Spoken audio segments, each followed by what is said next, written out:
Okay, Shubham, you're the main host now.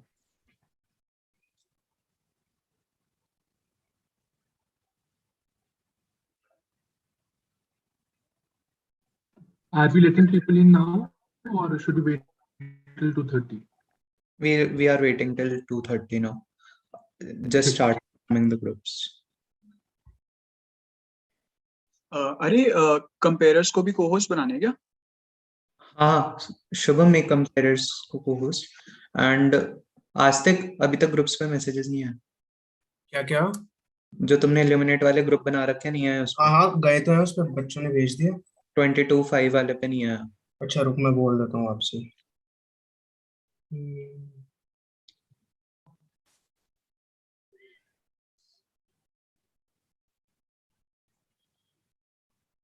Shall we start at like 30? Yeah. Yeah, we should.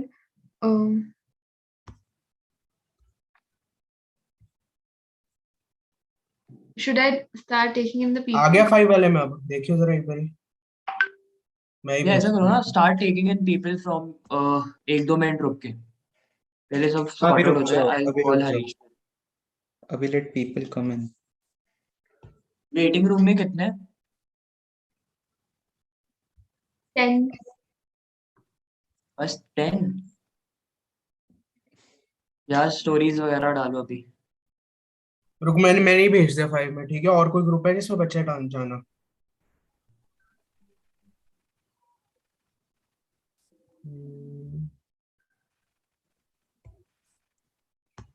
One में चला गया।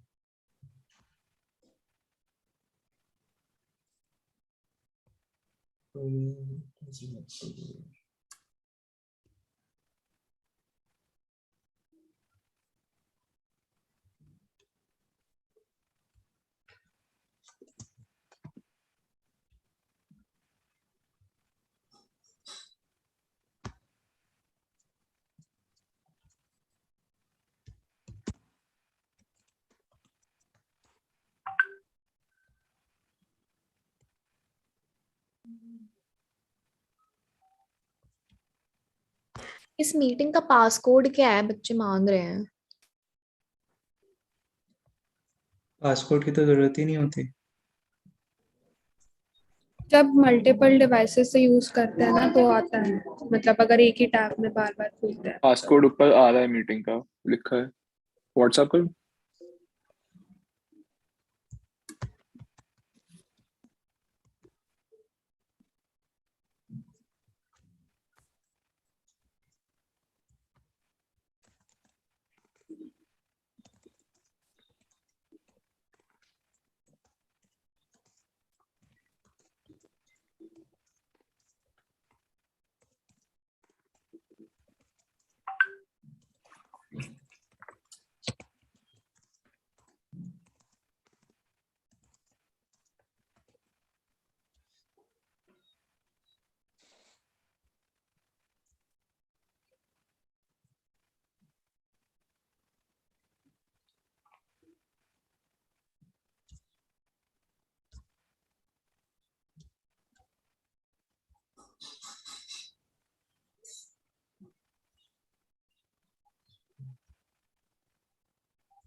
Guys, I think we should start. India से start गया है। I'm letting them know. Okay. We can still wait for 5 minutes more and then we'll start.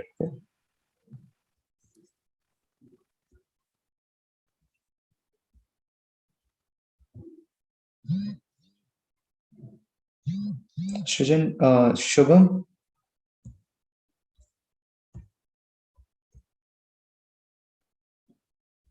Shubham,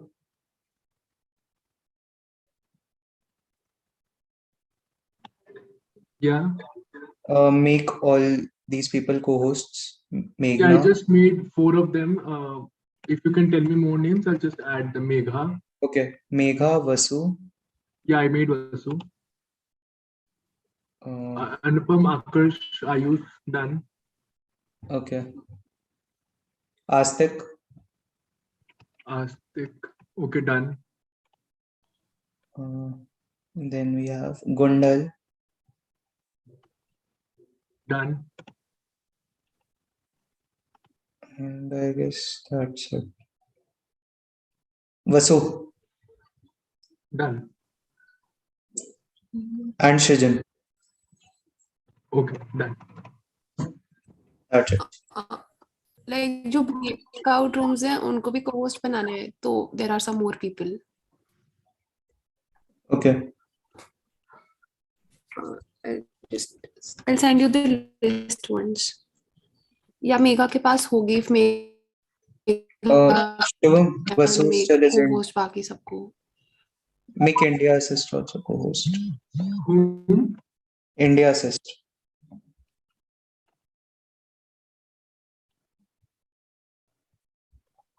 Done.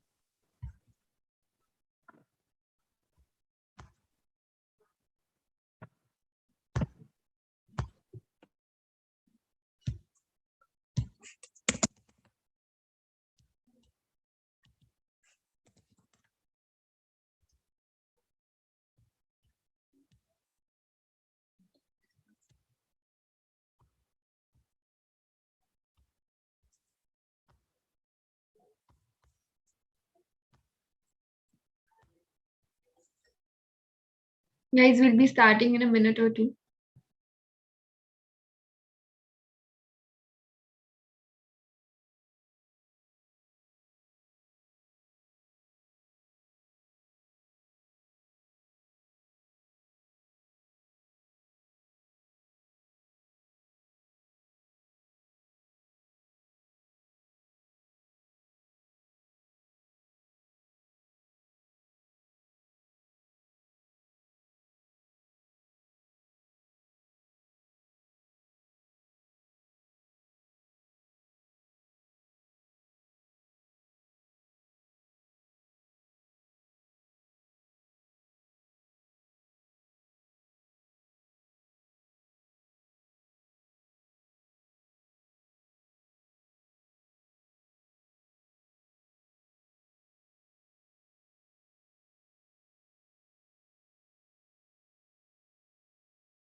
Guys, we would like if you could switch on your cameras.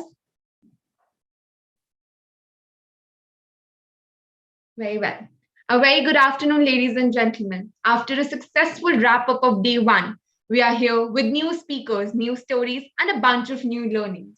I, Yugangsha, And I, Astik from Isal Hansraj, welcome you all to witness the last phase of a speaker conclave, Illuminate.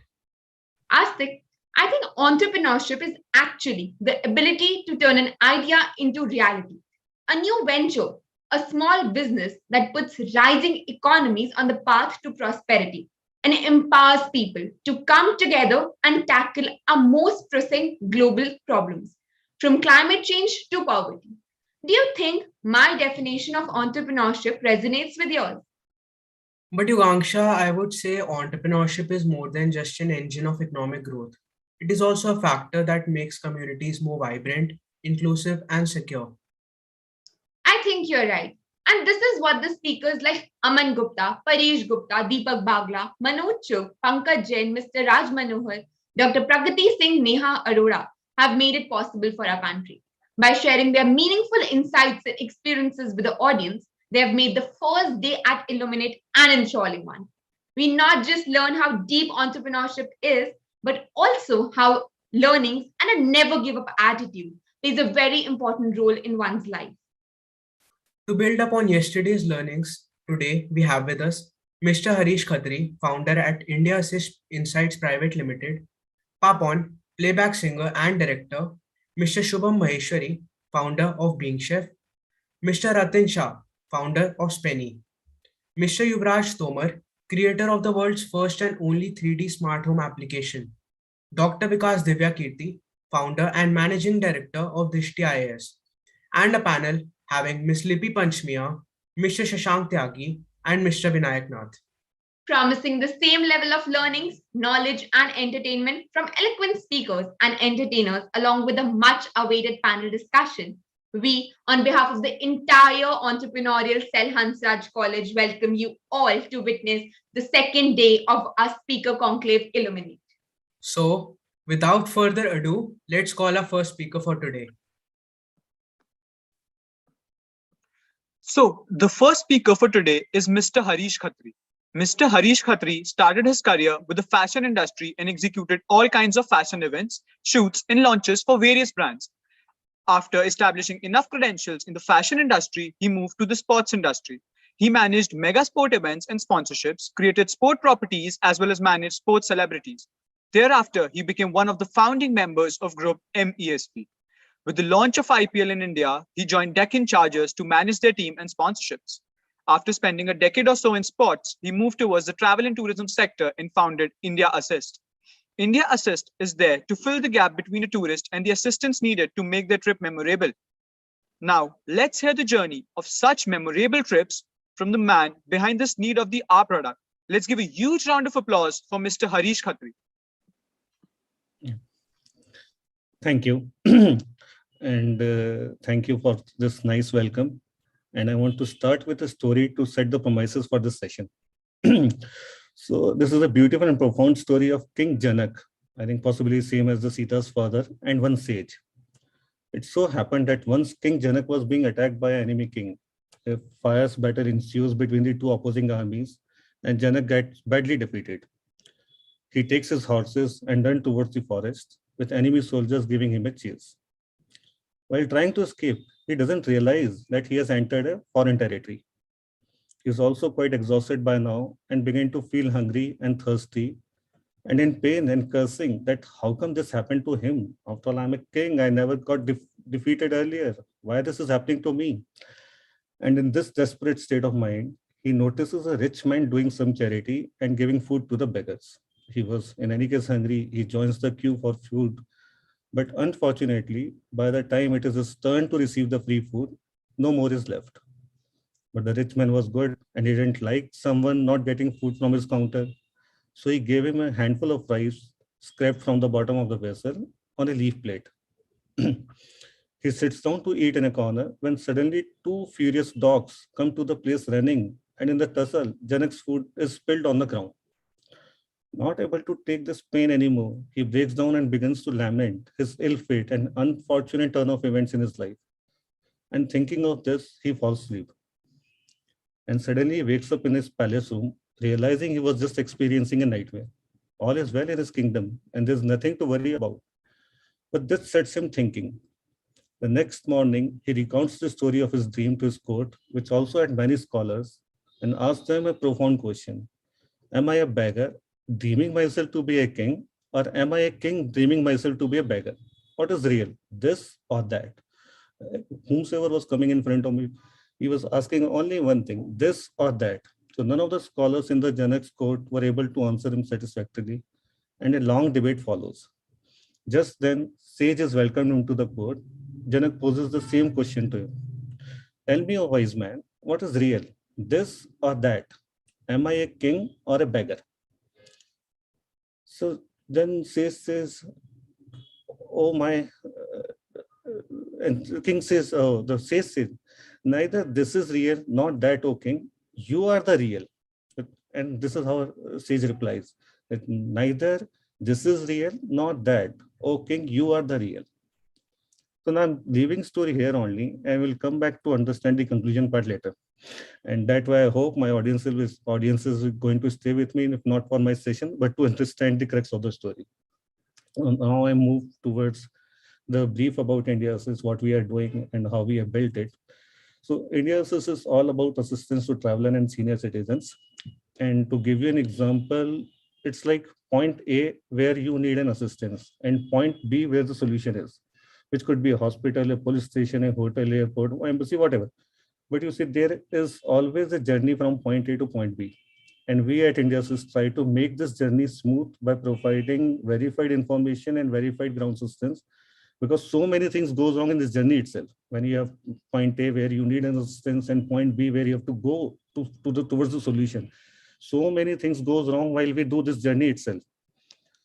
And while I was working on this idea, I had met so many professionals from travel and tourism industry itself. And they have all told me that they are surprised that they couldn't able to think this idea themselves when the problem was right in front of them.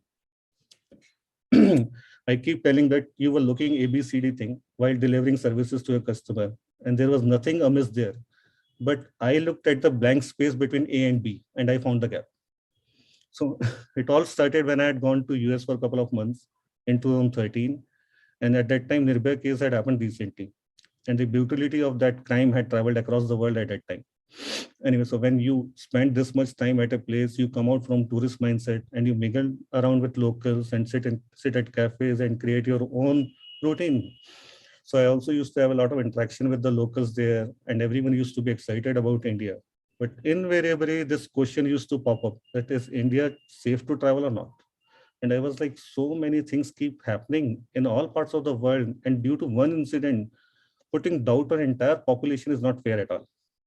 And I was like, in this digital age, even if you need an assistant, you will get it, no.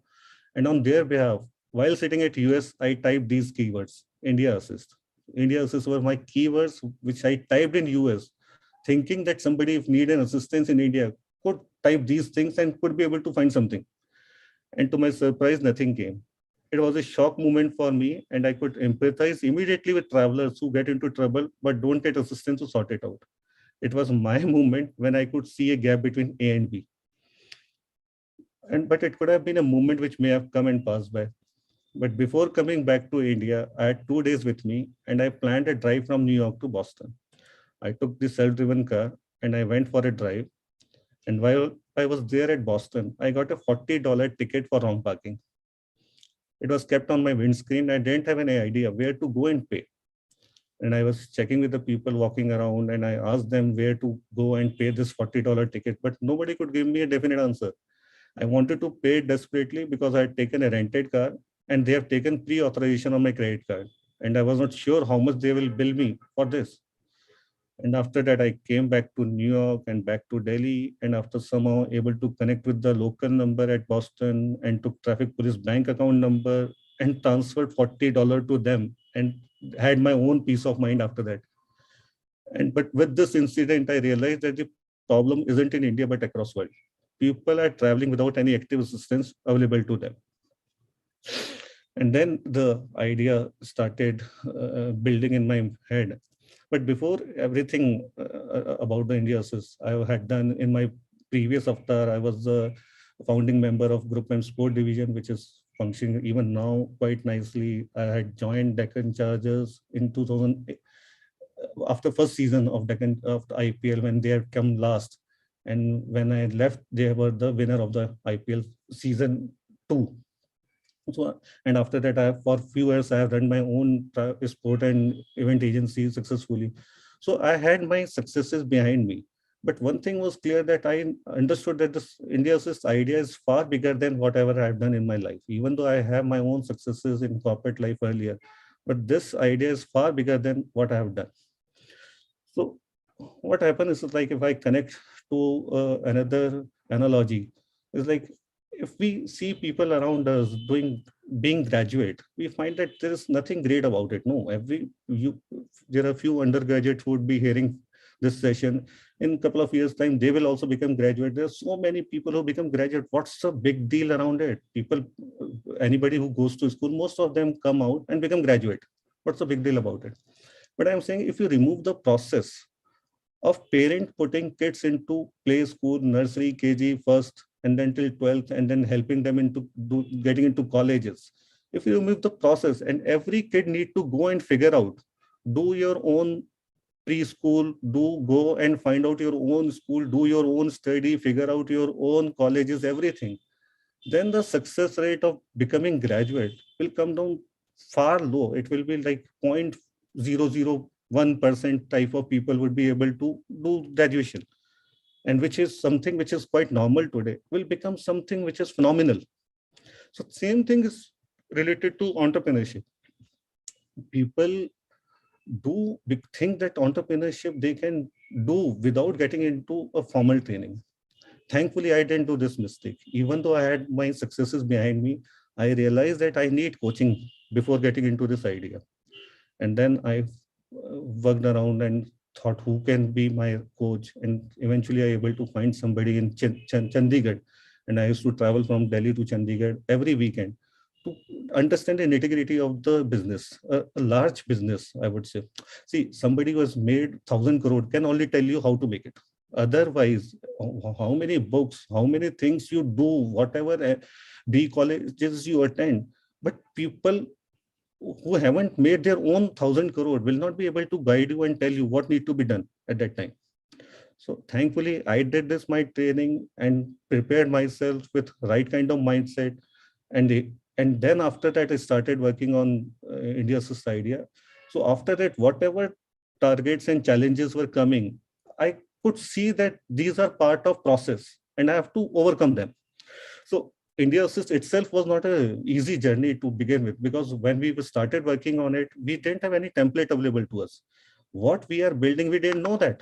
Because if it's like, because Uber is there, it's easy to understand how Ola can be made. Because Amazon is there, it's easy to understand what I want into a Flipkart. Because Booking.com is there, it's easy to understand what I want in Make My Trip. But when something is not there in front of you, what you are building, you really don't know.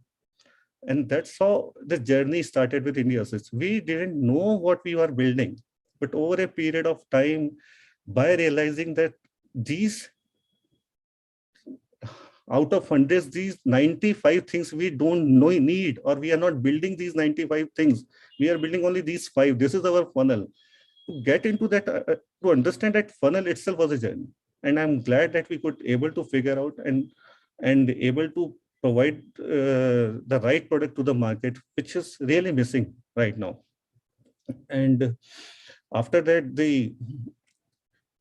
right now, so India Assist has got the funding, is a showcase startup of Government of India and patented product and covered into as a cover story and entrepreneur magazine. Everything is there, but only things started happening only because I took that decision to go and take the training.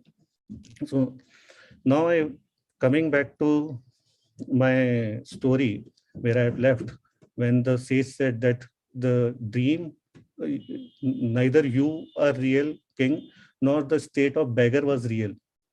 You are real. So you understand, as an entrepreneur, everything goes into your mind, in your dream. You need to realize that those dreams are real or not. If you think, it's like right now we are in a waking state, and when we are in waking state, we are conscious, we know what we are doing. I am talking to you, you are listening, your family members can see that you are busy doing something, because they can see the conscious state. But when you are in dream, they don't know what you are going on in your head, what's happening with you. It's only you who knows that what is happening with me. So as an entrepreneur, you need to decide that how big your dream is, how well you are connected to it, because once you are connected to your dream, you will make it a reality.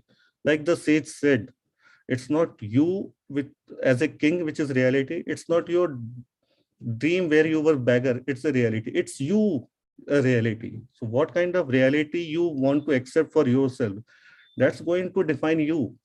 So as an entrepreneur, if you're looking, if it's not the money which is important. If to give you my own example, I didn't have travel or tech background at all.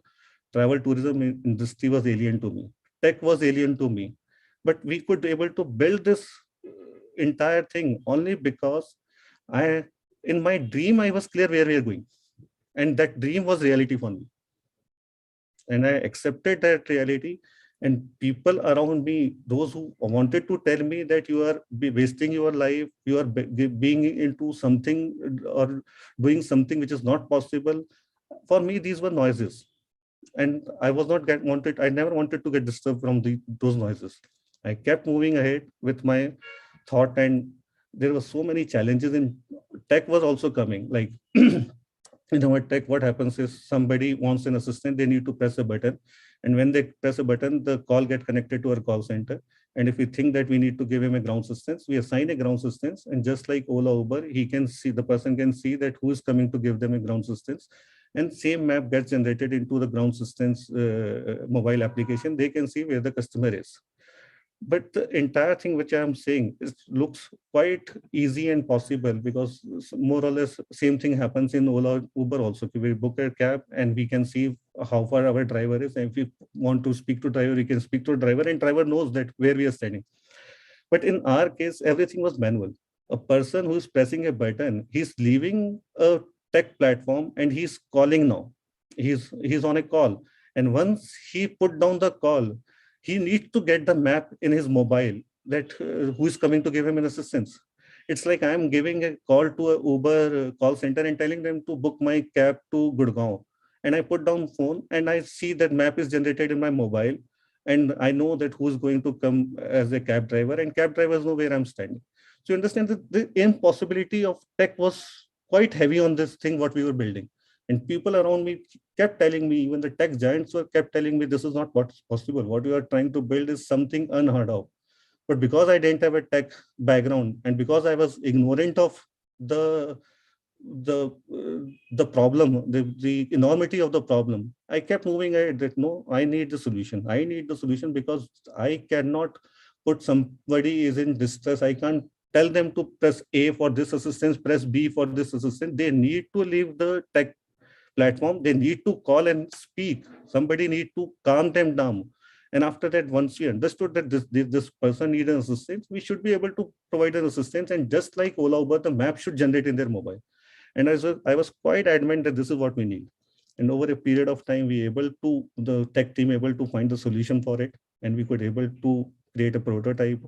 And once we created the prototype, we knew that we have to go to the investors and raise the money. And while we were raising the money, I was quite sure that we are not a wannabe startup. We are not going to participate in heavy funding exercises, or we are not going to project ourselves as one of the startup where we are looking fund. We were qualifying our own investors. So entire fundraising exercise, we did only 4 pitches. One to Indian, quite a big corporate, and one was to a company in Malaysia, one was in Kuwait, and one was to US. And we closed Malaysian and US funding, and we took US funding eventually. So this is how confident we were, because from day one, we started right. we knew where we are going. We knew that to begin with, we need to have right kind of training with us. We need to have right kind of mindset with us.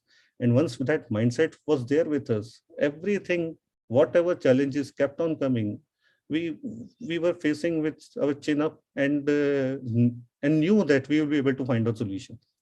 And right now, India is at a decent place. Like I said, we are a showcase startup of Government of India, which means that out of 55,000 startups, we are, the Government of India has defined 40 service startup as showcase startup of India.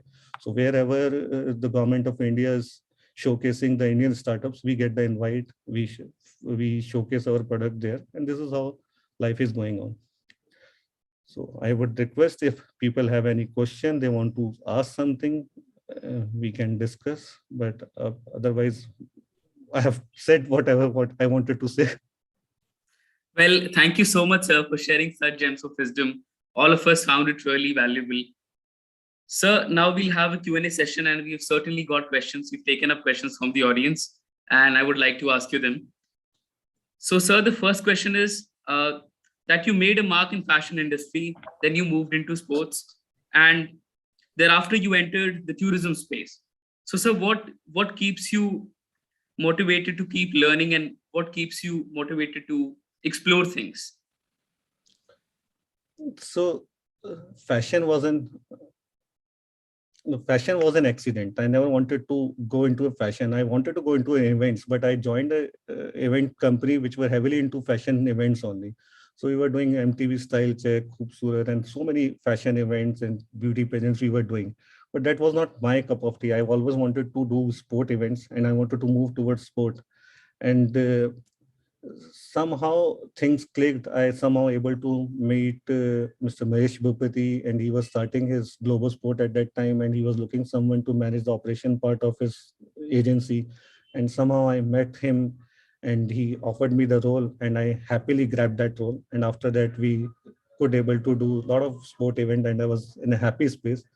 And after that, Group M wanted to start a sport division, and they were looking for somebody who could understand the brand side also, and who could understand the operation part. So thankfully, I've done the fashion with so many high-end brands, and I was doing the sport also. So I was quite a match for them. And then I joined Group M, and after that, moving towards Deccan Chargers, everything became a journey after that. So this is how it happened. It was not planned. The only thing which was planned was I wanted to get into events, but after that, everything happened because of my own desire, not by plan. Yes, sir, absolutely. Thank you so much for telling the backstory as well. Well, the next question is, sir, what are some of the things you wish you had learned sooner, and some of the mistakes you wish you hadn't committed in business or in life? So I think this thing too, I learned quite soon that whenever you are doing something, be prepared for that. Without preparation, don't do anything. It's like if you want to do some, and you also need to understand that, are you going to do an easy thing or you are going to do a hard thing? You also need to get that kind of clarity also in your mind. So because I have done events, and we knew that what kind of events we are doing, and the scale of events was quite big. So we knew that there is no second chance. So that kind of training was always there with me, that you need to prepare well. And there were times when we were doing a small event which didn't need that kind of preparation. That is also fine. So my point is, if you are doing an easy thing in your life or you are doing a hard thing in your life, doesn't matter. You do whatever makes you happy. But if you are trying to do hard thing in your life, don't take it easily then. Do it with proper preparation. It's like if you have to climb a Mount Everest, don't think that, okay, tomorrow let's go and go towards the Mount Everest and climb it. Because it's not going to happen like this. More or less the chances are that you are going to get failed while climbing it. So rather prepare well, do your stuff, do your research, and then go and become successful in it. Well, so my next question is related to your answer as well. I guess you've already answered it, but if you would like to add a few more points. Mm-hmm. So venturing into different industries, of course, that must have been really hard. So how do you navigate the tough times? That's what I'm telling you, that you need to prepare You need to be sure that the tough times will be there. If for that, you need to have a tough mind beforehand. And like I was saying in my own session, that because thankfully I was not into that kind of frame that, okay, I have done few things successful in my life, I will be able to this thing also so quite successfully. I could understand the enormity of the idea, and I could see that this is not going, this need different me altogether, with a different mindset altogether. Because I don't have any idea of tech, I don't have any idea of travel background, and I don't have any relation in no network also available to me. And I want to venture into something which is looking foolish from outside, because I have my own successful career going on, and leaving everything aside. It's like when we have got the funding and we got our own office, and I had my own laptop. So I divided my life into two folders in my laptop. One could see only two folders in that: India Assist and Past Life. So I was feeling so liberated that the data and everything you cling upon, ki this is my life. And for last 15 years, I've done this. I don't want to lose this data, this data. Suddenly everything, I was feeling so liberated that nothing is holding on me now. Nothing, even if I lose everything right now, it's fine. I'm getting into it towards a new journey, and I'm enjoying this part of my life. Wow, so I mean, that is a really great perspective, and I guess all of us can incorporate that. Well, so my next question is, in India, things become fad easily. Earlier, there was a wave of engineering, then there was a wave of MBA, and now there is a wave of entrepreneurship. So what are your views on that? And so there's a follow-up question as well. Yeah. How does one understand their true calling when they're clouded? So that's why I wanted to make sure that people understand that entrepreneurship need to go through a process, just like the engineering goes through a process, just like doing any other course goes into a process. Entrepreneurship also, people need to take it like that only. It should not be like, I have this idea in mind and I could arrange money from few resources or the sources, and I can start working on the idea. This is not how it goes. You need to understand first that you need to develop that kind of mindset, that what it needs to build something really big and sustainable. If you can invest 6 months or a year into having that kind of mindset, because then everything will become a part of process, and you will understand that these challenges, everything, all entrepreneurs have gone through these challenges, all have their own failures and successes. This is part of process. Keep moving ahead. But if one is only moving toward the idea because money seems good, or at a face value it's looking exciting, but it will not, if when the challenges will start appearing, the mindset will not be there to support the challenge at that time. So one should have that kind of process in mind, like one is doing the engineering or the MBA or following the process. Entrepreneurship is also a process. One should, even though it's not a defined process, if you can find few coaches, please find the coaches. If you can do internship with few founders, please do that internship with few founders. That way you will be quite prepared, and it doesn't matter if you are starting at the age of 20, 22, 25, doesn't matter. But idea is, whenever you are doing, you know from within your mind that you are prepared to do it. Absolutely, sir. That's a really great insight. So how do you deal with judgments, and how do you approach criticism? And how should one not allow it to take a toll on one's mental health? So I am telling you, be in dream world. That was the crux of the story. So while you are working on your idea, you are into your own different zone. Think like a dream. And when you are in dream, people outside world can't see what's happening. You must be thinking that everything is for real. While we are in dream state, we think everything is happening for real. But people around us see someone sleeping like a log. They don't realize that what is happening in the mind at that time. So the criticism, everything will be a part of life, but you need to make sure and realize that whatever you are there in your dream is your own reality. Whatever else is surrounding you is just a noise. Shut the noise, focus on your dream, and keep moving ahead, realizing that it's a reality of life. Don't even think that this is a dream, because in dream you don't realize till the time you wake up that it was a dream. So don't even connect this way that it is a dream and I'm working on a dream. It's the reality of my life. I am nothing without this reality of my life. So at one point of time, for me, it was like, if there is no India, there is no me. I cannot survive without this idea getting, if this idea is not seeing the light of day. So at that level, if you want to commit yourself, then whatever things you are planning to do, the things will happen for sure. Absolutely, sir. And this answer really radiates a great deal of passion to all of us. Sir, I guess you've come to an end of the Q&A session. Thank you so much, sir, for your valuable time. And thank you so much for telling those stories as well. Just want to add that somebody from your side or people who are listening want to connect to us, please write to us at info@indiaassist.com. Whatever thoughts, whatever things you have in mind, if you could share with us, if we can help you in some way, whatever way, we will try our best. So you can note down the email ID info@indiaassist.com. Please feel free to connect with us for whatever things you have in your mind. Thank you. That's so generous of you. Thank you so much, sir. Thank you.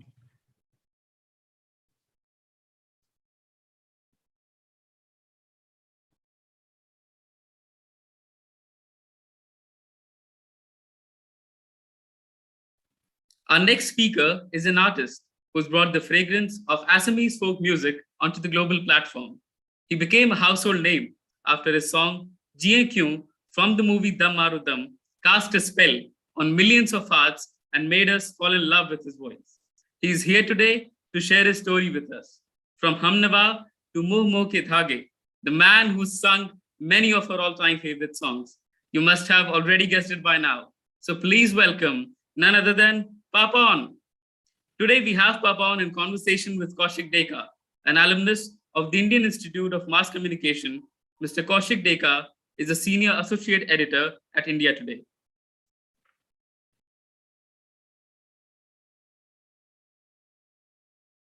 Hello students, Hansraj College Entrepreneurial Cell. I am Kaushik Deka, Deputy Editor of India Today. I know all of you wanted to speak to Papon. Fortunately, he is a friend of mine, so I got hold of him at your request. Today we are in Kolkata and it's past midnight. And the date and everything, maybe you should mention.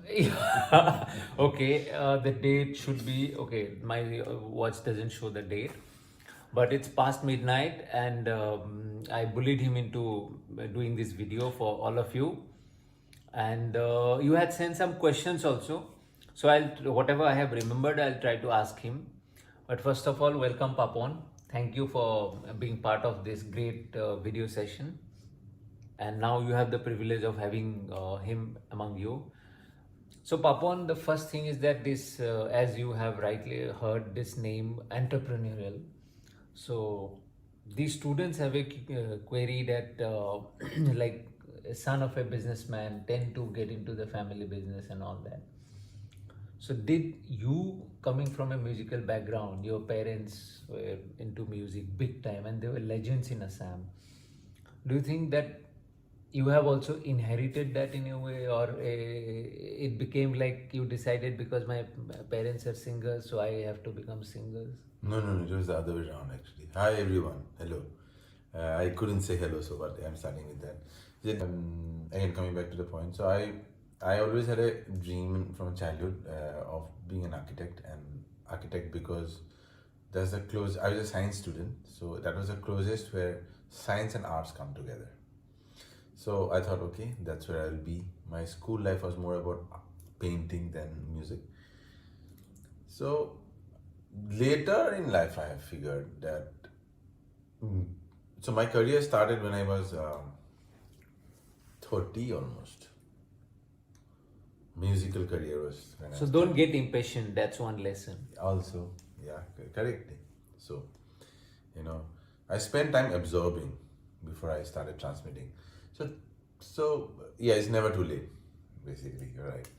So basically I was like, on the whole trip about trying to, like, now I look at it like that maybe I went away from music because parents were so huge in terms of their persona and their whatever, the artist, musician, their profile and their profession.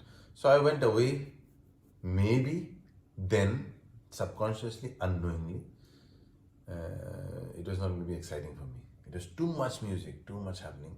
So I wanted to find my ground, find my calling. And it came to me very late and it came strong.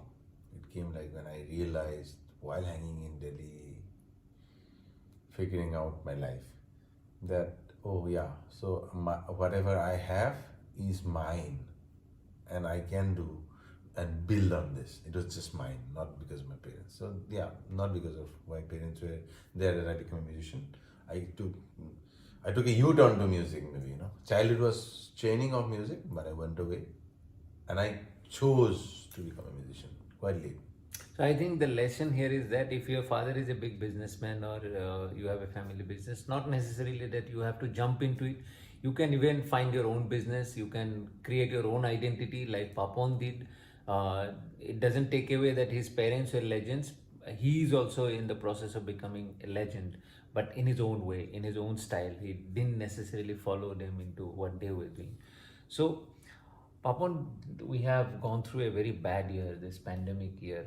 So, how did you cope with this pressure that have come in, uh, especially because our life got stuck and nothing is happening, depression all around. How did you survive this period? And what lesson did you learn from this period? It's difficult to kind of put it in a concise Why way. I'm asking this question, students suffered a lot during this time. You know, the all education. See, I have a different way to look at life. You know, I think I kept saying myself, like, you know, whenever something goes wrong, I try to see why it is going this way. Is there a silver lining? Is there a reason why it's happening? Is there? बोलते ना लोग कि अच्छे के लिए होता है. So what is the अच्छा in here? And I try to find it, and I very consciously know that the acha cannot be seen now. I cannot see it in maybe my lifetime, but there has to be a reason why this happened. So in here, when it happened that whole year, I just kept telling myself that, okay, just make the most of it. सबके साथ हो रहा है. It's happening to everyone on this planet, not just me. So that is already a beautiful thing to, you know, keep your, you know, stress level at bay and in control. Stress came to me a lot many times, but I think detail stress to ahi se mode. I just felt that, okay, stress is coming. I'm just not holding on to the stress. I'm just like playing with it, like go away. You know, there was stress. There's money stress, economic stress. I have lived to the brim, you know, my money wise, also everything wise. So stress definitely came to me. All that happened, but I just kept thinking that, you know, this is here for some reason, and I need to make the most of it. I need to live in the moment, which I always do.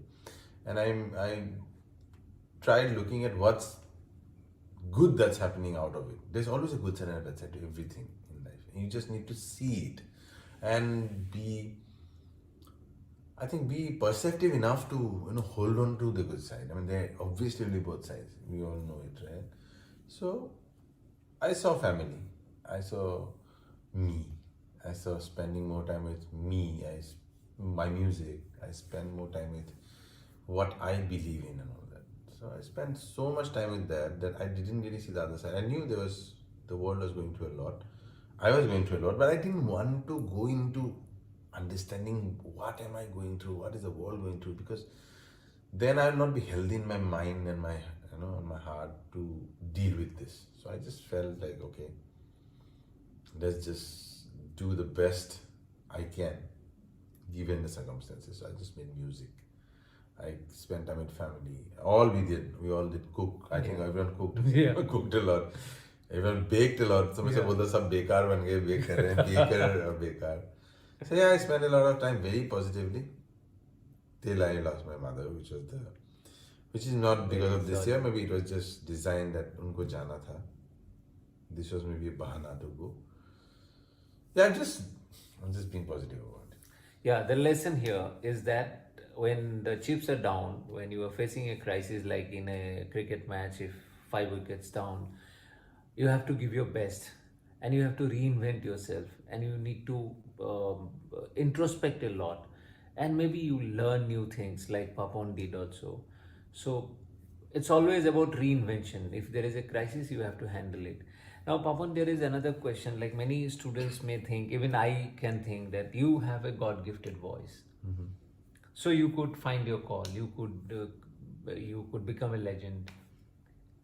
What if I don't have such a talent? If my voice is not as good as yours, not even 1%, what do I do? How do we find my call? So at times we become jack of all trades. At times we get into a specific field. So in a situation when we don't know where our inherent strength is, and it's quite natural, we tend to become jack of all trades. How do you deal with such a situation? What do you tell a person or a student who perhaps is not very talented, but he or she has the other ingredients, like he's ready to work hard, he's ready to give 100% commitment and all that. So what would be your advice in such a situation? You already said that those people have sincerity and hard work, I think, which is, I think, the main thing. I do not, to be honest, I do not find talent very attractive and sexy. Okay. Talent is something which I believe has been given to you for very reasons. Like last life, your DNA, your gene, universe, the world, the planet. That's talent. Okay. Now, what do we do with it is more important. And even if you don't have talent, if you're really sincere, if you're really hardworking, you find a better way than a talented person who wasted his talent. It could be like that. No, sometimes it is like that. So forget about the talent, forget about my voice, how it is. Yeah, I'm sure. Now I realize actually that I have a good voice, and it took me a while to realize I have a good voice. So imagine that. You think I have a good voice, the world thinks I have a good voice, but there was a point when I didn't know if I had a good voice. Exactly. I thought I had a different voice. The different always doesn't really mean good. Yeah. So that means when I didn't know if it was a good voice, I really worked hard then. I believed in, and I was. So one more thing I believe, lots of people ask me, I'm a singer, I'm a musician, what should I do? Sometimes I feel bad, it's very tough to, एक तो ये ज़माना है कि you can do something with music. I remember my parents, my father was a legend, but he was working for All India Radio for his daily, to pay check, he needed a check, bill to pay. So, I think it's very important to realize you have to be intelligent for that. First you have to be intelligent. That's very important. And if you're not that, it's very difficult. That you can only get by being open-minded to receive the entire planet and whoever's around you in your environment and derive what's coming to you. And you have to receive those signals from people and be intelligent enough to understand कि लोग क्या बोल रहे हैं, what is the universe trying to talk to you. You have to tap that energy to figure out where you stand. So being intelligent, what I'm trying to say is that it means you have to first realize if you're good at what you think you want to do or not. I think it's important. Okay. Sometimes you spend years thinking you love music. Music is a passion because you love listening to Jim Morrison, Jagjit Singh, whoever. But maybe you're not as good. Maybe just your ear who's so good that you're not able to, you know what I mean, right? So you have to be very intelligent to understand if you're really good at it, and for that you have to be receptive. You have to spend time. You have to be patient. You have to give yourself so much time that okay, I give myself 10 years, and have a backup plan or not. Maybe it's very difficult to have a backup plan, but I'm just going on and on because he's caught me in the middle of the night. But yeah, you have to be patient. You have to be receptive, you have to be intelligent to figure, is this your call? If not, sincerity and hard work and, and the really, the thing that you really want to do something will take you somewhere. Because they are commerce students, Papan, they would like to know about the money part also, because which I'm really bad at. So, but even if you are bad at it, so you can probably give them lessons on what not to do when it comes to money part. What I am asking is that... मुझे किसी ने बोला था, okay, I want to share this, okay, this is really weird interview now. No, it's fun. One guy who is, okay, a big guy, I should name him maybe. Yeah. Who deals with the way the graph of the country goes up and down, like, money wise. He once told me that you artist, पैसे नहीं होते रोते हो तुम लोग, हैं? और पैसे सामने है तो तुमको संभालना नहीं आता. He said India had something beautiful कि हमने like India as in like largely Hinduism or whatever that concept, कि हर चीज को हमने भगवान बना दिया, है ना? तो सरस्वती हो गया विद्या के लिए, दुर्गा हो गया इसके लिए, काली, तो हमने लक्ष्मी भी बनना है. सो लक्ष्मी को पूजा करोगे तो लक्ष्मी तुम्हारा सुनेगा, और तुम you'd also give that much time to understand Lakshmi. So he told me that if you really want to do commerce, money, everything, spend that time, give that much time to understand that universe, and then only you can make money. If you just think कि मेरा पैसा हो जाएगा, and that doesn't work. I don't know if it is in the context, but it's a very interesting thing. It's very much in the context. Yeah. So you first need to understand what money is. Yeah.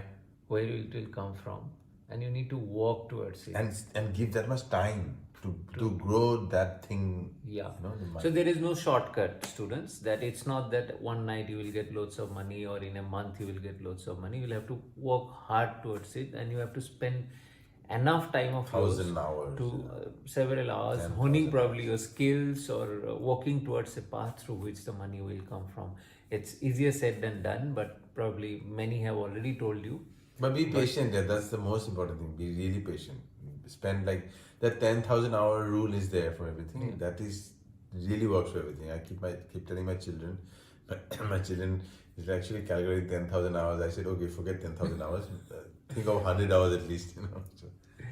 So Papan, because Hansraj is in Delhi and you have spent your formative years in Delhi, and I am also spending for last 2 decades in Delhi. We all have connect to Delhi. Yeah. Both are Assamese, and still. Sorry, that fell off. So. Yeah, we both are Assamese, but we have a very strong Delhi connect, North India connect. So, what is your most memorable thing that you have about Delhi? Means something, a lingering memory about Delhi. All of it, yeah. From starting, I went to Ramjas actually. Let's from Hansraj's neighbor. Okay, see. So let's start from college life. So I went into Delhi and Ramjas. I went into Ramjas for English. Actually, I went for architecture. I wanted to get through SP, School of Planning and Architecture. Didn't happen. First round happened. Second round I couldn't get through. Then I got through SEPT first round. So some colleges here and then Habitat Studies. Chandigarh had a nice. Thank God you didn't get through. I know. India would have lost a good voice. That's what my friend. That's what my architect friends say that. Somewhere in between getting through, not getting through, one of my cousin actually, Urubda, came from the US. Ronella, my inspirations. They are amazing architects. So they kind of told me the scheme of things. Anyways, forget that. So I came out of it. I didn't get through it. Then I did my English honors because people said, you've come all the way, so might as well get some exposure. Don't go back yet. And so I did English honors and didn't. I dropped out. So I went to Ramjas to start off with. And one guy came and abused some word, Delhi Gali, and which was not really, coming from Assam, was accepted. So I took a helmet from a bike and banged his head, and then I just told him, you don't say that in my land, so whatever. So that's where it started. Didn't get to Ramjas. I mean, I did get to Ramjas, but they were very finicky about my percentage, and I said I have a cultural quota because I was good in culture. Ramjas didn't hear me well, okay? I'll tell you Ramjas even now. Abhi to they consider me alumni because, I should give a discounted rate for my shows. But Ramjas, you're not really kind to me then. But see, okay, he knows his business. I'll never forget it. But yeah, I love Ramjas because that's where I began. Then I found my friends in South Delhi. That mattered more in my studies, so I shifted to Motilal Nehru. Hung out there, dropped out. And somewhere in between I found music, kind of late. So I also worked for a bit for a direct sales company selling computers and peripherals. Okay. wearing a tie every day, going on a bike, selling Nehru Place. And I sold This the is maximum. news. Nobody knows this. Even I didn't know this. I sold the maximum printers. I was selling inkjet printers. Wow. And the guy, I don't know where you are, Mr. Khurana, he was in Wipro, amazing guy. He caught me, he's like, you're not a graduate. I'm sure you have a bike, Bullet. I said, no, I have an RX-100. You play the guitar? I said, yeah, I do. He said, you're that guy. You're not really a graduate. I'm sure. तू झूठ मूठ के यहाँ घुसा है पैसे कमाने के लिए. Then he gave me an example to all the guys who were there, marketing guys, and told everyone that, listen, you guys have, if they had sold 40 units, I sold 80. He said, this guy's done well despite any MBA or marketing thing because he asked the right questions. He was, he was real in the real sense in terms of asking the real questions which market or people would ask. And that's why he did well. So that was very inspiring. For 6 months I did that, then I left it, then I started doing jingles. Then I met Indian Ocean, then I met lots of people. Sushmit Sen gave me a lot of work. Met Pankaj, obviously a friend. Worked with him, built a little studio, then things fell apart. Friends fall apart at times. And then one song, I started a small studio in Delhi, my own house, and then GAQ came.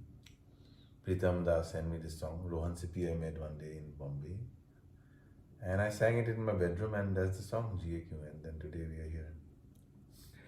And during your college days, what was your favorite hangout area in the North Campus? Hansraj is in North Campus. I'm not very familiar with Delhi colleges and universities because I didn't study here, but he was a former student here. So which one is your favorite hangout area, or what do you love to eat? Where did you take your girlfriend? I didn't see, I spent really 6 months there, so I yet was alien there. So I couldn't really make friends or girlfriends, so it was बहुत दूर की बात थी. But I used to hang out in like Hudson Line, Mukherjee. तो South Delhi में आपने बनाया? ज़्यादा हुआ. तो North Delhi में I was Hudson Line, Mukherjee Nagar, Kingsway Camp, all that happened. Obviously there was Indraprastha College, beautiful girls, and IP College, and all of that. He's giving you tips. Miranda House. We used to go for the fade and all of that. But yeah, no, I think South Delhi is where it happened. Okay. The girlfriend happened or hanging No, around? girlfriend also happened, Okay. which is the wife now. Okay. And college had few, not girlfriends, but few girls I really liked. Okay. So we'd go to South Campus on the bike. Delhi was like really amazing. Today someone told me, from India today only, Delhi mein kya aisa? Delhi is known for bad things now. Yeah. But I love Delhi. See, you have another fan. I love Delhi because Delhi has thousands and thousands of years of history and culture, I think. Yeah. We just need to look at it the right way. And I think Delhi is the most accommodative place in India. Most accommodative means it doesn't have a guardian. Everybody can have their own life. And Delhi people probably, they don't give a damn about who is coming, who is going, which is good. At times it may sound indifferent and rude, but if you are used to it, then I think it's fine. It's real. It's easy in Delhi to understand who's bad, who's good. Yeah. That's very important. Yeah. Jagjit Singh ji का एक गजल था कि ये शहर कितना अजीब है, ना कोई दोस्त है ना कोई रकीब है, रकीब is the दुश्मन. Delhi is not that. Delhi is very clear. वो बकवास है, वो अच्छा है. So that was I really like Delhi. And forget all this philosophical talk. I used to love going to Tankush Dhaba. There was a Tankush Dhaba near Kutub Institution area. South Delhi I'm talking about mostly. Yeah. There was Sanjay Van. Yeah. IIT. Those roads, you guys will not even know it. They're like wide roads now. They used to be like changed. Lunglungia roads. Yeah. With the bike. Lunglungia means narrow lanes. Yeah, which is a very Pagdandi. But that's an Assamese word. Yeah. We get into Assamese because that's our language, that's our mother tongue. Paratha wala IIT ke paas. Kohra, Kohra, fog. Now it's called smog and pollution. But Yeah. I thought we were so romantic that we thought it was like So Kohra. we belong to that era when Delhi had Kohra and it's fog, not smog. So don't ask our age. But yes, we belong to that era. On that note, it's getting longer, and I don't. Yeah, want I to know. I'm so hassle- sorry. This is, I you don't can want edit to. it out of No, this. no. It's for me. It's fine, but I don't want to hassle you so much because he had a hectic day, and it's Morning flight, I have. Yeah, he has to catch a morning flight as well, and you don't get him like this anymore. So my last question is, Papan, what you would have to tell these young boys? They are called, they have the entrepreneur cell, and they want some tips about life, or a message to them. If you have to say something to these boys who are, or boys and girls who are. Yeah, I was all set wondering. to- I'm yeah. actually, I got stuck there. Yeah. Boys only. Yeah, I mean, then I have to he's- give a tip on how to. Like, I have a son now. I'm telling him how to do your hair and all for the girls. So sorry. I understood that. Boys and girls. So how they should make this transition, because they are at a point when Yeah, I think soon they will guys. switch to the- It's easy to say, but you chill. Okay, you have to chill. You have to take one day at a time. I'm still doing that. Someone today asked me Bollywood, and I say I really don't know if I do belong to Bollywood. I don't even know what's going to happen in a week's time or a month's time. I'm just being positive, and trust me. कुछ लोगों ने कहा है कि ऊपर वाला ने दिया तो उसको अन्न भी मिलेगा, kind of thing. Trust me, it's not going to die. Okay, not going to die. Don't panic. Just chill. Find the right thing to do. Find your heart. Find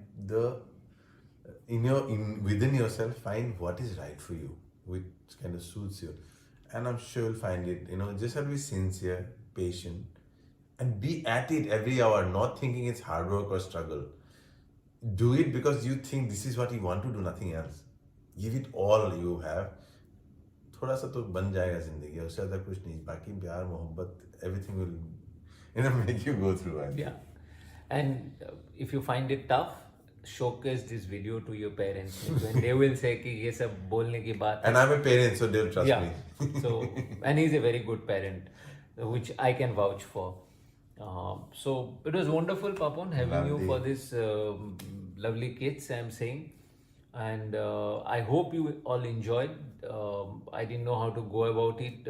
It was initially supposed to be through some Zoom video and all that. I couldn't get that time, neither he could get that time. So this is the time we together got.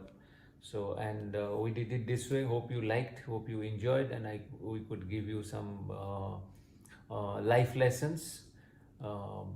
And we'll meet again, maybe some 5 years down the line. You would come to meet Papan as executives or as professionals. And look who's interviewing me. One of the cream de la cream of journalism. Yeah, I made him say and that. And he's a friend. I made him say that. And no, totally. So- Not because he's a fellow or a friend, but yeah, amazing. Who got hold of you? I mean, amazing. Who is that guy who got this guy?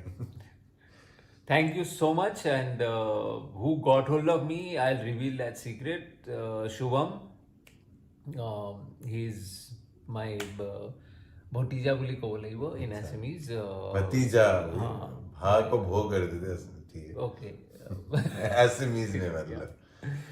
So that's all, and wonderful having you all here. Stay safe, take care of your own lives, and be good to others.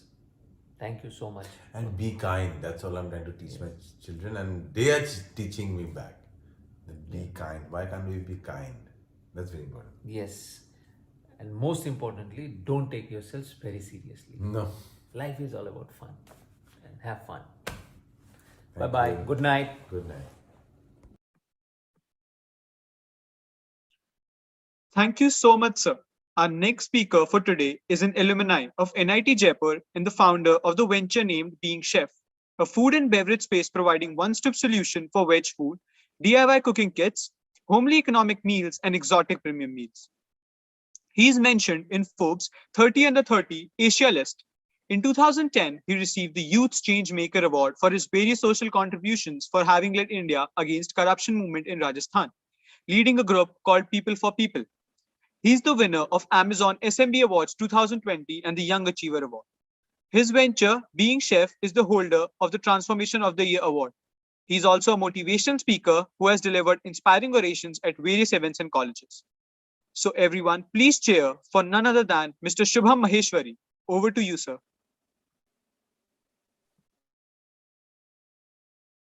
Hi guys, can you hear me? Yes, sir. We can. Perfect. So, hello everyone. My name is Shubham Maheshwari. First of all, thanks for a very, very humble introduction, Akash. It all started way back in 10th standard. I saw a movie named as Rang De Basanti, and it was 2006, and it got released, I think, on January 26th, and I watched it on my birthday, 10th February. And that movie kind of, it kind of implanted a very random thought in my mind as to what is the purpose of our life.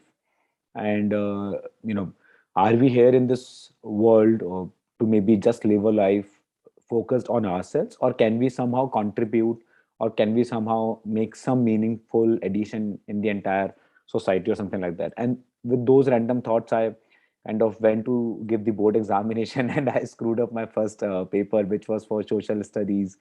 I scored somewhere around 80, an all odd number, because of which my percentage went a little low. It was, although it was a 90, but it was a little low than what I could have achieved.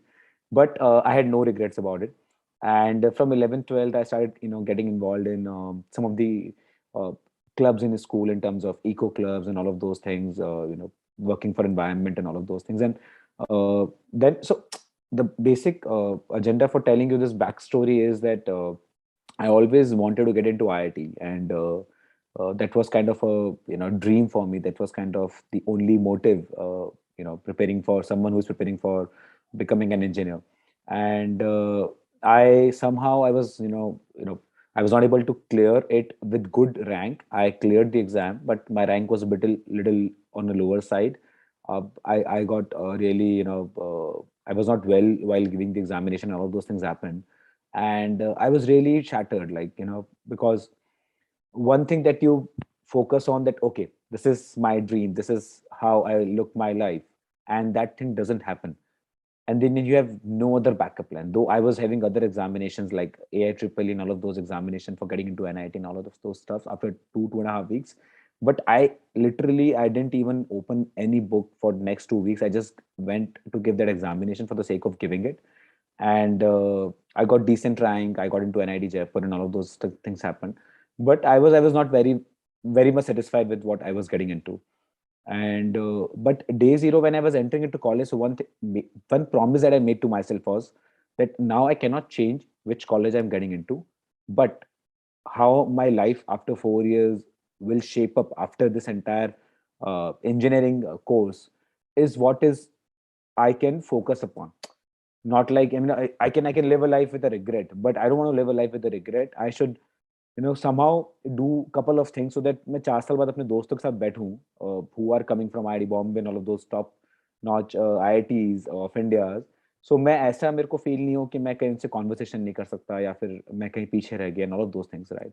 And I think that became a basic inspiration for me, for kind of going out of the way during the college days. And because you guys are still in the college, and trust me guys, this is the best time in which you can explore yourself, in which you can do random stuff, in which you can kind of take as much risk as you can, and that will only shape your personality moving forward.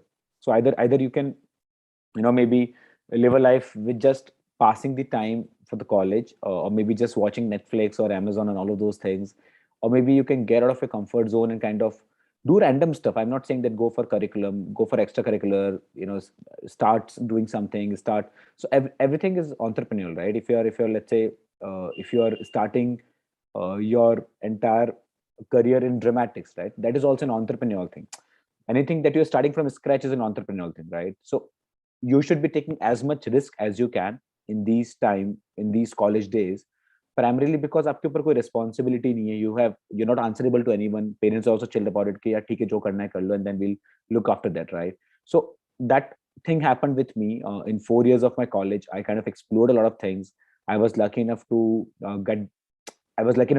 kind of get an opportunity in which I was leading India against corruption movement in Rajasthan, and that became kind of life changing moment for me, which evolved me as an human being, because overall risk appetite bada, overall confidence bada, because I had to address rallies and all of the other things happen, right? But I was not a very good speaker or a orator at that time. I still think that I have to learn a lot of things while speaking, but उस time पे I used to avoid addressing big rallies. And again, life में आप plan बहुत कुछ करते हो, but आपके plan के हिसाब से चीजें नहीं होती। और जब प्लान के हिसाब से नहीं हुई, मैंने आईआईटी के लिए प्लान करा, मेरा आईआईटी नहीं हुआ। अब जब एनआईटी हो गया, सो अभी जब प्लान के हिसाब से चीजें नहीं हो रही है, तो मैं क्या कैसे किस तरह से रिस्पॉन्ड करूंगा, that will shape up my life. And 90% of the time चीजें आपके प्लान के हिसाब से होगी ही नहीं। You will plan taking into account couple of factors, but there are n number of multiple other factors जो कि यूनिवर्स में चल रहे हैं, जो आपके हाथ में है नहीं। जो आपके हाथ में है ही नहीं, तो उसके हिसाब से आप कैसे अपने प्लान में उसको अकोमोडेट कर सकते हो। So that happened, right? So I used to always avoid addressing big rallies, and then there was one of the biggest rallies in which there were around more than 70 odd thousand people. And जैसे दिल्ली के अंदर CP है, आप समझिए जयपुर के अंदर, I was studying in NIT Jaipur, Jaipur में same CP जैसा एक सर्कल है, एंड वहां पे स्टैचू सर्कल, जहाँ पे बीच में एक स्टेज लगा हुआ है, एंड आप जहां तक देख सकते हैं वहां तक सिर्फ लोग ही लोग। I was giving some bite to the media guys, and someone randomly announced my name कि अब हमारे भी शुभम जी आके 2 शब्द कहेंगे, and I was totally not prepared for that. And I remember I was literally shivering when I was getting on the stage, and I was like, dude, what if I fuck up? What if I go blank, and people look up to me, people connect me with that entire moment on the stage. But so वो एक pressure हमेशा होता है। हमको exam देने जाते हैं जो हमारी लाइफ के लिए बहुत इंपॉर्टेंट है, which can be CAT, which can be a normal 12th grade, and we always have that fear कि what if I don't deliver. So वो fear मेरे को भी था। मैं स्टेज पे चढ़ा, I was like कि see, I can have a moment on this stage with that fear, or maybe I can just forget about the fear and live this moment. जो होना है वो होगा, वो मेरे हाथ में वैसे भी नहीं। if I'm gonna fuck up, then I'm gonna fuck up, right? And उसकी probability और बढ़ जाएगी अगर मैं बहुत डर के साथ जाऊंगा स्टेज पे। So I just closed my eyes and I just said कि boss, this is the moment that you are having with yourself. Just go and live it fully and just leave it. Like जो होगा देखा जाएगा। And I remember मैंने 30 minute कुछ बोला होगा, कुछ मैंने एक I used to write at that times, मैंने कुछ पोइट्री लिखा था, मैंने वो सब बोला देशभक्ति के ऊपर, जो मेरा सब ऑब्जर्वेशन था। एंड उसके बाद जो एक तालियां बजती है, उसके बाद जो पूरा एक माहौल बना, वो दिन है और आज का दिन है कि आज तक मैं कभी आई डोंट नो, मतलब कभी ऐसे वो एक मोमेंट ऑफ फेयर कभी कभार आ जाता है आपको, but in general I become pretty chill about it. College का डे 0 प्लेसमेंट था, वो क्रैक करने से लेके कुछ भी हुआ, I just went and I was just being my self. And that is one of the most simple ways of living life, right? If you want to be pretentious and if you want to be someone else, then आप कब तक pretend करोगे? And that is what is the biggest issue that I see in the people, in kids these days, or maybe people who are going to college these days. They want to pretend a lot. कोई company मेरे को पसंद है, placement में मेरे को उसको crack करना है, ओके मैं इस तरह से प्रिटेंड करूंगा कि मैं वो इंटरव्यू क्रैक कर लूं। Okay, you will crack that interview, but what if like कब तक आप प्रिटेंड करोगे? आप उस कंपनी में जाके कहीं ना कहीं 1.5 साल 2 साल 3 साल, and you will be kind of in a vicious circle, and your life will become full of stress. So just be yourself, right? जो आपके लिए राइट फिट होगा वो फिट इन हो जाएगा, and that goes for startups also, right? Most of the people who are getting into entrepreneurship these days is because it's cool these days, it's fashionable to be a founder because बहुत investment मिल रहा है, we read news, अच्छा ये तो $1 billion का valuation हो गया, इतने सारे यूनिकॉर्न्स बने जा रहे हैं इंडिया में, so let's start something, right? So don't start something because it's fashionable or just because everyone else is doing it. Ideally, I would suggest start something because you are getting affected by a problem so deeply कि आपको लग रहा है कि boss मेरे को इसको solve करना ही है। And that's how I also got into entrepreneurship. So I never wanted to work for any, because I was working with India against corruption, पूरा देशभक्ति and वो सब मेरा mindset था. So I never wanted to work for an American MNC or something like that, right? But I was lucky enough to get into a day 0 consulting firm. It was a US based consulting. I got through that. But I also never wanted to start something just because कि मेरे को कुछ start करना है, मेरे को कुछ करना है. I wanted to deeply connect with the problem first. So I took this placement. I shifted to Gurgaon. उनका इंडिया में गुड़गांव पुणे 2 ऑफिस था। I shifted to Gurgaon and I think I realized कि बॉस लाइफ जितना simple होता है घर पे रहने के साथ, उतना ही डिफिकल्ट है when you're staying away from the family. Life fun बहुत होगा, बट डे टू डे जो आपकी चीजें हैं in terms of daily meals and all of those things are not sorted. We are always struggling कि हम खाने को लेके क्रिप कर रहे हैं। So हम लोग भी शुरू में खाने को लेके बहुत स्ट्रगल करते थे कि यार खाना कैसे बनाए। खाना बनाने का चाहे 2 या 3 तरीका ही है through which you can have your daily meals. Either you can cook yourself or you can hire someone to cook for you, which can be a cook, a part-time cook, mostly because you're starting a career. Even if you're earning good amount of salary, you would not think of putting up a full-time maid or full-time cook, right? So आप part time cook रखोगे. Third maybe you can subscribe to a nearby tiffin service. तो इन सब तरीके में आप हमेशा you are struggling with the menu, you are struggling with the varieties, you are struggling with the nutrition, you are struggling with the taste, quality and all of those things. So we were also going through the same cycle. But then I was like कि चलो ठीक है, चल रहा है, because there was no alternative. And 2-3 महीना बीता and one fine day our cook went on an undeclared holiday and we thought कि यार कौन सा रॉकेट साइंस है, let's go into kitchen. Day zero consulting job निकाल लिया, मैकेनिकल इंजीनियरिंग कर लिया, ये सब कर लिया, और बड़ा बिग डील यार, कुकिंग भी कर ही लेंगे, like not a rocket science. तो हम लोग ये यूट्यूब का वीडियो चलाए और हम लोग we went to kitchen, me and my flatmates, and we tried cooking. And we realized that in a video it's quite simple, but when you're doing it on your own, it is like a process of 35-40 minutes. And that was also the time that I connected back and realized that हमारे घर में जो moms हैं, females हैं, जो सब भी cook करते हैं, वो सब जने बहुत सारा टाइम प्री प्रिपरेशन में स्पेंड करते हैं. सो वो पूरा प्रोसेस की इनएफिशिएंसी उस टाइम रियल टाइम समझ में आए. And we cooked really shitty food. शायद कोई और बना के हमको देता तो हम खा भी नहीं पाते, but just because we made it out of our own hands, we really enjoyed eating it. So वो दो चीज से कहीं पे एक आइडिया लगा कर है कि even if you're making a shitty food, you're enjoying it. What if I empower each and every one to cook awesome, healthy, nutritious meals within least possible time? Like जिस तरह से हमको भूख लगती है, सबसे पहले दिमाग में मैगी आता है, क्या उस तरह से हम पनीर, कढ़ाई पनीर, पास्ता, चाइनीज, इटालियन ये सब बना सकते हैं क्या? So वो एक रैंडम थॉट दिमाग में आया उस टाइम खाना खाते वक्त. And I slept over it for a couple of months. I started working on it, that is it even feasible or not, or something like that. And after 8 months, I left the job. And like most of my friends and colleagues, they were like, why are you like leaving a good paying consulting job and just to start something from scratch, which is not even which is like maximum लोगों को तो लगा कि product feasible ही नहीं. How can you empower a 8-year-old to cook a meal within 5 minutes in the same format, in the same style as a professional chef is doing? So most of the industry experts thought that this is not feasible, but I could perceive from my logical mind कि हम इस तरह से इसको बना सकते हैं. And so another thing that will come in your life is कि once you graduate from the college, you would want to do something. And दुनिया, so like it might be a little off the guard for this conversation, but opinions are like asshole. Everyone has one. So हर जना आपको आपके अपना opinion दे के जाएगा कि boss ऐसा है कि तुम ये कर रहे हो, बेकार है. कोई एंड सब it's not a bad deal, right? सबका अपना अपना थॉट प्रोसेस, सबका अपना अपना मतलब एक प्रोसेस जिसके through they think the entire things, right? So you have to be just open कि ठीक है, जिसको अपना ओपिनियन देना है दो, बट अगर आपको लगता है कि कोई चीज आप कर सकते हो, just go for it and stick for it. Like don't let those opinions overrule you, and that will happen, right? A lot of time it will happen, and a lot of time you will not be able to achieve what you are planning to do, and then you will think कि boss यार मैं उस time पे opinion ले ही लेता, शायद वो सही कह रहे थे, and all of those things will happen, right? You will have all of those highs and lows in the entire journey. Even if you are working for a corporate or a company, or you are running your own company, those things are part and parcel of life. So I was not very much I didn't get too much of support from the industry people, from the other people around me. Like some maximum people thought that this is not even feasible, but because I thought that it can be done in a logical way, and that's how the Ford company established their assembly line structure, right? Before Ford, assembly line structure का किसी को समझ ही नहीं आता था. गाड़ीज manufacture होती थी by engineer.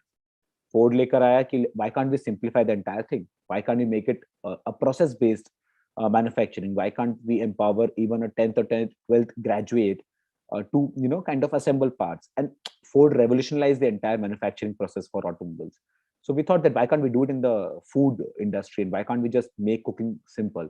And we did 3 levels of beta version. We launched the final product in 2014, and we became the first mover in the segment in India.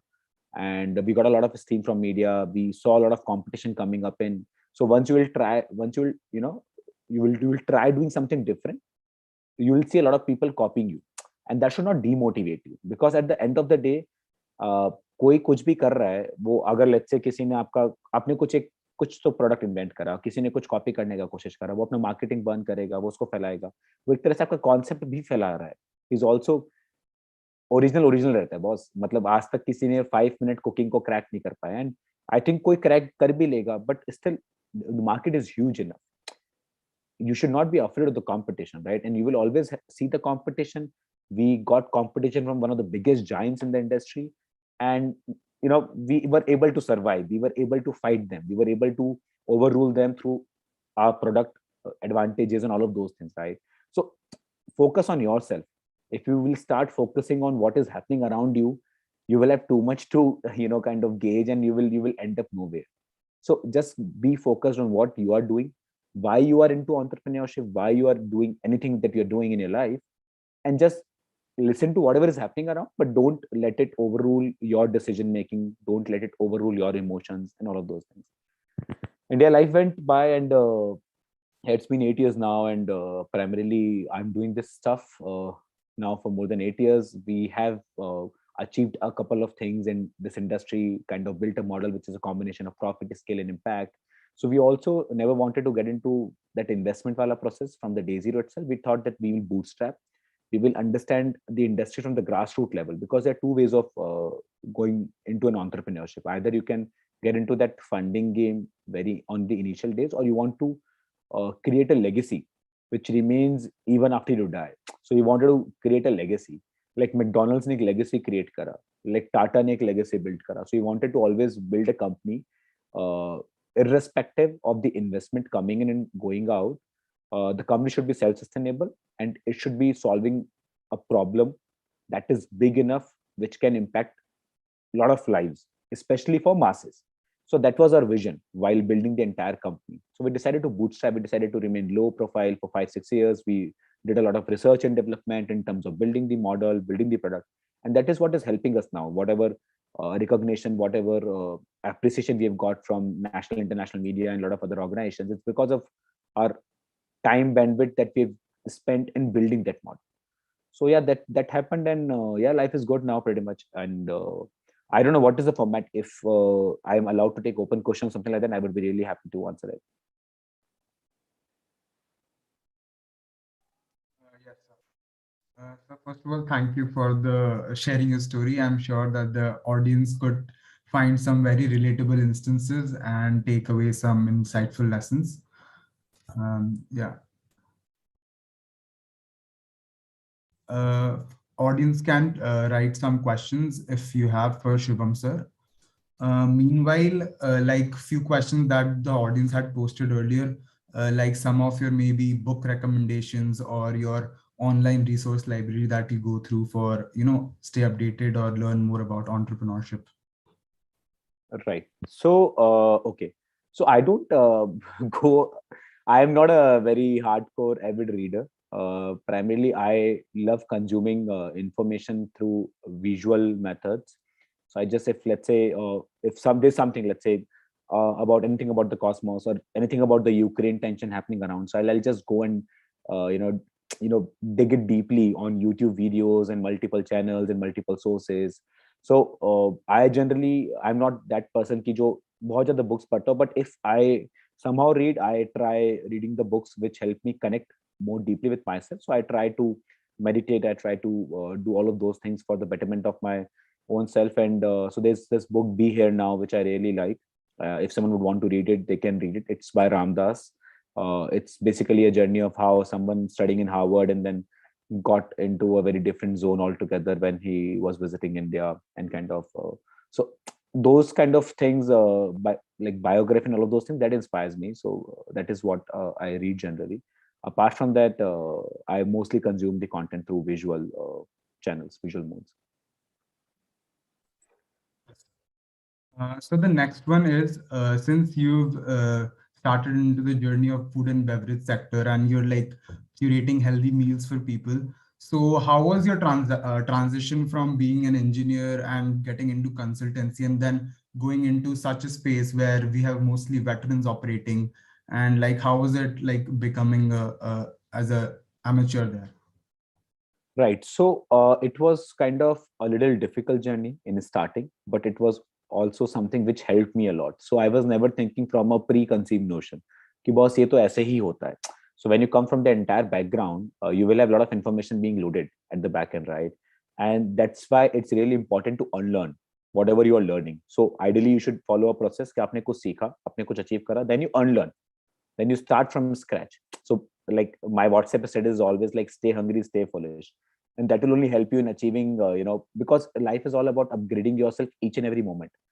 the day you will think कि boss मेरे को तो बहुत कुछ आता है, now I know a lot of things, I mean that is the day जहाँ पे आपका वो decline चालू हो जाएगा. So primarily, kind of it helped us in a lot of way that if I would have been from the F&B background or the industry or from the hotel management background, then मैं शायद कभी सोच नहीं पाता कि मैं 5 minute में खाना बनवा सकता हूँ एक 8 साल के बच्चे से. Being an engineer helped me in doing so, but at the same time, because I was not from the industry, it took me little more time to explore a couple of basic things. But at the same time, it also helped us in innovating a lot of stuff in the terms of process, in terms of multiple other things. So yeah, it has its own pros and cons. But in throughout my life, I've just done whatever I felt right. So I have a very clear conscience in general, because at the end of the day, if you want to live a life with regret, it's up to you, and you can die anytime. Like it's a very we will always think these things from a philosophical perspective. But after the COVID scenario, when we have seen the entire universe getting into a very haywire zone, so life is very uncertain. Ideally, you should not be living a life with regrets. Do whatever you feel is right, and live a life with kind of clear conscience, I would say. So that helped me. So consulting, I thought like, okay, this is something which is very much hyped right now. I want to just explore and see कि इसमें इतना hype है क्यों consulting. And I was lucky enough to get into that. मैंने कुछ ऐसे prepare तो किया नहीं था, तो कोई भाषण देकर आ रहा था किसी रैली में, and then it randomly happened. And then फिर startup में लगा कि यार let's try doing something. क्या होगा worst से worst case में, 2 वक्त की रोटी तो हम कमा ही लेंगे, इतना तो talent हम में है. So when you're okay with rock, living a life with rock bottom, right? So I mean, there is nothing that you will go beyond that, right? उसके बाद तो फिर आप ऊपर ही चढ़ सकते हो. So I think that helped me in taking those big decisions in my life in the early age. Wonderful. Yeah. So when we sort of talk about entrepreneurship, many people plunge into it thinking that they'll be able to skip the 9 to 5 routine, but later realize that it is a 24/7 thing.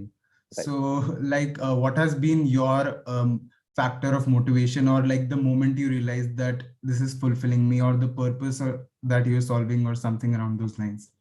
Right. So that's why I said in my, I think 10-15 minutes back, that it's really important that you should be connecting with the problem. Each and every day, whenever you are getting up, you should be really motivated enough कि boss मेरे को ये solve करना है. This problem, अगर वो problem connect नहीं करेगी, if you're just trying to copy something which has got a lot of investment invest, or which is getting a lot of traction, and which is the opportunity as of now in the market, then you will not be able to stay in this entire game for a longer time period, right? So even if so let's say, I mean, and you pointed very rightly that 9 to 5 thing, people think that ये entrepreneurship जाएंगे, हम खुद के हमारे time के राजा होंगे, but it's a 24-hour thing. And 24-hour अगर job है कोई, तो अगर आप, if you're not feeling right, if you're not getting connected, so let's say I was just listening to Pepon, I just joined 3-4 minutes back, and if he's not enjoying creating music, right, he will never be able to succeed in it. So you should be enjoying whatever you're doing, and that's why it's really important to connect with the problem. That's why it's really important to get into entrepreneurship, because you actually want to do something, and then just stay in this. It's like a game of cricket, right? अगर आप pitch पे खड़े रहोगे, कोई ना कोई ball आएगी जिससे आप छक्का मार ही दो. But for winning a game, you have to be in the game, and you can be in the game only when you are really deep inside connected with that problem. So that's really important, and I think I felt that connection. I was a big time foodie. I used to struggle a lot in terms of cooking. मैं जहाँ भी देखता हूँ, अभी भी मैं घर में देखता हूँ, किसी भी जगह पे जहाँ पे वो ladies 30-35 minutes pre-preparation में spend करती हैं, and I feel like, why are they doing this? I mean, it should be optimized in a way that cooking should be, and cooking has not changed in past 200-300 years, right? It's the same process. So that made me connected very deeply with the problem, and that helped me in staying in this game. Absolutely, sir. Sir, thanks a lot again. It was lovely interacting with you. I'm sure that the audience learned a lot as well. And thank you for giving out your time. Yeah. Pleasure was all mine. Pleasure speaking with you guys. Just one last thing, I think Peppan said it rightly, right? That you have to take life very lightly. At the end of the day, you don't have a lot of things in your hand. Things are not in your control. जो जैसा होना है वो वैसा ही होगा. You just have to think, keep on working, and like you have to be in the show. You have to just be part of the show, and वो show अपने flow के हिसाब से चलता ही है. So life में इतना ज़्यादा stress मत लो. And I see a lot of people going through a lot of mental health issues in these early days. So just stay happy, stay motivated, smile, start your day with a smile. Try to live in each and every day instead of, kind of living in the entire this thing. Okay, I want to chill on weekend, primarily because, try incorporating a little bit fun with your friends, with family, for yourself, for meditation, health, yoga, work, and each and everything in a single day. So when you start living life in each and every day moment, then it becomes much easier, right? So, and life is pretty much chill, yaar. Matlab, you don't have too much of things that you can control, so it's better you enjoy, right? Whatever phase you are getting through. So, yeah. Thank you, guys. It was pleasure speaking with you all, and hope to see you soon. Yeah.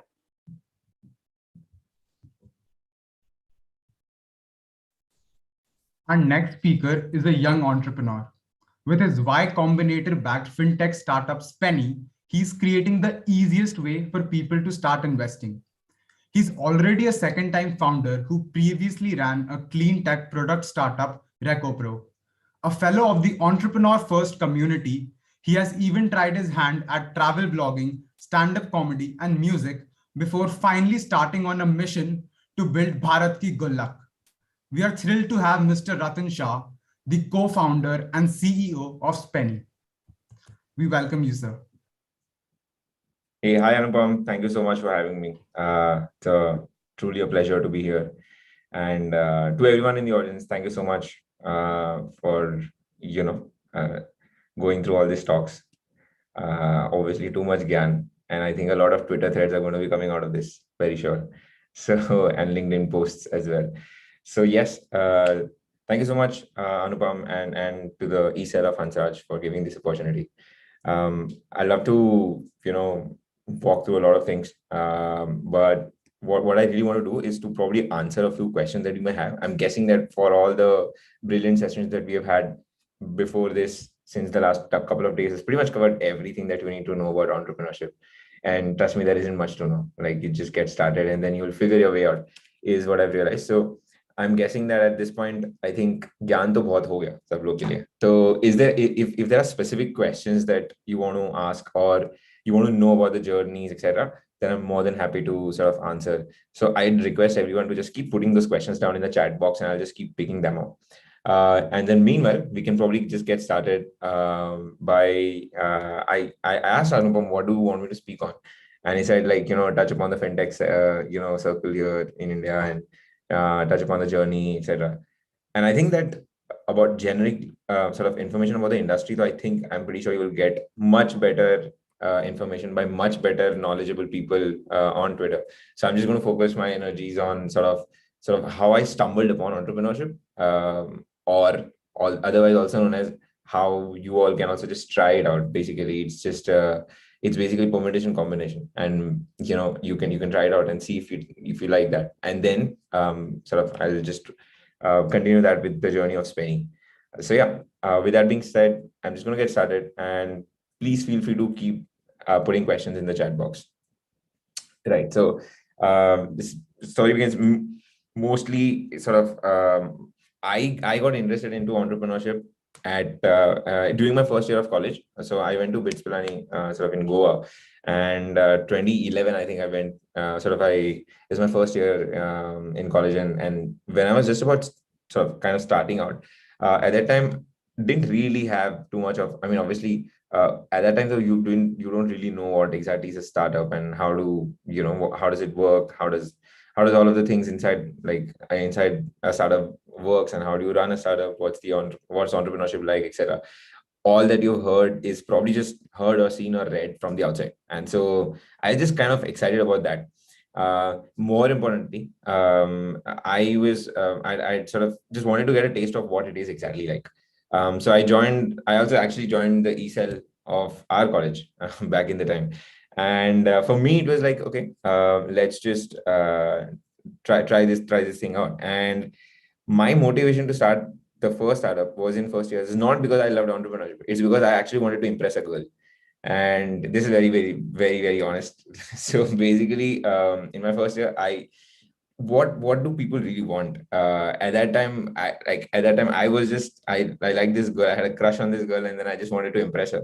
And she was into entrepreneurship, and I was like, we're gonna run a startup together, because that was my brilliant idea of, asking someone out at that time. Pro tip: never do that. Always ends up in disaster. But I didn't know that, and I was like, just gonna start anyway. So at that time, my first brush with entrepreneurship was starting the sort of a startup which was a fashion rental startup. Basically, it's like what Rent the Runway is today, but back in 2011, Rent the Runway wasn't really famous, and so for us that seemed like a crazy good idea. Except it had two problems. One, I didn't know anything about fashion or rental. Another pro tip: never start a company in which you don't know anything about anything. So, but at that time, it was just like as purely led out of excitement, and I just wanted to try it out. Over the course of the first 6 months, quickly realized that this startup isn't really going to work. And by the way, neither did that relationship. But point is, I really enjoyed a lot that particular like the whole experience of starting up and the whole experience of just trying to get solutions to problems, and half the time you don't really know exactly what you're doing yourself, and it's just a game of figuring it out along with yourself and the company as well. And I thought that this is something very exciting and this is what I want to do. So then it became a game. Every year in college, it was basically just, every year I like essentially the goal was first day of every year, we're going to start a new startup and with new people. So I like the second year I started a hiring tech startup with four of my friends, not knowing that I am right now in my second year of college. I have never set for placements. I don't know anything about hiring. What the fuck am I going to do creating a hiring startup? But well, logic wasn't on the table at the time. So for me, it was like, all right, let's just gonna try this out. We had a lot of fun again. This time made different mistakes, and got to know some interesting things like, acha, theek hai, there is something called as product market fit. There is something called as, all right, you need to research your market, you need to research your product, etc. Bunch of these things. One of the most valuable lessons I got was to how to choose your teammates or how to choose your co-founders. Pretty much one of the most critical things to do. So in the third year, essentially started another startup. This was RecoPro. This was my first serious startup. This was my first serious company, essentially, which is not really just a game. And at that time, I was, pretty motivated to now make it work. We worked hard on that particular company for like almost 2 years. Essentially, that one is where the idea was that to reduce the cutting down of trees, so we would replace wood with recyclable paper, and create logistical products for that. And this was a proper engineering product, and this was something that I'd spend a lot of heart and sort of soul into. I was pretty proud of that product. And the problem, however, was that at the end of the fourth year, you have this weird, very perennial question: कि यार placements में बैठे कि startup को continue करें. And at that time, we gave ourselves some excuses. Maybe we don't have experience, maybe we don't have money, etc. Today, I can tell you that it was nothing else but chickening out. I was scared shitless. That's the point. That's the major thing. And I realized that at that point, I felt like the best way to go would be to just take up a job, and then we'll figure it out later. So there were three co-founders. Three of us were there who were creating this, and all three of us went our separate ways. I went to JP Morgan to pursue investment banking. A couple of friends pursued different things. And then eventually, after a year and a half of working there, it's pretty clear that this is not something that I want to do, and I want to get back into startups. And so quit that job, and again restarted sort of RecoPro, which was, and this time had gone in full in, like we had a little bit of savings, etc. And we went full into that. We transformed that product from just an on-paper idea to an actual product, to an actual business. And that is something that took a lot of efforts. Obviously, it was a lot of fun. And we made a ton of mistakes, but also that was for the first time that I can say that properly. This is like legit when your ass is on fire. That kind of situation when you don't have any safety net. Because I realized that the moment you have safety nets, तो घंटा नहीं कुछ होने वाला. Basically, you are not going to do anything else if you have safety nets, because it's human. I mean, again, this depends because everyone works differently, but the human tendency is to sort of default to your safety net, whatever is your safety, because that's why that it exists. You have that net in your head. Once it doesn't exist anymore, it's like it's similar to that scene in Batman. If anyone has seen it, so he wants to climb out of the well, and every time they have that rope, tied to the person. And so now in the last time when he goes out, he doesn't take any rope with himself, because if you have a safety net, so you will kind of tend to fall towards that. So that's the thing. And so yeah, that was pretty interesting. Ran that for 2 years, but I had a like serious problems with that company, in the sense that we were running into troubles in terms of we were not able to raise too much investment initially. We were also not able to sort of, we had a product, we had a few customers, we had revenue, all of that was in place, but it is pretty difficult to sort of navigate an actual physical product startup. We realized that the hard way. But we still had a lot of fun. We ran it for 2 years, and post around 2 years end, we got a decent sort of an offer from one of the packaging companies in Gujarat, and so we were happy to sort of hand it over. Post that the kind of how every 20 something person goes through this phase, which is that यार life में करना क्या है, ये सब तो ठीक है, but life में करना क्या है? It was the perennial question, in the sense that I had no clue what exactly you wanted, because so far everything was very formula driven. You had your school, then you had your college. So far you haven't applied your own brain. Like school to karna hi hota hai. So it's like, okay, school complete kar liya, uske baad whatever stream you choose, let's say you go to DU, you go to BITS, whatever, whichever stream you go into, or whichever college you take, it's again a set formula for the next 3 or 4 years. And then after that, generally people take up placements. And so that's again another set formula, because you really don't, you aren't really taking active decisions yourself. Post that, I had this startup wala thing, which I wanted to try out, Reco Pro. So did that. But then when that came to a close, it was a very, very big perennial question. And this is like a proper deep existential crisis type question, which is that, what exactly do you want to do in your life? And I realized that I've never explored any option only. Like, I didn't give myself a chance. What if I'm good at music? Who knows that? What if I'm good at stand-up comedy? I have never explored that. And I was like, okay, how do I now figure this big question out? So I was like, okay, for the next 6 to 8 months, I'm not going to do anything. I'm not going to take up a job. I'm not going to sort of run a startup. I'm not going to be involved in anything. I just want to figure out this answer for myself. And that was my big sort of challenge to myself. So like, okay, I started doing the only thing that I know properly, which is that if there are too many problems now, I just start writing it down for no reason. I don't know why. It is therapeutic. When you have too many things and too many shit to do, you're like, okay, let's just take a pen and paper and start writing things down, and then we'll figure it out later. And so I was like, okay, let me just write down everything that I ever wanted to do. And that turned out to be a massive list. And then I sort of removed all the illogical stuff out of that. Yeah, cricketer to bhi nahi ban sakte na, obviously hata isko. So basically, it came down to a short list of the things which I felt like are the most practical things. Those were like 5 or 6 things. I had trained in music for about 16 years, and like a classical percussionist. So I was like, okay, that is something that I can probably pursue. I was always interested in stand-up comedy. I had no clue about how it works or what it does, but I was like I was just very curious about it, and I was interested in that. Travel was something that I was always interested in. So there was a bunch of these things that I was pretty interested in, and I was like, okay, we just want to try it out.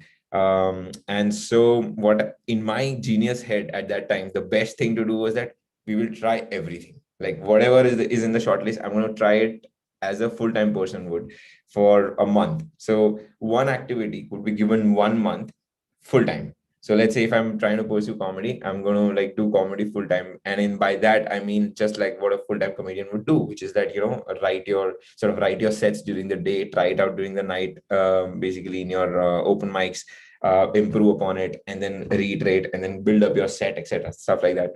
And like, okay, because that seemed to me to be the most logical thing. I didn't know what else to do.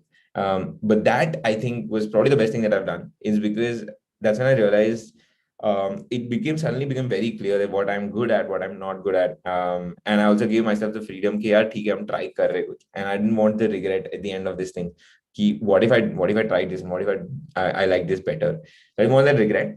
So then like, okay, cool, let's just try everything. I later realized I suck at so many things I thought I'm good at.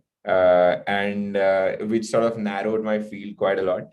And then I was like, while I was trying back and forth, it was about 6 or 8 months, at which point my mom was like, ye to bacha pagal ho gaya. Because one day I'm sort of, doing comedy, the other day I'm doing music, the other day I'm telling that I'm going to work on a startup, etc. So she had lost all hope on me. But then she's pretty supportive. And so she said, Kia, now please just set a timeline and then work backwards from it, and then just give me an answer on this day. Like, all right, this is what it is, because I can't see you like this anymore. And I was like, okay, cool. Set up a deadline. And I decided, all right, I'm gonna figure it out until this point. And then situation happened in such a way, and then sort of my choice boiled down to essentially going down for an MBA or going down for a particular startup. And at that point I was like, I'm not going to go for an MBA for sure. And I tried all of these other things, and I realized what I'm good at, what I'm not good at. So eventually zeroed in on startups.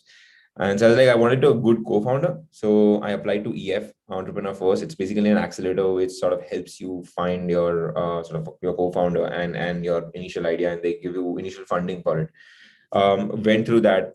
That's where sort of the journey of Spenny started. And then so that's where I met my co-founder Gaurav. So both of us always wanted to work in fintech, because I had a financial background because of JP Morgan. And for me, it was like, people always ask me the same question, which is that, where to invest, how much to invest, kaise, kidhar paisa dale, ye wo. And this is a perennial question which I've realized, to which nobody has the answer. And so we were like, okay, let's just work on something that can create this answer for this, because everyone asks this question. It must be a big enough problem. And so Gaurav and I started working on this. And when we started to work on this, we realized that this is a far bigger sort of issue than what we initially realized. It's a far bigger market, and this is something that we can actually create an exciting solution out of. That's how Spenny came about.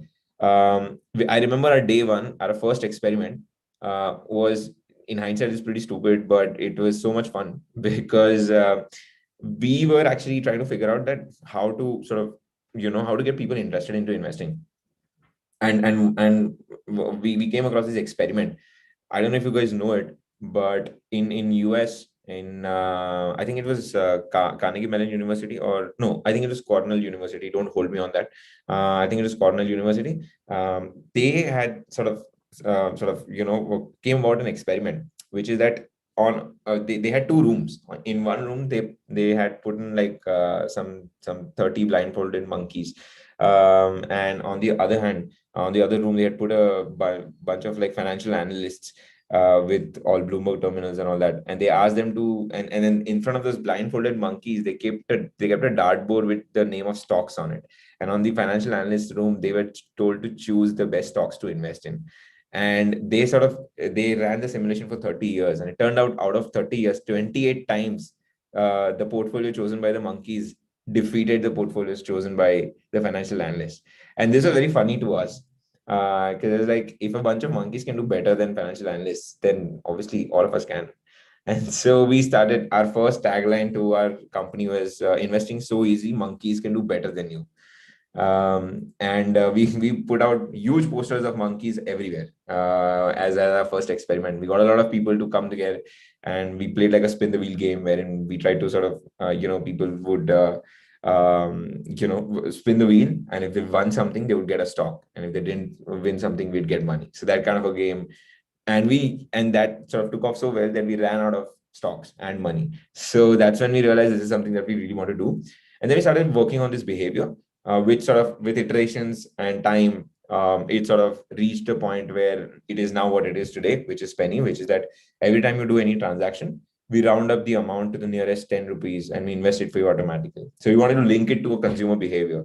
So we initially started by saying that, yaar, हमारी age के लोग करते क्या है आजकल, and we realize that everyone सबसे ज्यादा reels बनाते हैं, या फिर यूट्यूब पे या फिर इंस्टाग्राम पे.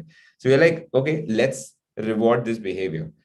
How about the fact that we turn this into an investment opportunity? And so our first product was actually, every time you cross 10 minutes scrolling on Instagram or YouTube, we would deduct some amount of money from your bank, automatically invest it for you. So it's a double thing. It's basically, essentially, a lot of people suffer from social media addiction, and a lot of people don't invest. And we said, all right, let's marry the two. a disaster of an idea, because it started off great because there was a lot of interest for this, but then we later realized there's a negative relation to this. So in the sense, either people will not feel good when they're, let's say, when you're doing something which you shouldn't be doing, which is like, let's say, wasting your time, and then when someone punishes you for that, it's not a good feeling. It's a feeling like you अंदर से गाली आती है ना जो, oh, matlab that basically that was our users for us initially. So like, okay, cool, this is not something that we want to do. And then we sort of moved to different trigger points. And so the other trigger points was the transactions. So we said, okay, cool, every time you transact, we're going to do this. So let's say you go to a coffee shop and you swipe your card, then we take that amount of say 172 rupees, we round it up to 180, and the difference of 8 rupees is invested automatically. And so thereby solving one of our core critical problems, which is that yaar kahan paisa invest karna hai yaar? That question what we wanted to answer. And so that's what we've been trying to do. So yeah, that's how we came about the journey of Spenny. Once we had that idea in place, it was about execution. We applied to Y Combinator. We're very lucky to sort of fortunate to get through Y Combinator. And then we had a bunch of visa issues as well. Sorted those things out. And then eventually we found ourselves in San Francisco. We had the time of our lives. It was probably the mecca of startups. And for anyone who is into entrepreneurship, I don't think there is anything better than being in SF. And it's pretty crazy. The first day we land, we go into an Amazon Go store, which has no people. Like it's a what do you call it? It's a store where there are no assistants essentially. There are no shopkeepers. You just automatically go in, take a product, and just walk out, and your money will be deducted from your Amazon account. A lot of these things felt magical in the sense that, and we saw a lot of Teslas zoom by, and like, okay, cool, now we are in magical Narnia of startup land. So this is pretty surreal for us. And then the journey, we came back to India. We were like, okay, we're pretty determined to start that company here, and so that's how we got about Spenny. So yeah, I think at this point, I'm just going to step back and take a few questions because there are quite a few. Start with the first one, I think from Vani. Vani, what are some things you wished you had done sooner in your entrepreneurial journey? Okay, interesting. Yeah, I think again, I all of this is in hindsight, so you really can't say that "Kya haan, ye kar lete to sahi ho jata." But I do believe that in hindsight, that if we had somewhat of an inclination about regulations or sort of legal things in place, especially for fintech startups, that would be much better. Because when we are getting started with fintech in India, you don't really realize how much of a legal hurdle or legal hassle it is in India. Regulations are a pain in the pain, basically, is what I mean. It's an extreme amount of, it's basically an extreme sport, is what I mean. You know what I mean? It's like there are always regulatory hurdles, there are challenges you need to sort of take care of, legal routes that you need to take care of, etc. And if there was somebody out there, or if there is someone out there who can sort of guide us during those times, I think that would be way better. Because what do you do when you face legal troubles? You try and find some lawyer, and the moment you try and find some lawyers, they are out there. I mean, they're going to charge you a bomb when you don't have money. And so you are in that sort of circles. Yeah, that's one thing which I think could have done better. This is another question from Palak, which is how to find the right people to start up with. Critical question. This is a question that I get a lot, and I think I answer this in a very simple way, which is that, let's assume for a second that wo sare fancy skill sets bhul jao. Forget that, oh, there's a data analyst, there's an engineer, forget about all of these things. I feel like a startup comes down to two things and two things only, which is build and sell. Simple. So somebody has to build and somebody has to sell. And if you have to identify who are you in that journey. Are you the person who can sell like crazy, or are you the person who can build like crazy? The idea is that you have to find yourself first. If you are the kind who sells, you just need to find someone who can build, and vice versa. Now it doesn't matter if there are 2 people, 20 people, 40 people, etc. Within the team, you should have these 2 functions, and if you have those, then I think you're sorted. So that's how you would find the right people to start up. The other question from Tilak, looking back on a journey, what are some things you have done differently? Yeah, I think I just answered that. Yeah, it's pretty much the same question. Ayush, question from Ayush: which instruments do you like? I'm a percussionist, out and out. I like all percussion instruments. I'm actually trained in tabla, which is essentially an Indian classical percussion instrument. So anything on the percussion side, drums, tabla, congo, bongo, or something that I like. Uh, Question from Alia: how does one get into an early stage startup as a fresher instead of going through the standard corporate route? Yeah, Alia, I think to be honest, it's easier than ever before to get into an early stage startup as a fresher. Most of my team members today are freshers. Simple. Just reach out to them and provide them value. How do you reach out to them? Either on Twitter or on LinkedIn, or where you know where these people hang out, right? These people are on Twitter. These people are on LinkedIn. You might often find their emails, etc. So just try and reach out to these people. So that's how getting in front of them, and then show them that you are of value. How? If you are a generalist, let's say you are a fresher, I'm assuming that as a normal fresher, you don't really specialize in one particular skill set, and therefore your idea is to be just as useful to the startup as possible. So I'll give you a couple of examples. The first generalist that I hired in Spenny, he was someone who was just interested in the business. He was someone who didn't even speak like pura English. He was very passionate about this thing though, and so he would just on a piece of paper he would draw out, okay, we should do this, we should do this. He just write ideas about Spenny, okay, we can do this, we can do this, we can do this, and click a photo of that and send me an email every day at night. So that his idea was that in the morning when I wake up, the first email I see is his. And he just did that for like 7 days. And I'm like, this guy is crazy, man. I need to talk to him. I spoke with him and he was such a brilliant person. And so, we hired him. So yeah, I mean, it's that simple. You just need to show value in some way, shape or form. Our social media, basically the person who handles our social media, we hired him simply because he had created a thread of memes explaining Spenny without us even asking. And we said, this is brilliant. We need to get in touch with this guy. So we got in touch with him. He didn't even get in touch with us. It's just like you keep providing value, and I think you'll get an opportunity pretty soon. That being said, Spenny is also hiring. Please apply. Okay. So there's another question from Mani. Where does the rounded amount get invested? Right. This amount gets invested into either digital gold or mutual funds of your choice. There are low, medium, and high risk mutual funds. So yes, those are the two current options. We're also getting crypto as an option soon. So, yeah. As fintech advances, how will AI impact the sector and what hurdles will there be in adopting it? Damn, that's a loaded question. It's going to take a lot of time. I'm going to probably say this in super short, is that obviously AI, as with respect to, first of all, AI is a fancy word, is what I think. A lot of startups say that AI startups, they're basically just an Excel sheet running in the background. So when you read AI, always read it with a pinch of salt. When actual AI comes along, I think there'll be a lot of this thing in terms of analyzing your risk profile automatically, figuring out your financial goal automatically, and taking your current financial position and drawing the route from A to B automatically. This isn't super short. Maybe we can get on another call if you want to know a lot more on this. So this is from question from Shweta, being from an engineering background, how to learn about finance? Oh, this is a good question. Yeah, to be honest, today lots of courses are readily available. YouTube karo, sara answer mil jayega. But that being said, for me, it was like I had taken a couple of electives in college, and I had also always interested in finance. So I used to read Investopedia a lot. And I think, yeah, that was my sort of source of learning finance. There's another question. Should we expect watching you pitch on Shark Tank season 2? Shark Tank, not really. I don't think so. That's not our goal. Simply because we are not in that sort of phase where we want to go into Shark Tank right now. Obviously, congratulations to all the startups that make it there, and full respect to them. But yeah, it's not something that we are looking to do right now. So yeah.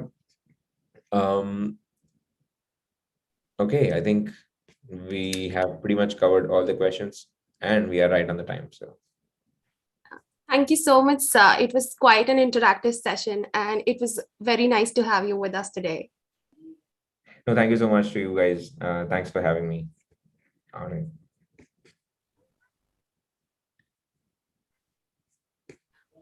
Now we have a video by our title sponsor, GoToPitch.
With the vision to change the way the world thinks about smart homes, our next speaker for the evening is a renowned presenter and a thought leader in the field Internet of Things, Mr. Yuvraj Tomar.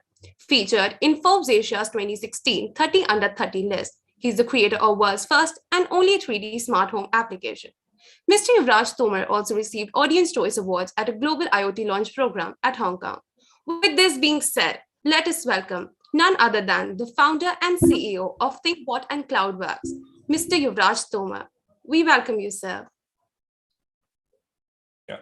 Hello, everyone. Thank you for having me on the platform, and looking forward to having a great evening and a great talk. So I guess before I begin, let me just lay a quick introduction about where I come from and giving you a quick understanding of my journey. And I have a couple of slides prepared for this talk, so I think that might come in handy while I'm probably interacting with you. And towards the end of the discussion, we can have some Q&A session around how to come up with ideas, how to execute them. So without further ado, let's go ahead. So I come from a background where, of studying PCMB basically in a small town called Meerut. I studied there for about the first 17 years of my life. Then spent the next 4 years in Tech Chandigarh, Punjab Engineering College, where I majored in information technology. After that, I got my first corporate gig, which was sort of like a summer contract for Google, then got a gig at Cisco. And from there on, worked there for about a year and a half, and then started my venture in the startup world. So it's been almost like, this is my 9th year, I guess, in the startup world that way. And it's been a quite fruitful and a learning experience so far. And over the course of time, I've learned quite a lot of aspects, which I'll share with you over the course of the slides, and probably teach you some methods and some insights that I've developed over the course of time, and that might come in useful while you guys are probably coming up with your own ideas. So let me just share my screen and take this thing ahead. Yeah, is the screen visible to all? Yes, sir. Cool. So I guess continuing about my background, right? So like I said, I've been involved in the startup journey since 2013. Started with ThinkBot as my first company, then started with CloudWorks as my second company in 2019. And I'm also a music producer on the side under the alias of BotWorks. So my job in the day-to-day business is to basically develop viable business strategies and to strengthen our partner network while parallelly developing a product in focus. So in terms of the kind of technologies I handle and the kind of stack that I work with, I've worked extensively over hardware, middleware, cloud application, 3D application, and 3D art, and a lot of all these aspects. I have 2 published patents, one granted patent by the US PTO, and I often consult startups in IoT and more into no-code and low-code lately. So continuing on to my corporate journey. So I guess it's been fruitful that I was more or less like an open source contributor right from my college days. And so my corporate journey in a way started from my second year itself while I was in college, where my first gig was for this open source organization, KD, where I reduced their startup time from 30 seconds to 19 seconds. My mentor and I published a patent, which was basically used as a foundation for parallel OS startup code for most of the Linux and Unix-based systems. Then in 2010, I got a contract for working with Google as a student developer. I wrote a math library in C++ that is still being used by some KDE code programs for astronomical calculations. Then graduated in 2011, and right after that, got a campus placement at Cisco. And over there, I deployed the PIM-v6 protocol, which was basically enhancing device connectivity across 500 million plus devices. So I guess given my track record, you'd ask, why did I even start up, right? So things were going really good. I was pretty good at what I do. So what was the whole reason for starting up? So the couple that I really could think off the top of my head were, once I really wanted to break the monotony of the corporate life. Second, I really didn't want to take the MBA MS route. And third, there was so much that I wanted to do. So I decided to do just anything and everything that I could. So I know it doesn't sound right, it might sound messed up, but that is the real analogy of how, or what was the original thought process and why I started up. as time went by, I lost my chance to quit, and I found something that I got passionate about. And basically, that's what I found what I needed to do. So it might surprise a lot of people that I've came this far and I've achieved all of this when I started it for such a simple reason. So unlike the traditional answers that you see, passion, motivation, whatnot, and all that. So I guess these are all afterthoughts of the initial process and the initial effort that you pursue. So it's just important to do that initial effort. And in that effort, you'll somehow find the way or find the line how to go about things. So summarizing my journey from, let's say, when I started up over the past 9-10 years, right? So for the first year, when I was in Cisco, I was moonlighting. During the day, I was working with Cisco, and during the sort of night time, when I get the 8 hours post work, I'd work on my idea. Then in 2013, after pitching the initial idea to a couple of people, getting some initial interest from them, then when I finally incorporated and basically formed the company and took the product ahead. We developed a bunch of line, more than 30 products in the portfolio, got featured nationally, internationally as well, got featured in Forbes 13 or 13 in 2016. And just when we launched all of our entire product line, demonetization happened. So which really affected the real estate market, and those were our prime customers. So 2016 pretty much marked the era where I had to again start from scratch because of a government policy that was introduced. But in a way, it turned out to be good because it helped me to think more on the lines of creating independent software or independent entities, which could then be taken as independent revenue streams of business. And that was where the second idea of CloudWorks also came to be. So ThinkBot continues in its existence as a hardware company, and CloudWorks became the entire software angle behind it. So CloudWorks was initially focused more on lines of no-code platform for IoT and smart homes. And over the course of time, we've grown it into a very capable platform, creating 2D apps, 3D apps, and a lot of other no-code stuff. So when I say no-code, I think you'll probably get to know the context more in the later sections of the slide, what I really mean by that. So currently we are building a rocket ship, which is on its way to launch. And when we launch, we know we'll probably reach the skies and we'll go to the moon, as they say, right? So this is where we are right now at the moment. And this is pretty much our story, or has been my story so far since I started up, in a very brief summary in one day. So what did I learn throughout all this journey? So again, if I have to summarize my learnings, I'd summarize it in these 3 paragraphs that I've sort of composed in one day. So see, the first aspect in the first art is all about observation. You have to observe all aspects of the art.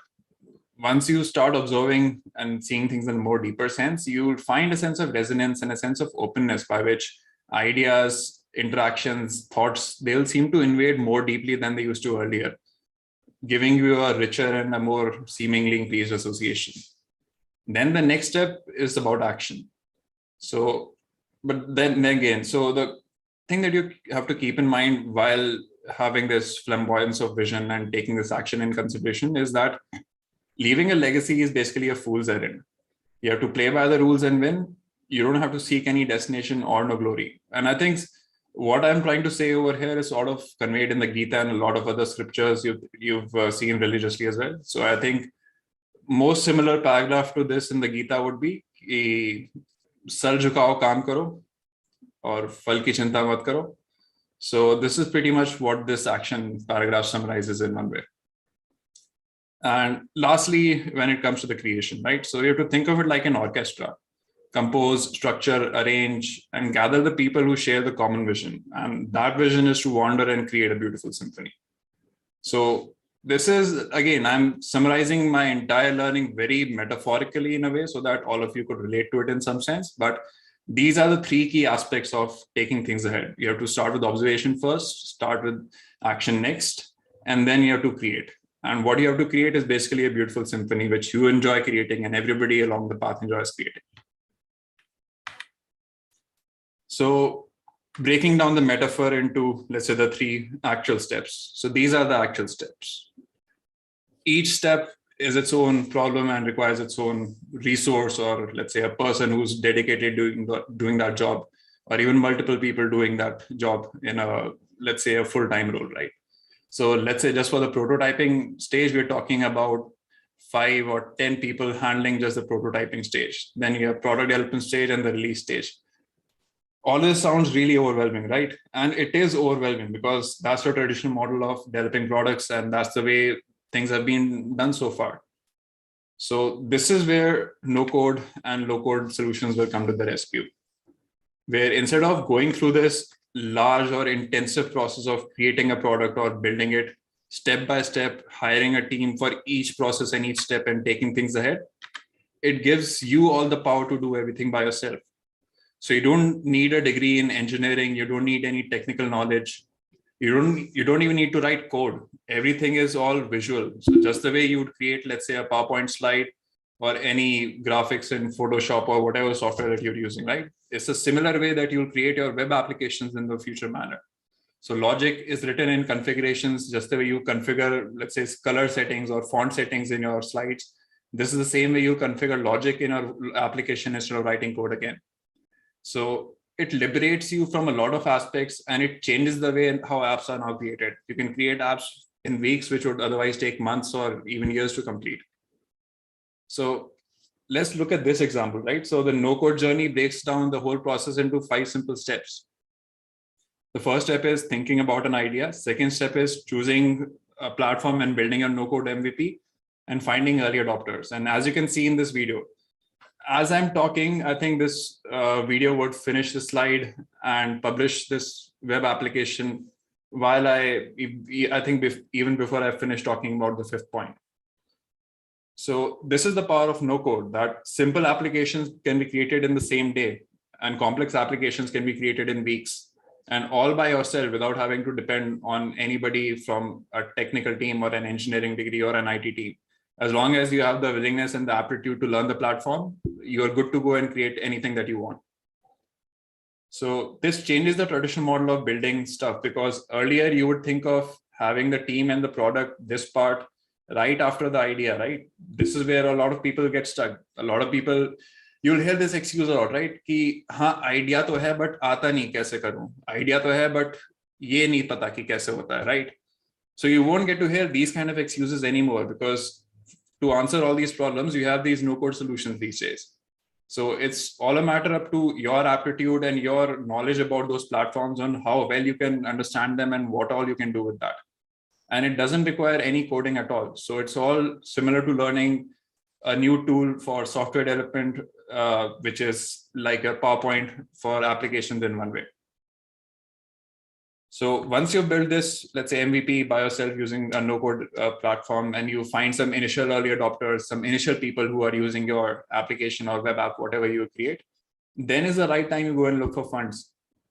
And this is what a lot of people are doing nowadays. You'd see a lot of people just raising seed funds of millions and dollars, because they've already raised let's say they've already established the MVP and some early adopters. So they can demand that kind of fundraising where they can command a valuation which is very high in millions of dollars.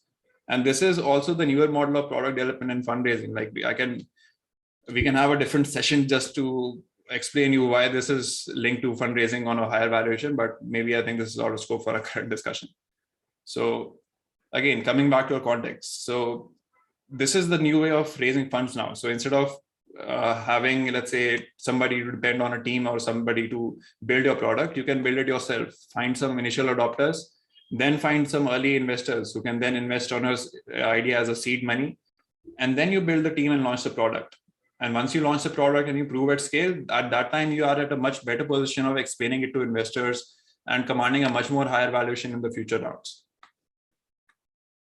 So again, in the next set of slides, I've captured some of the tools that might be handy for, let's say, application building. But just to summarize the whole context again, and revisiting the 5 steps on how you can build applications using the new way. The first step is to think of your idea, and coming up with a novel idea is like equally important. Second step is to build that idea or take that idea into fruition and build something tangible out of it using some no-code platforms out there. Then find some early adopters who could be 5, 10, 20, or 50 users who are willing or consistently using your application platform. Then you go about finding investors who you can then tell this idea, you can pitch this idea novelty, and you can also tell them that you already have people using your platform. then you're in a much more position to raise funds from investors. And using those funds, you can build the team, build the product in its full form, and launch and scale the product. So the earlier method or the earlier model, which was this intensive, has been simplified and broken down into 5 simple steps just by the virtue of having a no-code platform in the middle. So this is the power of no-code. And these are some of the tools for the categories that you can use for no-code development. So again, I won't be going down explaining each tool because I guess by the scope of time, we don't really have that much in our bandwidth. But I'll just skim over these slides, and for your reference, I can even share these slides later if required. I'll probably share a Google or Dropbox link that you could share with everyone for the sake of knowledge that way.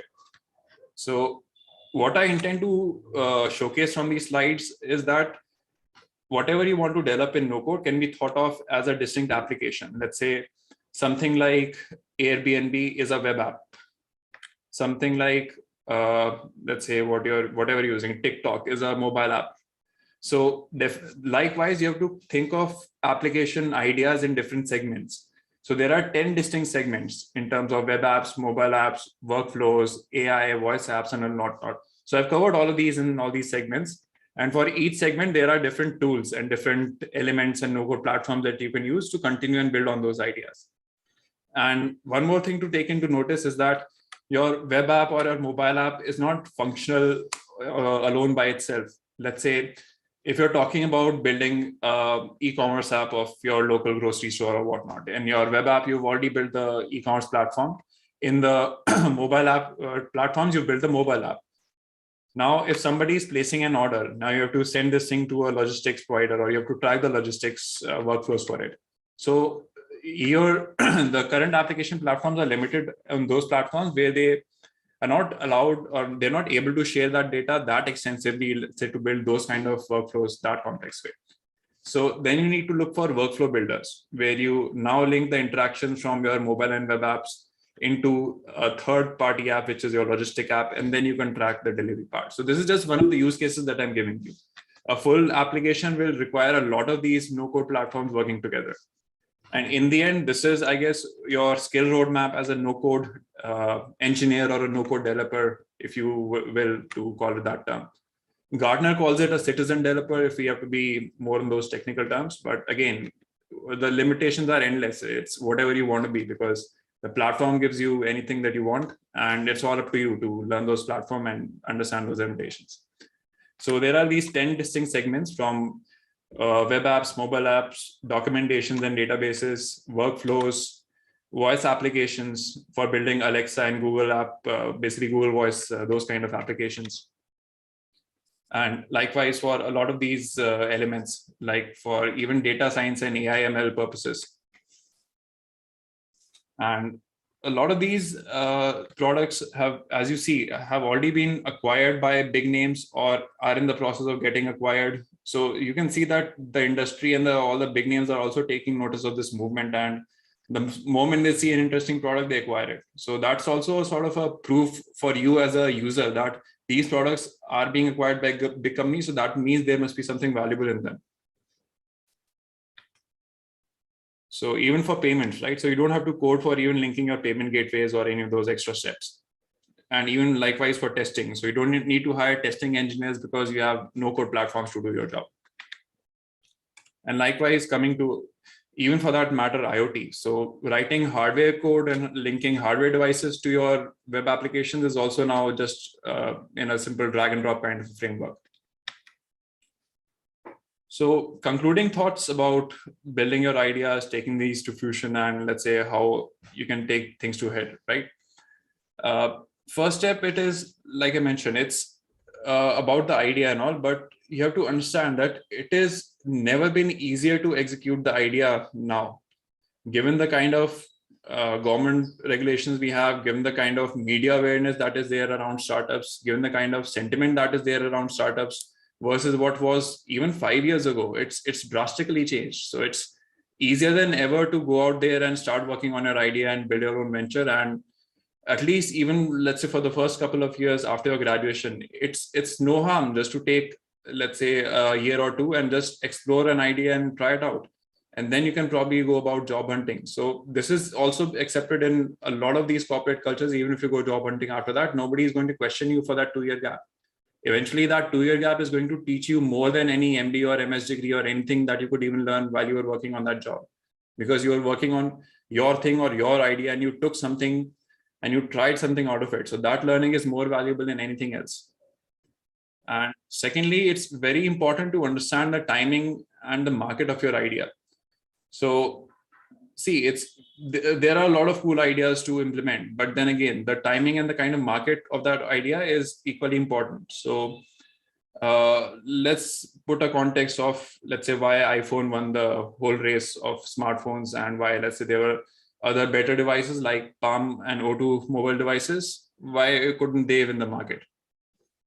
So you have to understand that the timing of why the iPhone launch really took things ahead was in line with the timing of the telecom deal that Steve Jobs had made with AT&T. The reason what the deal allowed was for $99 a year, people could buy the iPhone and the AT&T plan together, which wasn't bundled with any other O2, Palm, or any other devices. So do you understand the power of a simple marketing deal affecting the use of iPhone and that becoming the default smartphone that you use these days, just because Steve Jobs struck a deal with AT&T?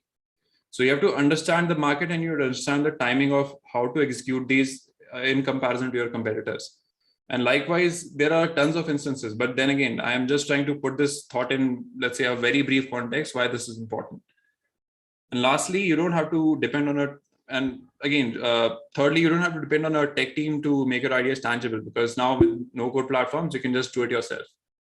And lastly, it is important to leverage the power of personal branding, especially in today's time where products can just be sold by the image of personal branding itself. You don't even need a marketing team these days. So leveraging that early on from your career and right from your college days is going to really pay well later in your career.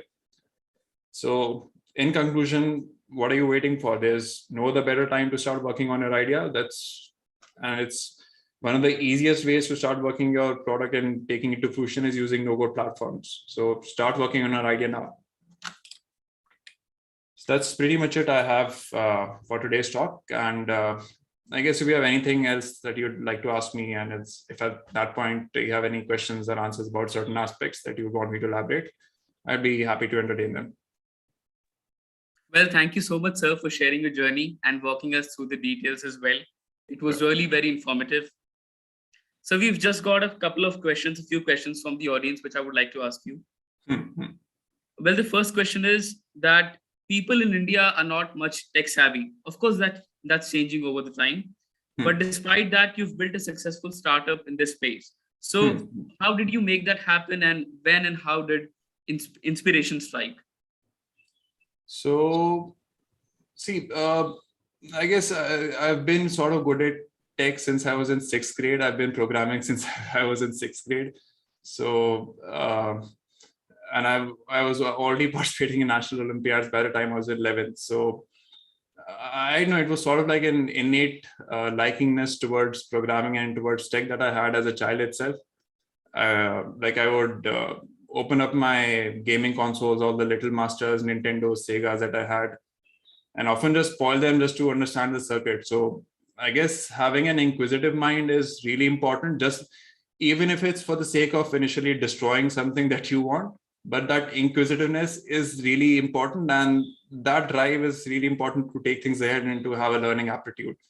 And as long as you keep that learning aptitude, you keep flourishing things involved, and you keep an active, let's say, pulse on what's going on, and you keep learning those trends, I think it becomes a lot more easier to identify ideas, to work on them, and then to execute them.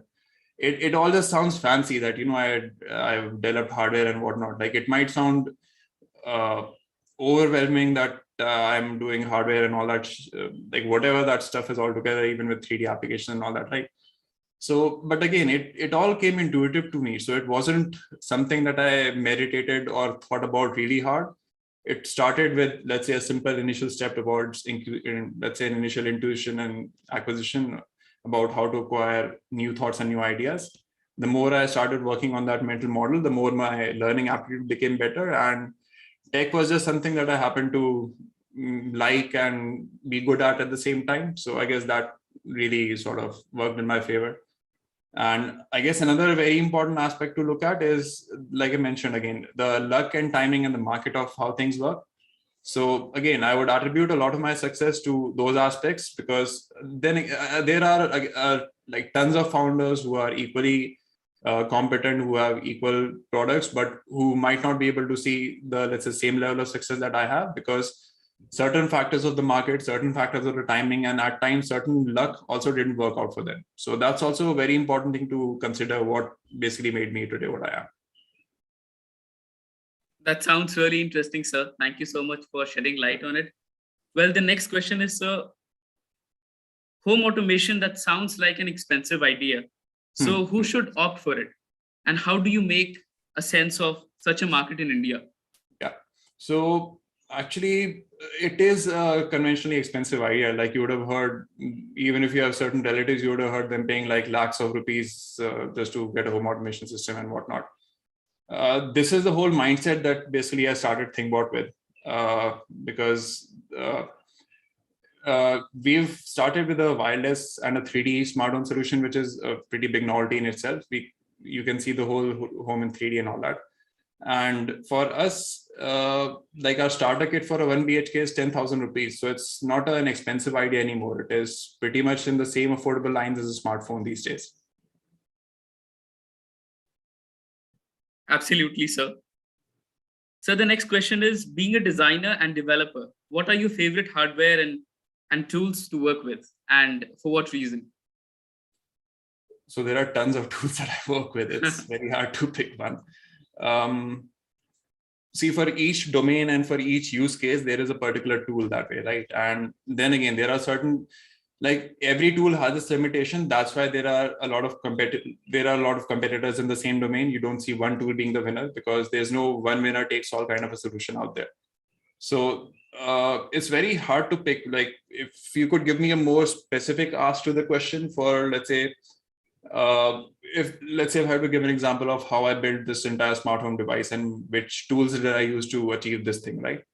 So in terms of the hardware development, I used basically for my firmware programming, I used Arduino libraries, and I programmed and basically I coded that in C. For my hardware, the PCB design files, I created the Gerber files in QuickCAD, and there's this another software called Altium, which is a 3D PCB Gerber CAD creator. Then mostly for the testing part and all that, there were like some proprietary software that I worked with the manufacturers and contract manufacturers. But then again, they were written in C.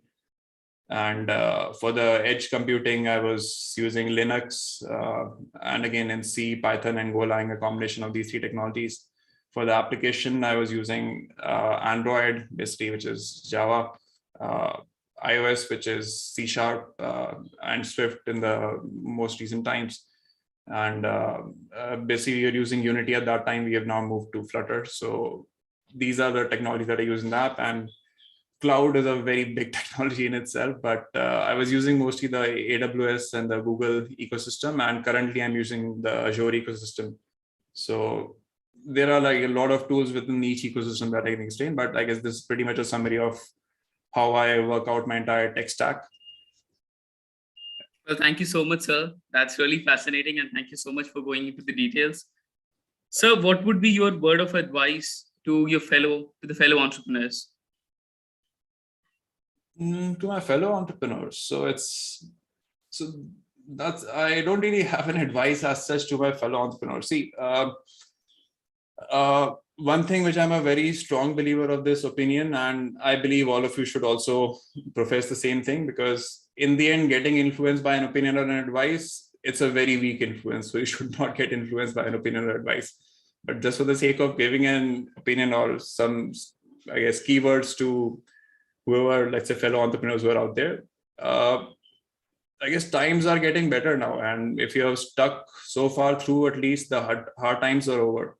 So at least for the next couple of years, and at least in this decade, I would say that this decade is a decade of the entrepreneur. So be at it and keep it up. So. Absolutely, sir.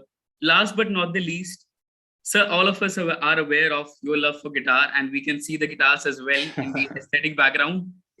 So, sir, I'm really intrigued to know when did you develop that interest and how important do you consider it in sort of helping you to strike a balance mentally? So I picked that up actually in my first year in college itself. And I had a metal band and all that in college. So my alternate career would have been a musician. We won the Channel V preliminary Chandigarh chapter of Launchpad. We launched a 4-song EP and all that too. So my alternate career would have been a metal guitarist in some other universe, I guess. But the way I understood how it really helped me, let's say, maintain a balance, and not just maintain my balance, but even keep my aptitude really sharp. So it's similar to that statement that you would have heard, right? It's the same reason why people say that you learn multiple languages, because the whole point of learning multiple languages or picking up a new skill is to activate certain, let's say, neural pathways in your brain, which help you to form longer neural connections.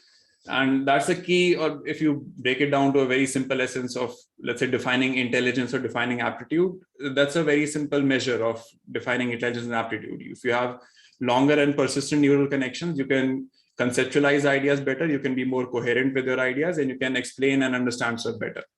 So music, or basically learning guitar, was, I guess, another skill that helped me something on those lines. So I think this is one more thing which I could probably advise all of you in college. So if you haven't picked up an instrument, especially during the lockdown, so this would be a good excuse to pick up an instrument, so that it helps you expand your mental model of learning.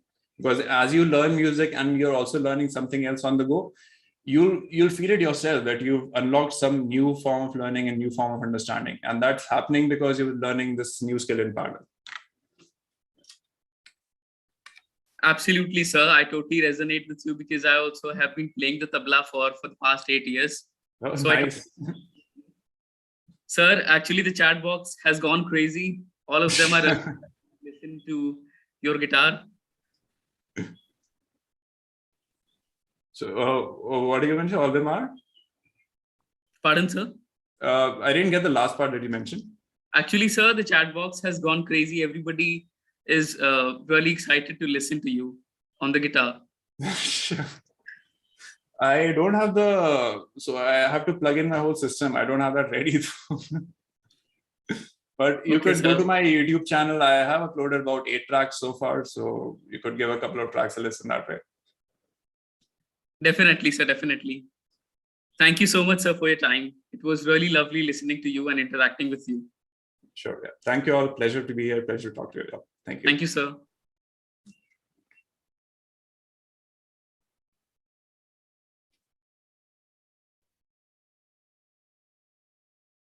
Our next speaker for the evening is the founder and managing director of one of India's leading coaching institute, Drishti IAS.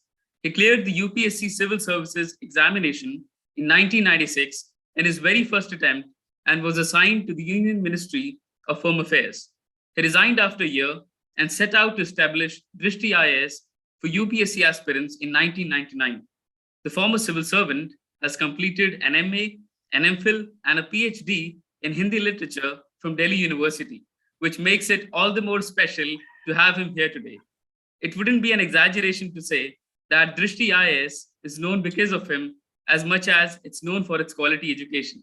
So please help me in welcoming one of the most revered and loved teachers in India's civil services community, Dr. Vikas Divyakirti.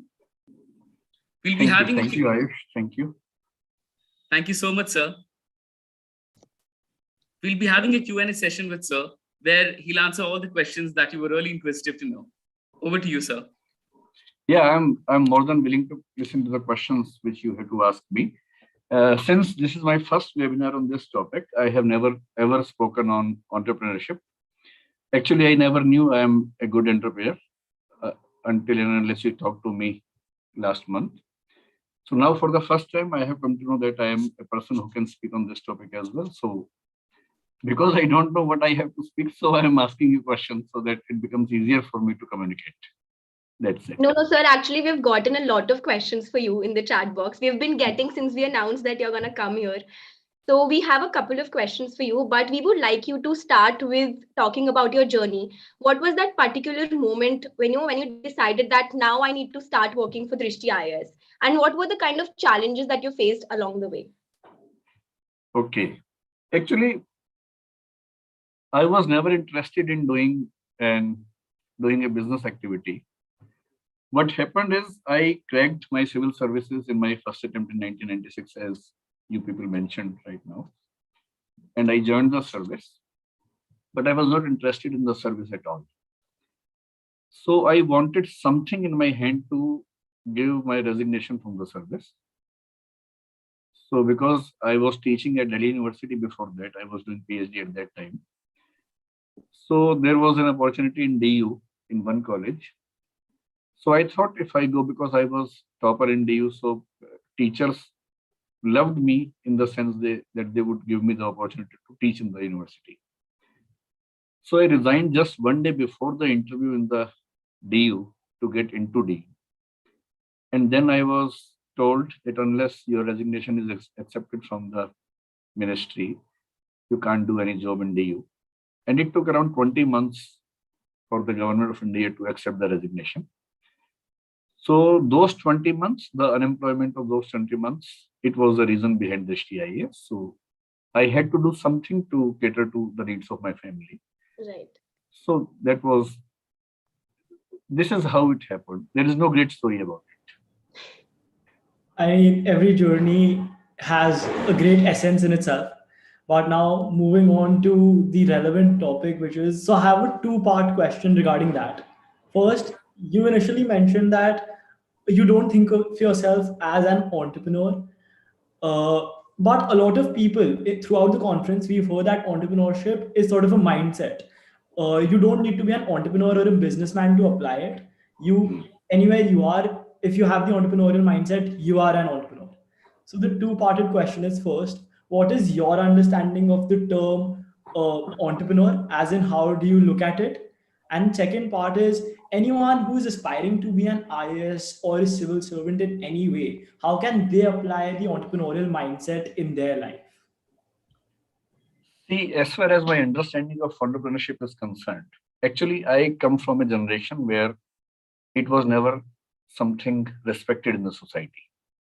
And you are from a generation when everyone is after being an entrepreneur because it is very much respected in the society. So if we give respect to entrepreneurs in the society, good people want to be entrepreneurs. And if not, they want to be civil servants, or maybe they want to go in some other jobs. So I come from a state that is Haryana, and from a family where no one ever attempted any business. So my parents, my relatives, everyone has been teachers in the schools and colleges. So the great challenge before me was to establish a connection with them and to make them understand that it is not very bad. So coming from that background and seeing today's world, in which partially due to the present government's focus on entrepreneurship, now everyone is liking this concept. Like even my child is liking very much. He wants to be an entrepreneur. He doesn't understand what exactly it is, but he wants to be an entrepreneur because he has heard a lot about it in the school and with the friends. In my opinion, entrepreneur is a person who doesn't want to have a comfort zone, who doesn't want everything well placed, given to him or her, who wants to take risks, not necessarily blind, but calculated risks, who has a vision, who has an understanding that what society needs, and if this need can be catered in a very good way, in a very nice way, then the society will definitely do justice to him or her. Secondly, what is required to be an entrepreneur is, if I have to answer in one word, that is patience. Your innovation is fine because like I have a team of around 850 people. They work with me at the STIAS. The STIAS is not only a coaching institute. We have a huge publication house, a huge media house, and various platforms. So out of those 850 people, I know at least 10 to 15 people who are better than me in understanding about their areas. And that is how things work. if you want to be a good entrepreneur, you have to be a good team person. You have to be able to develop a team. And you cannot develop a good team unless and until you understand that you are not always the best person of the team. Second thing is patience, as I told. In almost every.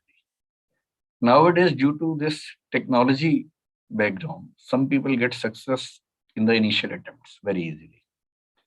But that is not something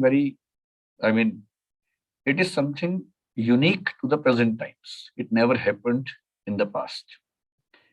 If you go behind 1980s, you won't find any success story which came into the limelight in one go. Even now, it's not easy. But yes, we have some instances.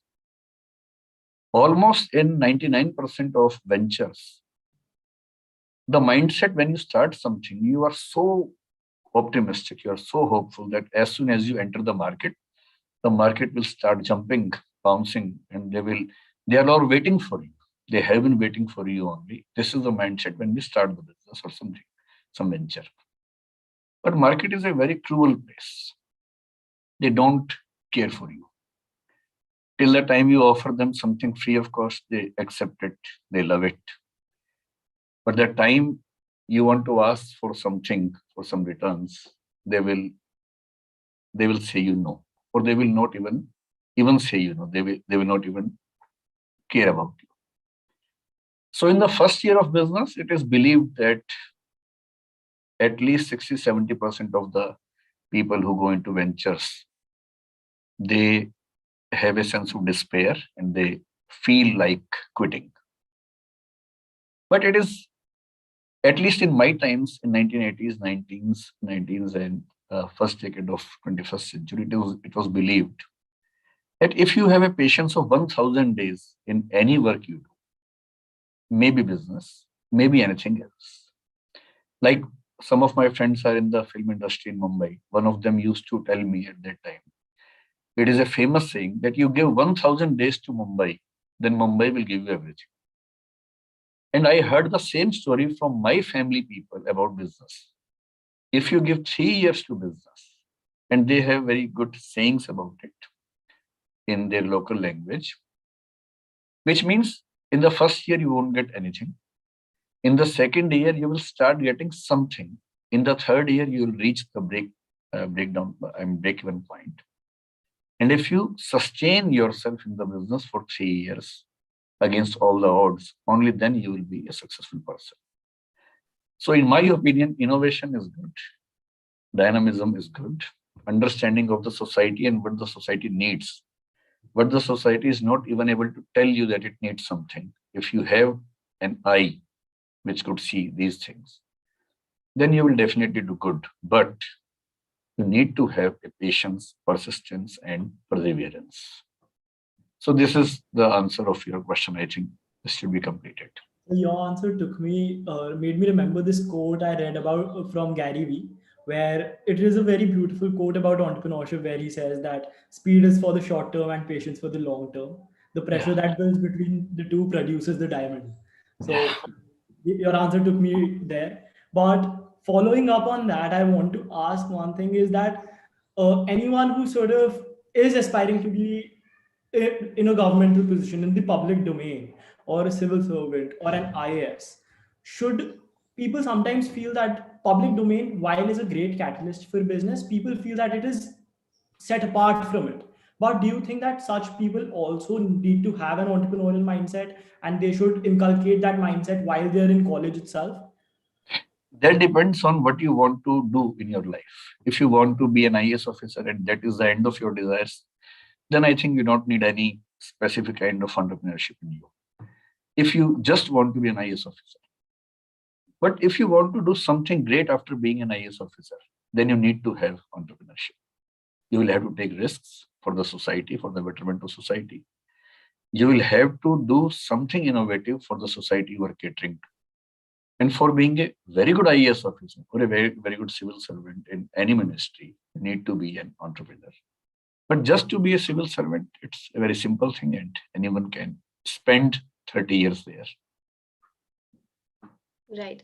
So there was also one question from a lot of students, especially. They were asking that you do so many things at the same time. You teach for long hours, you manage your institute, there's a YouTube channel, and yet you ensure that the quality in teaching with a sense of humor, the motivation that you put in your kids, and there's a unique style with which you teach. So they wanted to know, where do you get your motivation from? What keeps you going on throughout the day?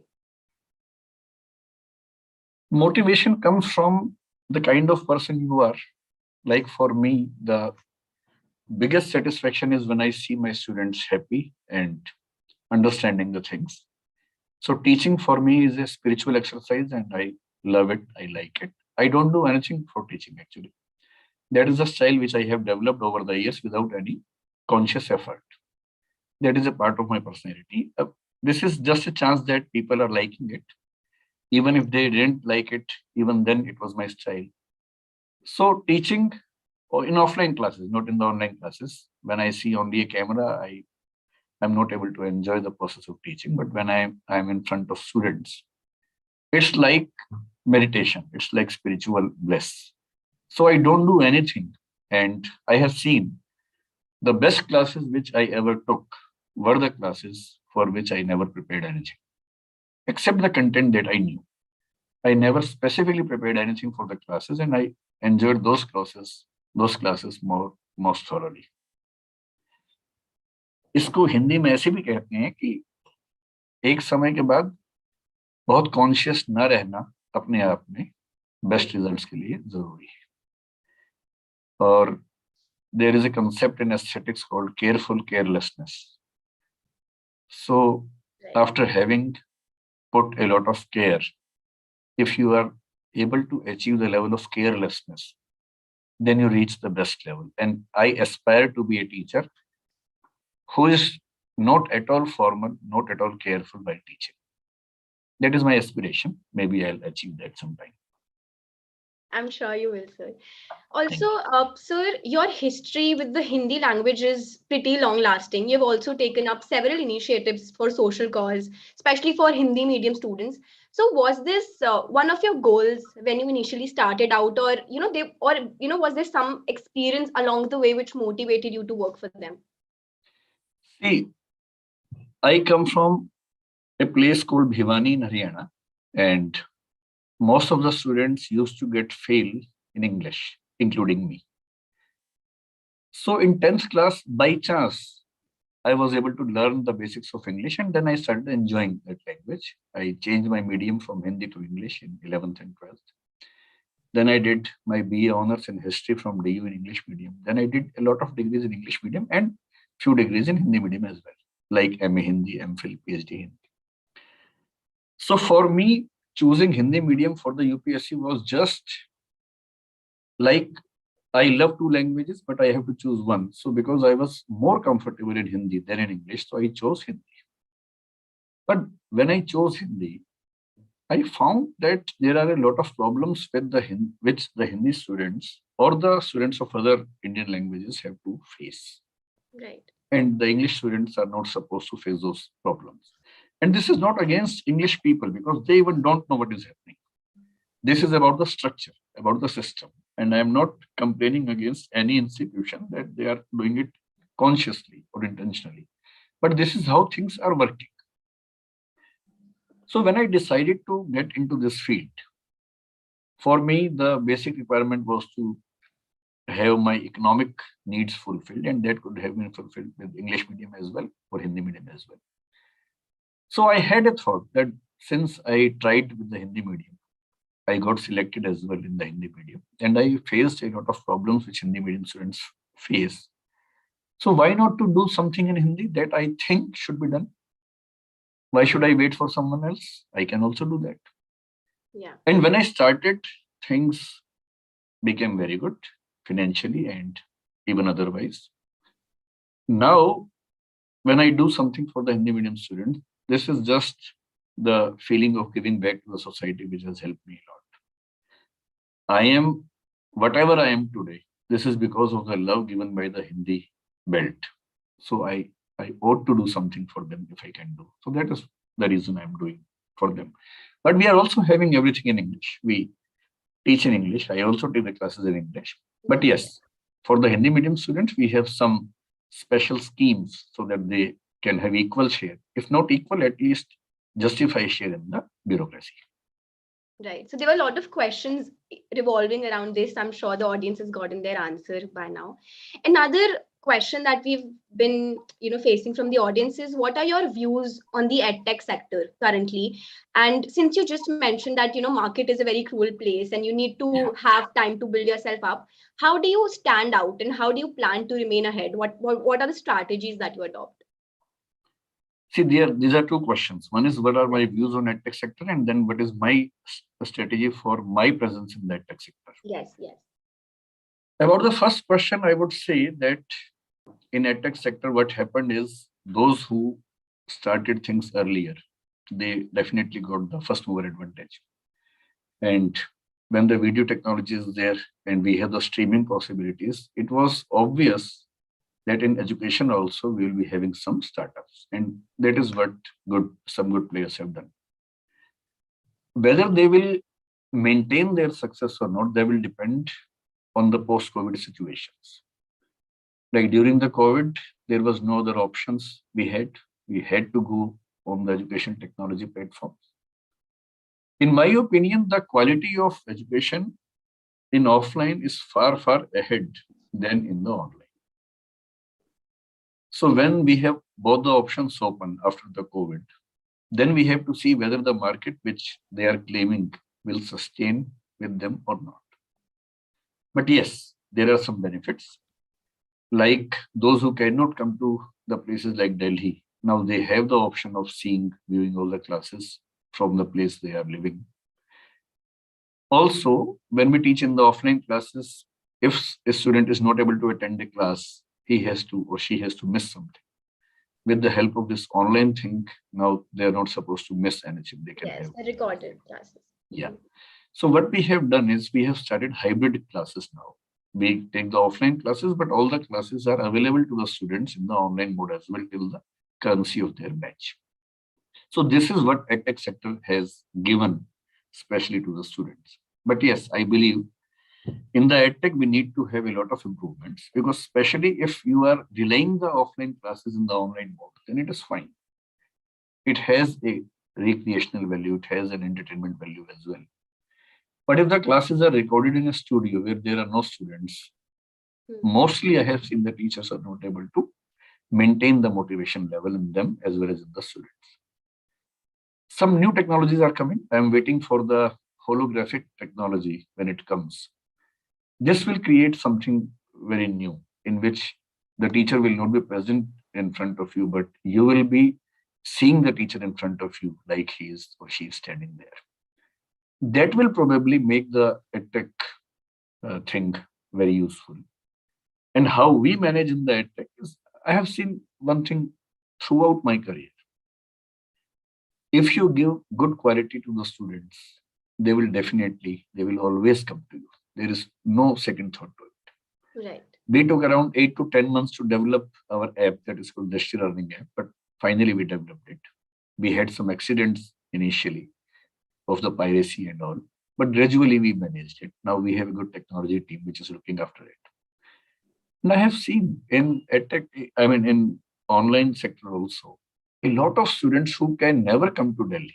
Some of the students are living in UK, some are in USA, and they want to prepare for the civil services because they will come to Delhi or India after 2 years. And they're taking the online classes. Sometimes they're having the pen drive classes and they're more than happy about the quality of the teachers. So I believe if you give good quality and if you go with the technology, all the innovations in technology is a key, but that is the second key. First key is quality. If you have a very good teachers, very good technology, and overall good quality, good customer relation management, I don't think there is any problem in the edtech sector. It's a so huge sector. All the companies will do miracles. It's not like Byju's will do or Unacademy will do or X or Y will do. Everyone will do. They will gradually find their specific areas where they are doing good. And I think they all will do good, including us. We will also do good. Yeah, I'm sure. And so, just to follow up on this question, you've had such a rich educational background, even you mentioned in the beginning, and you have been in the education space for so long now. In what ways do you feel the education system, especially in our country, needs to be modified or changed? I think the new education policy is good in most of the uh, aspects. What we need to do is in the primary education, especially, we need to invest a lot of money. In the higher education, I think we should go for vocationalization of education, in which every degree must have a link with the industry or with some of the vocations, maybe startup or something else. A good motivational environment for the startups should be there in the education from the primary level to the higher level. I think these are the basic things which should be done. And the use of technology, like there is a very basic thing. We do not have very good teachers in good numbers. Most of the countries do not have. India doesn't have, because in India, teaching in itself is not supposed to be a good career. So very bright students generally don't want to be teachers. So we don't have very good teachers in good numbers. But this was a problem once upon a time. With the help of technology, with the help of Zoom, like we are having the Zoom session, with the help of online apps and everything, even if we have 10, 20, 50 good teachers, the government can create a situation that all the students of the country are able to access to their classes. And if all the students are able to access very good classes from good teachers, then I think the gap, digital gap between the urban centers and the rural society can be bridged to a great extent. I think the government should take some steps in that side. And even if they promote the private edtech companies to do something for the social good, I think they will come up. We will be more than happy to come up if the government gives such opportunities to us. A great segue to the next question. I can also see that the audience is asking a few questions which are similar. As you said, that education system right now, teachers have not been paid well in India particularly, and sometimes this affects the students. Now, whenever a student comes to college, they leave their comfort zone. काफी self doubt होता है कभी कभार. तो एक चीज की वो कैसे overcome हो सकते हैं? And secondly, how can you make the most of your college life? अगर आपने कुछ अपने college life में कुछ specifically करा था, वो tips भी please share. And other than that, like time management एक बहुत होता है किसी भी student के लिए कि मैं ये कर लूँ, ये कर लूँ, ये कर लूँ. तो वो भी aspect if you can take us all through that. देखिए, मेरी अंडरस्टैंडिंग इसमें थोड़ी सी अलग है. मेरा ये बिलीफ है कि स्कूल और कॉलेज की पढ़ाई जिंदगी में बहुत ज्यादा काम नहीं आती है. ठीक है, पढ़ाई, स्कूल जाना काम आता है, कॉलेज जाना काम आता है, और कॉलेज में आपने क्या पढ़ा वो बहुत काम नहीं आता है. So what I guide to the students and what I used to do in the college, मैं सबसे कहता हूँ कॉलेज जाके क्लास के बाहर की जितनी एक्टिविटीज है वो जम के करो. क्लास भी करो, क्लास नहीं करने की बात नहीं कहता हूँ, but give more time on the other activities which are done outside the class, like going for the tours with the classmates, going to some exhibitions, seeing movies with your friends, at least one movie per week. फिर मैं उनसे कहता हूँ कि अगर कोई बाहर के भी आपके टूर जा रहे हो, दिल्ली से बाहर, जरूर जाइए, डिबेटिंग कीजिए. I used to be a debater at DU. I have done a lot of debating, even in your Hansraj College many times. That is what is paying to me, not the studies which I did in DU. इसके अलावा हो सके तो elections भी लड़ने चाहिए college में, थोड़ा उस माहौल को, पॉलिटिक्स को कागजों पर पढ़ना, किताब से पढ़ना, और पॉलिटिक्स को थोड़ा सा जी लेना, उसमें बड़ा अंतर है. And when you live politics in the college, you become a good democratic person. You start understanding what real democracy is. तो इलेक्शंस भी लड़िए, थोड़ा बहुत झगड़ा फसाद भी होना चाहिए, वायलेंट ना हो, लेकिन वो सब भी तो ट्रेनिंग चाहिए ना आपको. आगे चल के कितने तरह के स्ट्रेस जिंदगी में आएंगे. कभी कभी ये भी होना चाहिए कि घर से पैसे खत्म हो गए और एक सप्ताह बिना पैसे के गुजारना है, वो भी ट्रेनिंग. दोस्तों से बिना मांगे कैसे गुजारना है, ये सारी ट्रेनिंग आपको जैसा इंसान बनाएगी. That is what page in life and not exactly the books you have read in the college. आप 3 साल में जितनी बुक्स पढ़ेंगे कॉलेज में, सच बात यह है कि अगर आप उसके बाद पढ़ने पर आ जाए तो 3 महीने में सारा सिलेबस पढ़ सकते हैं. That is not very difficult. But what you learn from the atmosphere from the surroundings, from the students, that you won't be able to do after the college life. और ये तो एजुकेशन साइकोलॉजी का well established principle है कि in a very good college you learn less than 33% from the teachers and the books, and more than 66% from the friends and other surroundings and environment. So don't miss that environment. Even if you have to miss the classes, you can miss the classes, but not the environment.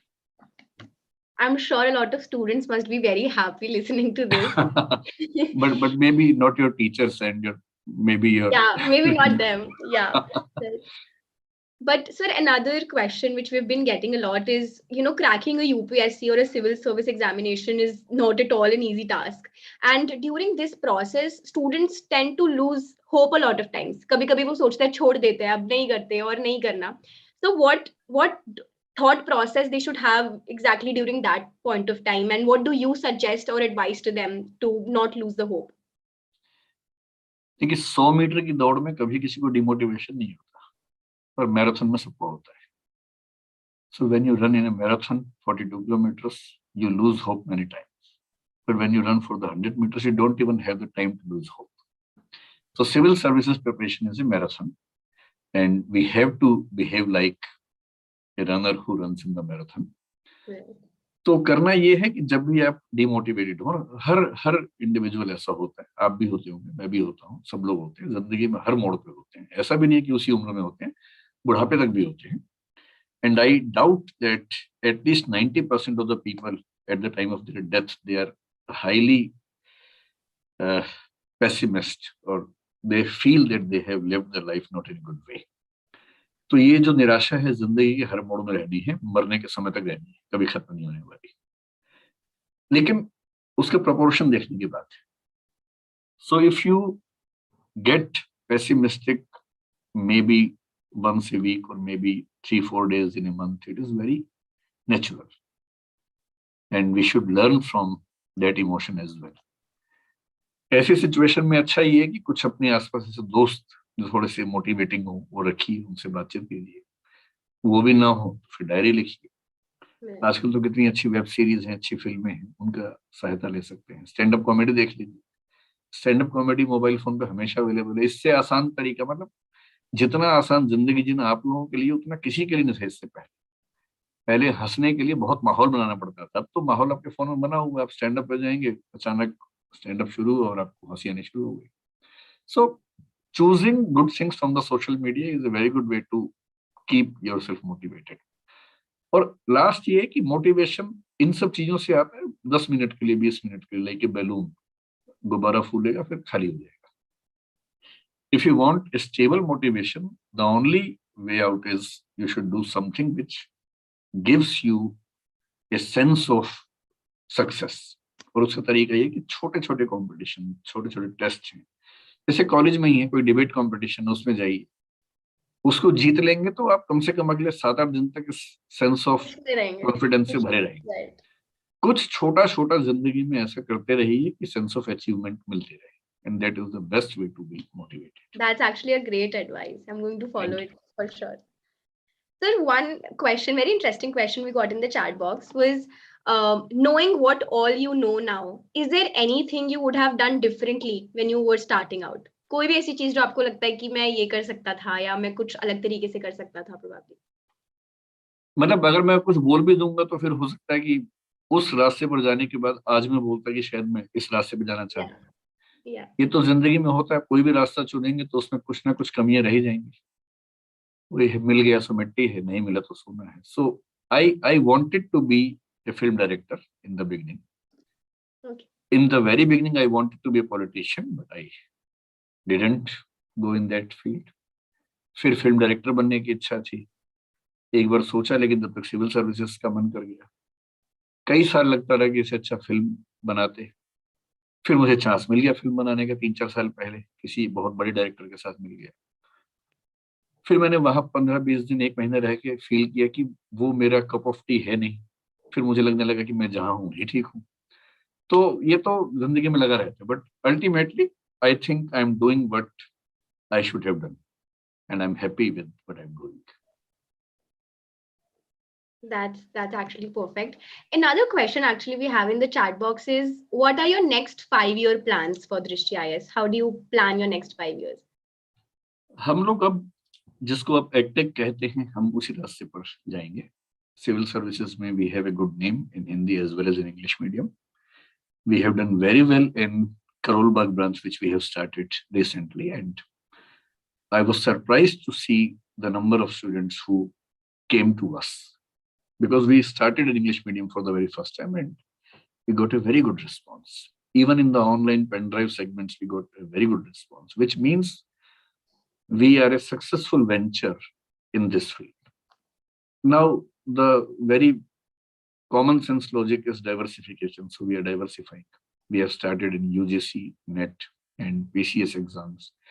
We have around 8 magazines, monthly magazines. We have a good website. So we'll be expanding on these lines. And now, if everything goes as planned, I think in the end of 22, we'll be starting K-12 startup in education. And that will be a huge thing, as we perceive it. Maybe for the market, it's a very small thing, but as we perceive it, it should be a huge thing. Thank you so much, sir, for being here with us today.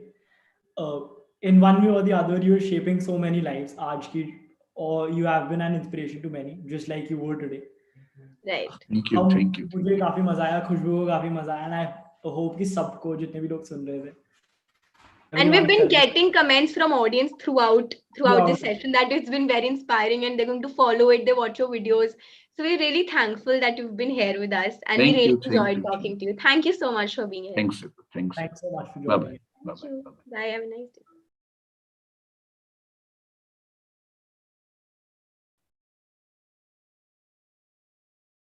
Thank you so much, sir, for your valuable insights. Hope everyone learned a lot from this. After this speaker pack day, we have almost come towards the last leg of the day. Now I would like to call upon Yash to the stage for further moderations.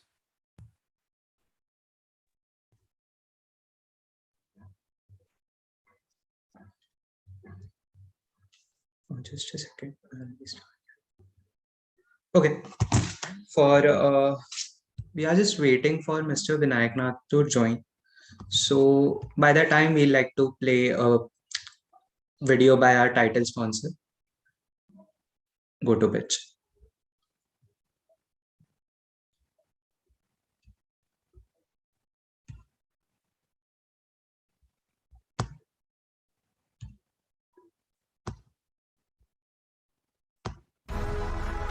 Fundraising for startups is a difficult and time-consuming process. It all starts with a pitch. Angel investors and VCs receive tons of cold emails from the founders, but they have no time to reply and see the founders' passion and motivation. Every founder should get equal opportunity to present the idea to the number of investors. Introducing GotoPitch, an AI-powered full-stack video pitching platform. We allow founders to record and share their pitch videos with thousands of investors and help investors to scout and invest in top startups, saving 70 to 80% of their time. Every investor can be a shark.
Great. So now that we have had our fair share of speakers until now, it's time to bring together some of the greatest intellects to have a conversation. For the same, we have a panel discussion on the topic hard times which are a catalyst for innovation. The panel is being chaired by Mrs. Lippy Panchmia, a seasoned professional at 100x VC, having evaluated and boosted the growth of numerous early stage startups in the Indian startup ecosystem. We have Mr. Vinayak Nath, a well-known serial entrepreneur, angel investor, TEDx speaker, and startup mentor with over 20 years of proven experience. And then we have Mr. Shashank Tyagi. He is a well-experienced individual in the field of entrepreneurship, accredited with finding GotoPitch, which aims towards helping startups towards top investors through video-based presentation. Mr. Vinayak Nath has not been able to join until now because of some network issues on his side, but we'll be starting our discussion now. So I would like to ask our esteemed guests to give a small remark on what they think about the topic, hard times, a catalyst for innovation. Lippy, would you like to go first? Sure. Thank you for inviting me here today. So I think hard times are catalyst for innovation. This is something which we have witnessed the most in the last 2-3 years, because of COVID, that there has been such a boost in startups. So I think there have been like so many different trends. I don't think people would have thought that so many meetings would be happening online going forward, or events like these would be happening online. I'm sure you all would be doing all this offline before this, and even being present here would have been difficult if it was 3 years back. So I think things like these, there are a lot of examples, food delivery and stuff like this. So a lot of things has changed, and all this is because of a hard time, which was COVID, when people realized that, we need to change things, and, that is when innovation comes in. So I think, COVID has given a super boost to all this. And I'm sure there will be hard times going forward as well, when, people will be creative and come up with different things. I'm sure Indians are way more creative. So, jugaad kind of an attitude. So I'm sure, this is going to go ahead going forward as well. Shashank, would you like to go next? Yeah, I completely agree with Lippy's opinion. So the topic is hard times, a catalyst for innovation. So I come from a technical background. So what is catalyst? Catalyst is something which increases the speed or decreases the speed, right? So no doubt hard times have been a catalyst to innovation. For some industries, it's been a positive catalyst. But for some industries, it has been a negative catalyst as well. If you talk about e-commerce and on online activities at tech, it's been a positive catalyst. But for some industries like restaurant industries, travel industries, it has been a negative catalyst. So the topic is very apt. The hard times leads to the catalyzed the innovation activities. Yeah, so that's my opinion. So I'd like to add what you guys said. Hard times is not just restricted to COVID. It's also the 2008 crisis, and be it the bubble, the internet bubble that happened. Every decade, situations like these have been arising and have given rise to several problem statements. And that has led to creation of some of the greatest startups in the entrepreneurial culture. Apart from that, hard times can also be maybe किसी की personal life में कोई issues. So has there ever been any such incident in your life which led to innovation, or you have seen someone that had faced any such personal issues and he decided to bring up a startup for one? For example, we had a speaker yesterday, Mrs. Neha Roda. Her parents were disabled, and then and because of that, she was never able to travel. And inspired her to open her own startup, Planetable, which helps disabled people to go on tours. So any such incident? Yeah, so can I go first, Miss Lippy? Yeah. So For me, it's always the hard times or the personal experience which encouraged or motivated me to innovate. So I'm a serial entrepreneur. GoToPitch is the second company I started. The first company was Scientist Page. So it was a spin-off from my PhD. Right. So when I was doing my PhD, I realized that it's very difficult for me to understand all the research that has been published by the top scientists, top researchers. So I was like feeling uncomfortable while doing PhD, like every day, 4 to 5 hours, I have to spend on understanding the research. Why there is no better way? What if there is like the scientist who is publishing the research can himself come and explain to me? So that was very hard time, and I decided to solve this issue because I realized like me, several thousands or millions of the researchers are facing the same issue. Then it motivated me to innovate and change this 60-year-old tradition or industry of publishing the research. Then I started the venture Scientist Page, which was like any scientist who is publishing the research can himself explain to you in a video kind of format. Then during that venture, I also faced very difficult to raise funds from the startup, to hire the team, to grow my venture. That motivated me to start this new company called GoToPitch. So in every experience, in every new venture, it always comes from the hard times that I am facing, the problem I am facing. Right. Yeah. So that's my opinion. Okay. Lippy. So I am like pretty new to this industry and everything. So I'm not sure like I've faced a lot of hard times yet. But I can think of a few startups that we have funded where, so suppose there was a pet startup and they lost their dog, and based on that they developed a product. So there have been a lot of startups coming. The problem usually comes from your own experience where something has happened with you. Even like most healthcare startups have started in this way, where they faced something themselves and they think everyone should get benefited by a solution that can solve that. And like one more personal experience I can think of is, so my grandfather passed away last year, and we realized it was a lot because of lack of medical records that the hospital had of him, or something like that. So that is also one thing, like we were only brainstorming that there should be something like this, and we have seen startups in the space coming.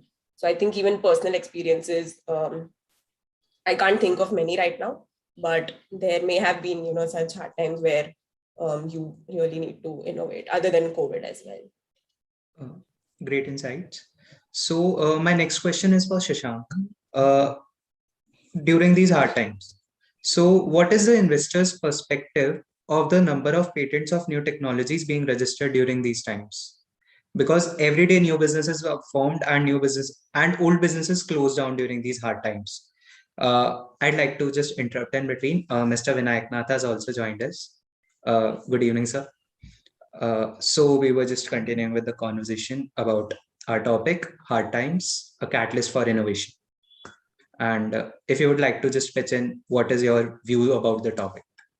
It's an excellent topic. That's the in thing for the name these days.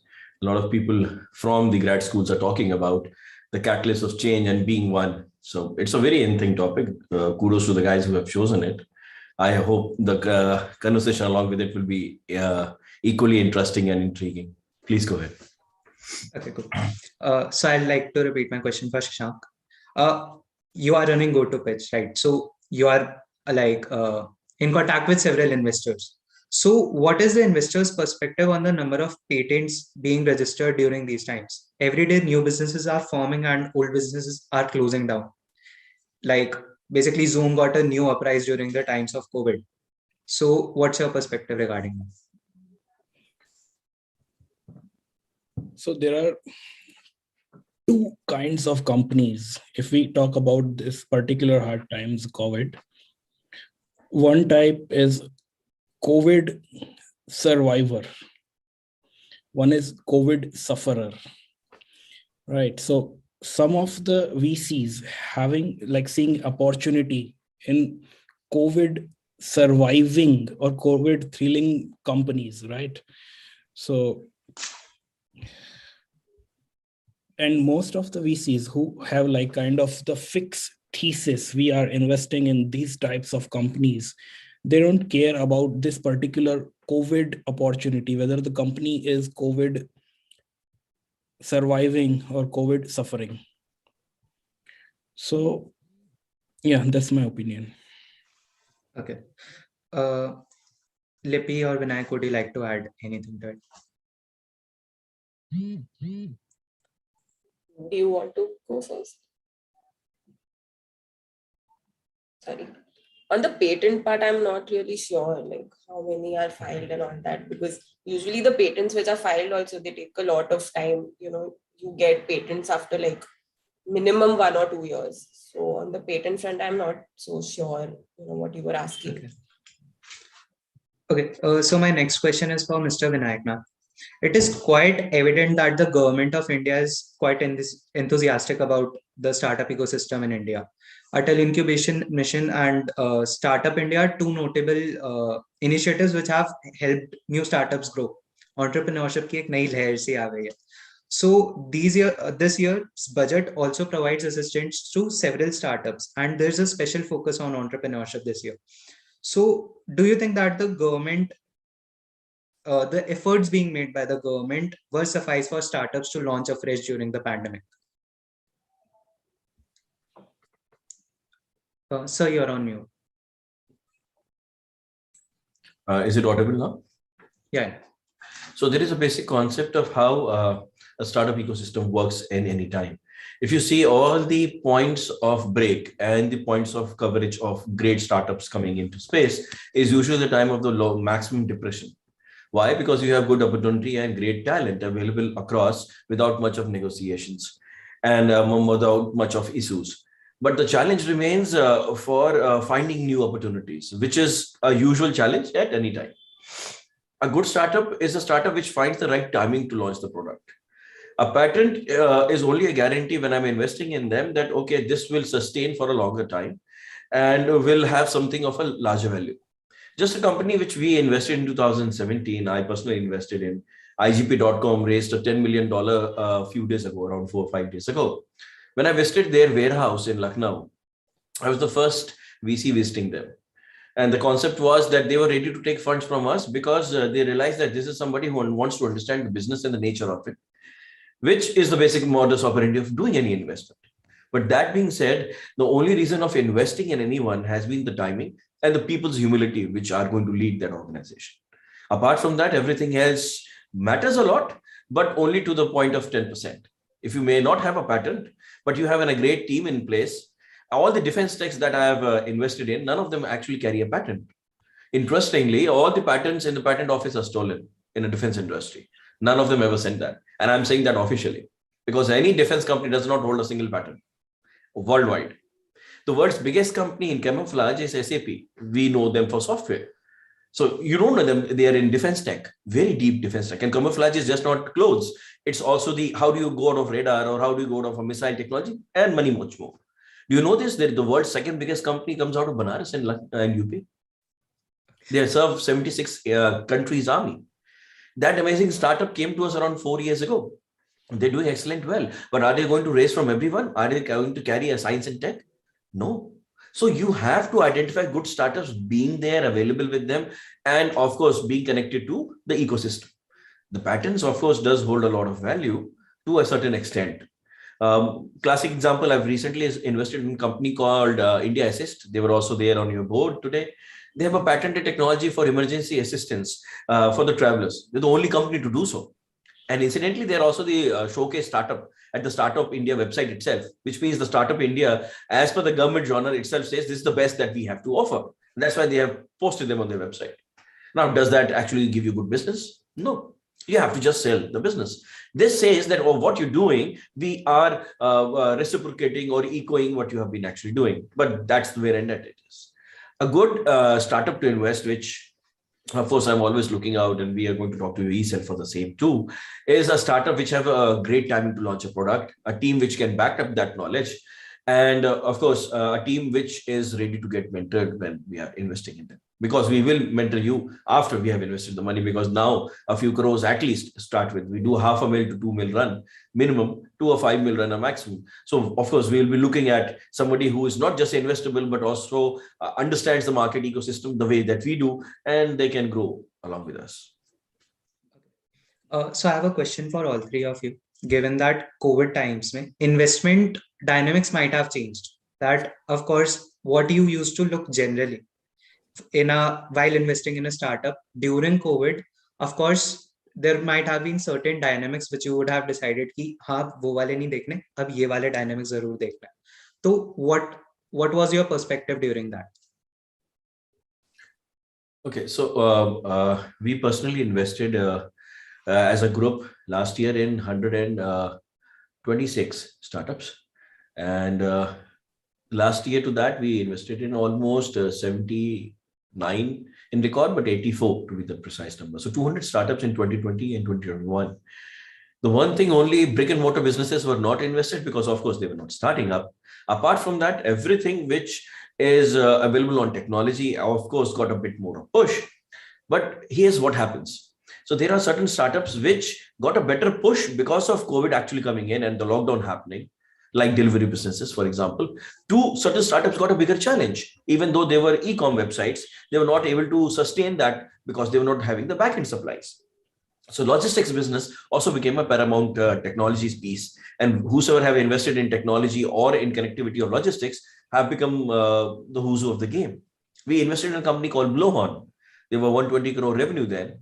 They're touching above 500 today. They valued much more higher than when we were investing them. And technically, they're the second largest player in logistics after delivery. But how many of us have heard about them? Because they're in South. Which means that we need to restructure our thought process, identify where are the gaps and what is being filled in. And gaps are found by our daily lifestyles. Example, we invested in a company called PSafe. Now, PSafe is a toilet seat sanitizer. Nobody thought of it. Why? 90% of India females will have UTI at least twice in life. And that's a statistical data by government. Might be more. But the point is, nobody thought of having a toilet seat sanitizer. Now they are in different genres of activities too. So you have to identify from daily challenges what you can do and can you deliver it yourself, one. And two, when you are doing this, can you also market it to the right audience? If you can, then every investor is there with you. Classic example, when we invested in Beardo, they called us up and asked that we are raising funds. And my partner over there, who was taking that call, said, okay, fine, when can you come down? And usually a VC will ask you that, you will give an answer, sir, we can come this week or 2 days and I'll be prepped up and stuff. He said, sir, it takes 4.5, 5 hours to come down. Can I meet you in the morning? Because it's already 7 today. That is the reason we invested in them. The persistence and the clear view what they want in life. In Venture Nursery in 2012, we invested in a company called O'Reilly Travel Private Limited, which is called Oyo today. The first time I met Ritesh on 12th July, he was contemplating the idea of how do I shift from this to a technology-based ecosystem. 12th July 2012. And I asked him, Beta, what will we be doing with this in future? And he said, sir, I'm 17 years and 2 months old. I have already lived my life well. I can't change and keep on changing. So this is what I'll be doing for all my life. This is a similar answer what my VP gave me. He was 54. So his thought process was much more matured than what he was actually in the age. So again, the reason of investing in him, though the first line, 2 crore, 34 lakhs were actually all diminished to zero. We reinvested again 2.65 crores in him as Oyo, when he had got 100 hotels under the belt. And then we got proposed him to Thiel's Foundation. And then the rest is a story people know. Incidentally, his first 25 million round with SoftBank, also my partner and another friend of mine, they presented it for him, not the founder. The investors presented it for him because we were also scared of the business model because he had got overwhelmed and he had cried for 45 minutes before the presentation. So this happens. And one of my partners took him to Siddhivinayak temple every other day.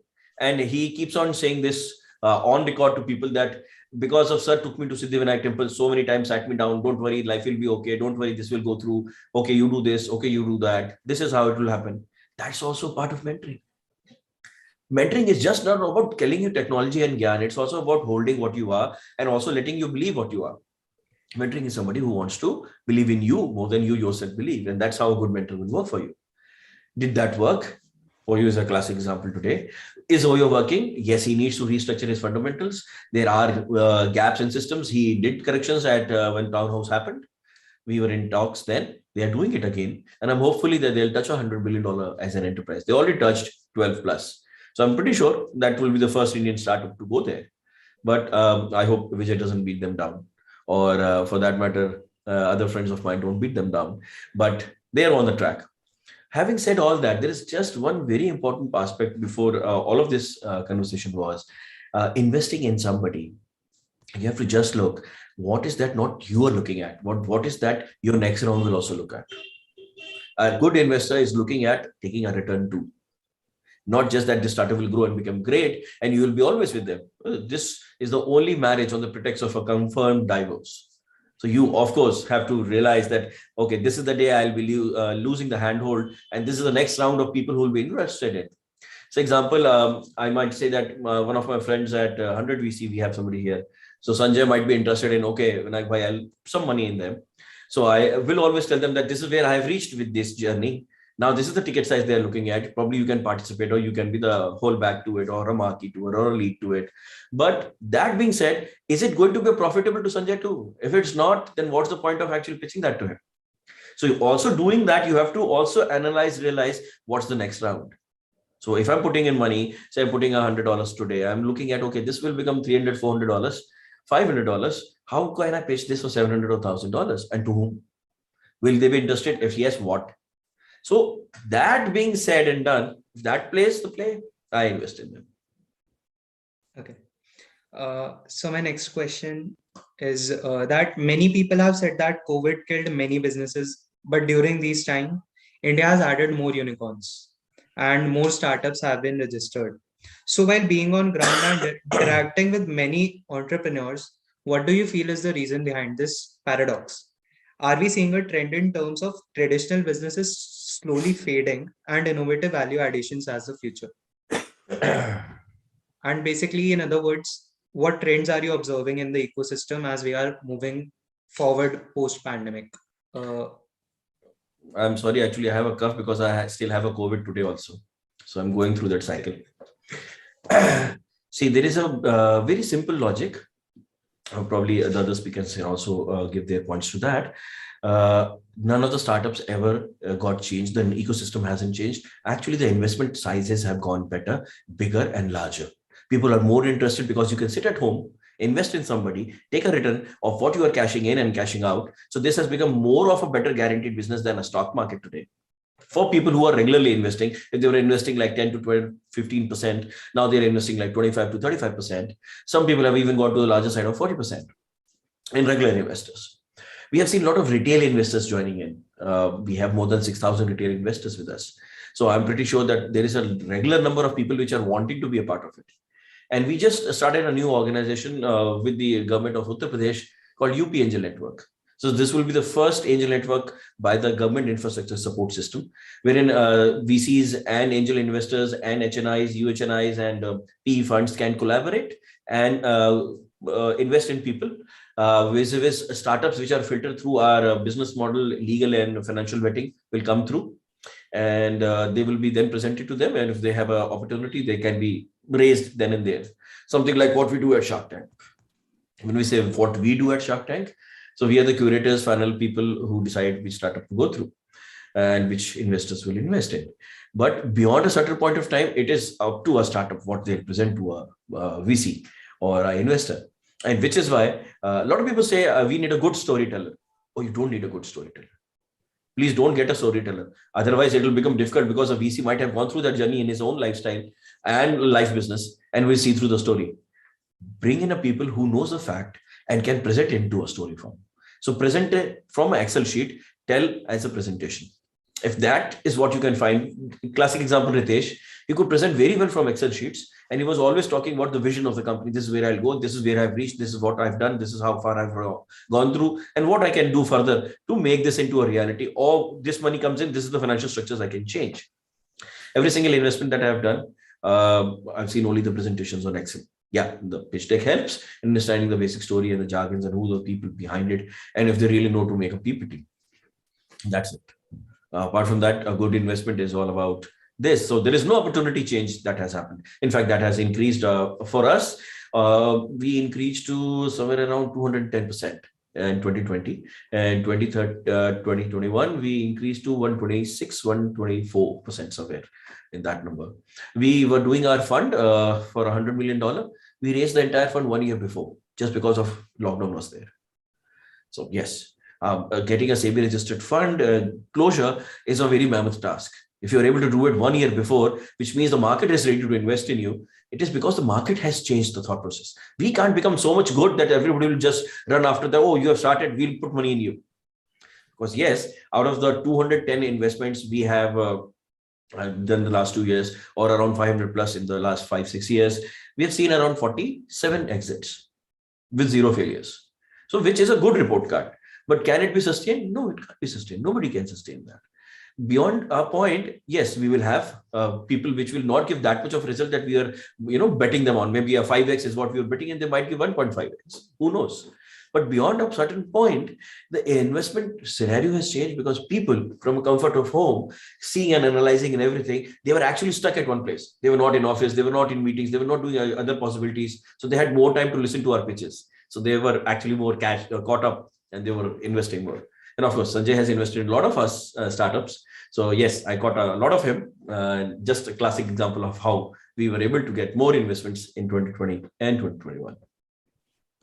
Now I'd like Shashank to add to the Yeah, topic. so I think Mr. Vinayak has already covered all the points that I wanted to speak. So he's explaining all the thing in such an elaborative way. So except what he mentioned, like Excel's, PPT, the most important thing if I talk about my company perspective is the videos that helps founders in these uncertain times to reach out to the VCs, right? If they are reaching out to them with the Excels or PPTs, most of the time they might not get time to go through it and reply to the founder, right? So that's where our company is helping them, sending them a short, elaborate, adding realistic voices and their facial expressions. They can clearly see the founder's passion and their vision and motivation. So that helps really. And if you talk about that, as you mentioned in your question, the paradox in the data. So the answer for that is what I mentioned before. Some are the COVID survivor, seeing the opportunities in COVID surviving companies and COVID suffering companies. So there is the paradox only. Okay. Lipi, would you like to add anything? Yeah, so I think the number of investors have also increased a lot. Like now startups also have, like first it was like the startups have to, go and find investors. But now it is even getting difficult for investors to find startups because they have so many options now, like, so many new VCs also coming up. And, everyone is trying to bring up a creative model where, they can help the startups in the most efficient way. So I think there's a lot of opportunity now for startups. It's really booming. And I think on your previous question also, so after COVID also, I think the market opportunity has like increased in certain industries while it may have reduced in certain industries, like say tourism or any other more offline kind of businesses.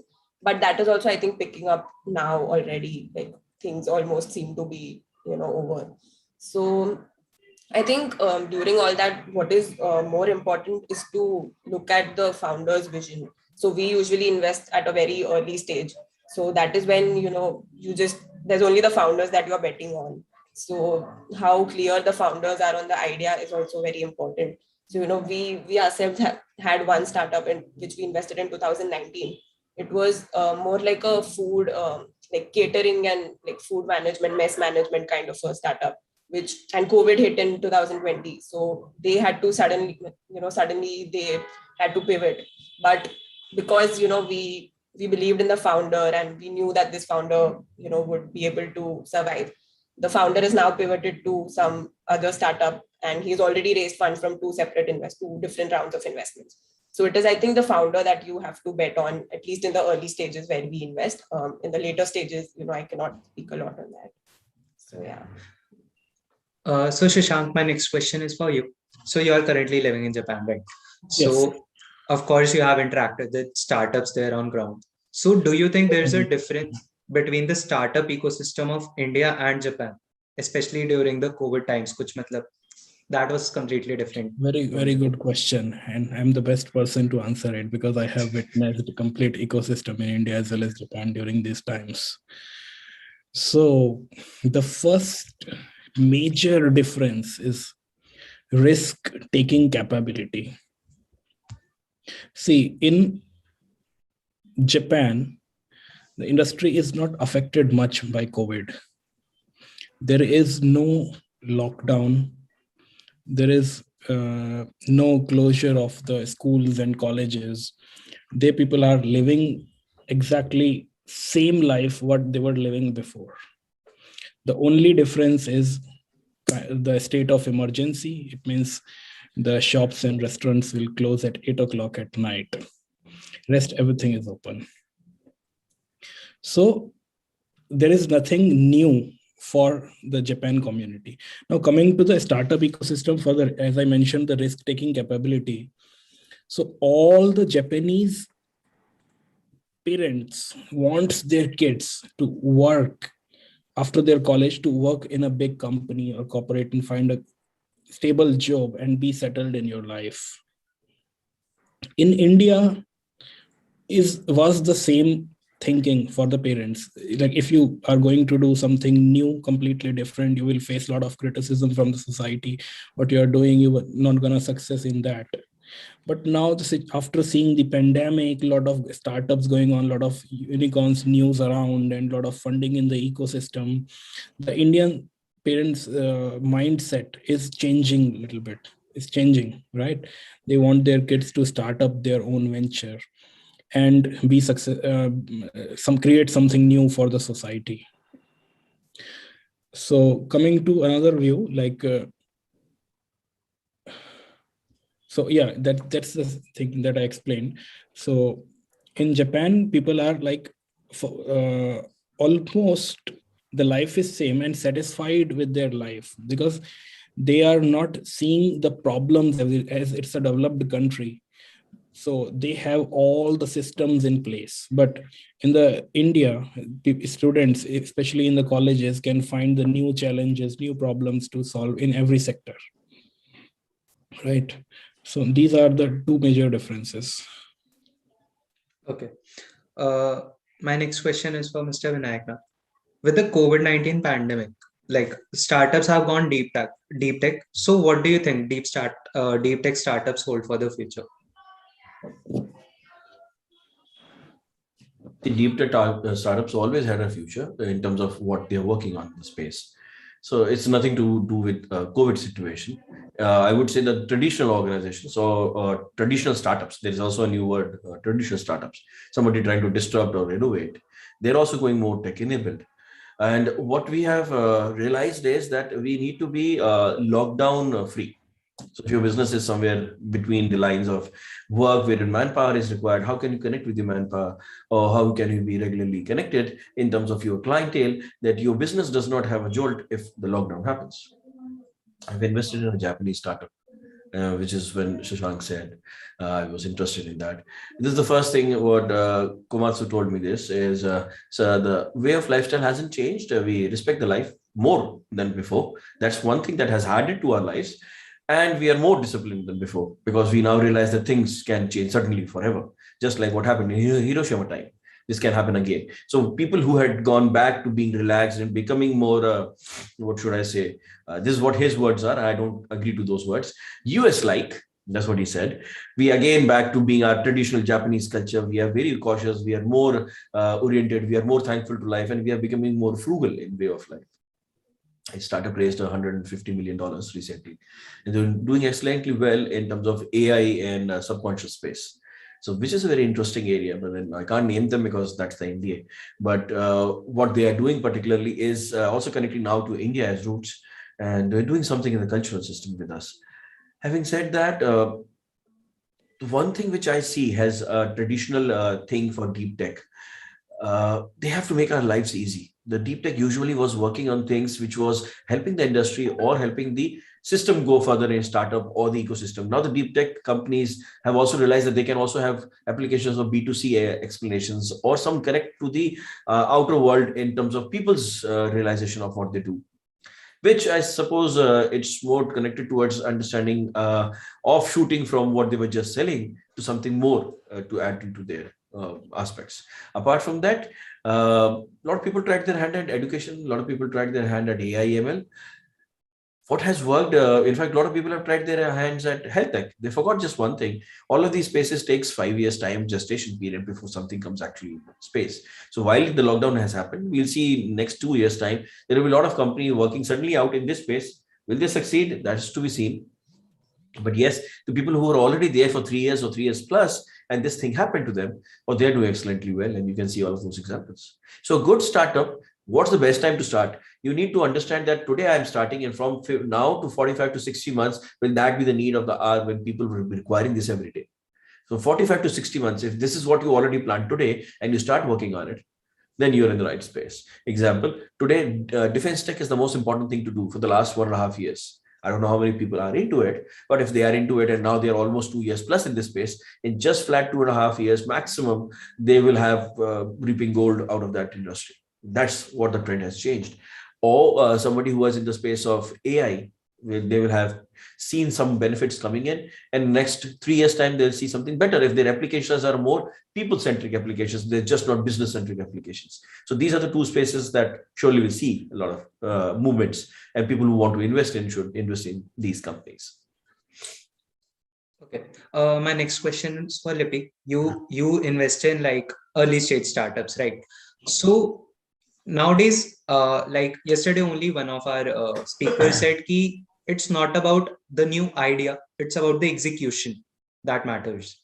So what are your views on this? And like anything that was related to COVID or 2008, which you found interesting? I think that is true that execution is important.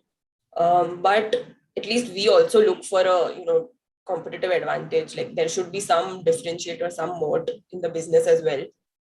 Like while execution is of course important, but so usually there can be, it's not going to be only one startup in each space. Obviously there's Zomato, Swiggy, both are doing comparatively well. So there may be more than one startup doing well in a same space, because India is a very huge market. There is in each kind of a company there is space for at least 2-3 more companies to be there at the same time. So execution is also important. So which is why I said that we look at founders first, because if we believe that these are the founders who can execute this idea, they can definitely, if this idea does not work out, they can definitely work out some other idea as well. So yeah, execution is really important. I agree with that. But there has to be a differentiator, like not only based on execution. Okay, so there's a question for Ms. Shashank. What is the future of startup whose services are centered around COVID or COVID survivor startups? Will they face decline in future as COVID cases falls? I don't think so, because the COVID has changed the behavior of the consumer, right? For example, some edtech company selling their online courses, right? So they are the COVID survivor. They see opportunity in that time and their sales increased. But this thing has changed the consumer behavior. So you can see like how many percentage of the people are taking online courses before and now. So you will see a steep rise, right? So this thing will be continue in the future, and the companies who are the survivors who saw the opportunity in that, there is obviously a future. It's not like a short-term phenomena, because it has completely changed the consumer behavior. It accelerated the how to say, the mindset or whatever, like which we were expected to see in 2025 or 26, like the consumer will be completely shifted to the online medium. It accelerated that process, But I don't think it's a short-term phenomena, and people that companies will become a COVID sufferer. It's going to stay there. Okay. My next question is, अभी India में shark tank का एकदम से बहुत ज्यादा craze बना था. Right. Mr. Aman Gupta also came to Illuminate. Yeah. So, what are your views? Like we have seen कि पहले dinner tables पे it was always about CA कर लो, MBA कर लो, और फिर उसके बाद जो तुम्हें करना है वो कर लो. And recently मुझे कोई बता रहा कि उनके पेरेंट्स ने बोला छोड़ CMB क्या करेगा तू, स्टार्टअप सोच कुछ अपना. What are your views on that? See, अगर मैं अपना पर्सनल व्यू बताता हूँ, so I started watching this Shark Tank at least five and a half years before, right? And that is the thing where I come to learn what the entrepreneurship is. कि इस तरह से भी कोई idea हम pitch करके funding ले सकते हैं और अपनी कंपनी को बना सकते हैं, right? But I was watching Shark Tank US. So from that, I got the inspiration and started my 2 ventures, raised funding from VC and reached up to this stage. And it started in India just now. So, sorry, what was the question? I forgot. So basically, do you feel कि मतलब हाँ entrepreneurship is on a rise in India? I got it. Yeah. I 100% feel so, because I also got the inspiration from there. And because of that, I was able to build my company. So I am 100% sure whatever they are doing, and this kind of show will help a lot of entrepreneurs across India to start their company and grow. Yeah. Lippy, would you like to add in? Yeah, so I think from an awareness point of view, it has, given a great boost. So now, like, I was trying to explain to my grandparents, like, what exactly I work in. So they didn't really understand, like, what is startup. Like, they weren't able to understand. But, then I forced them to watch Shark Tank once it came.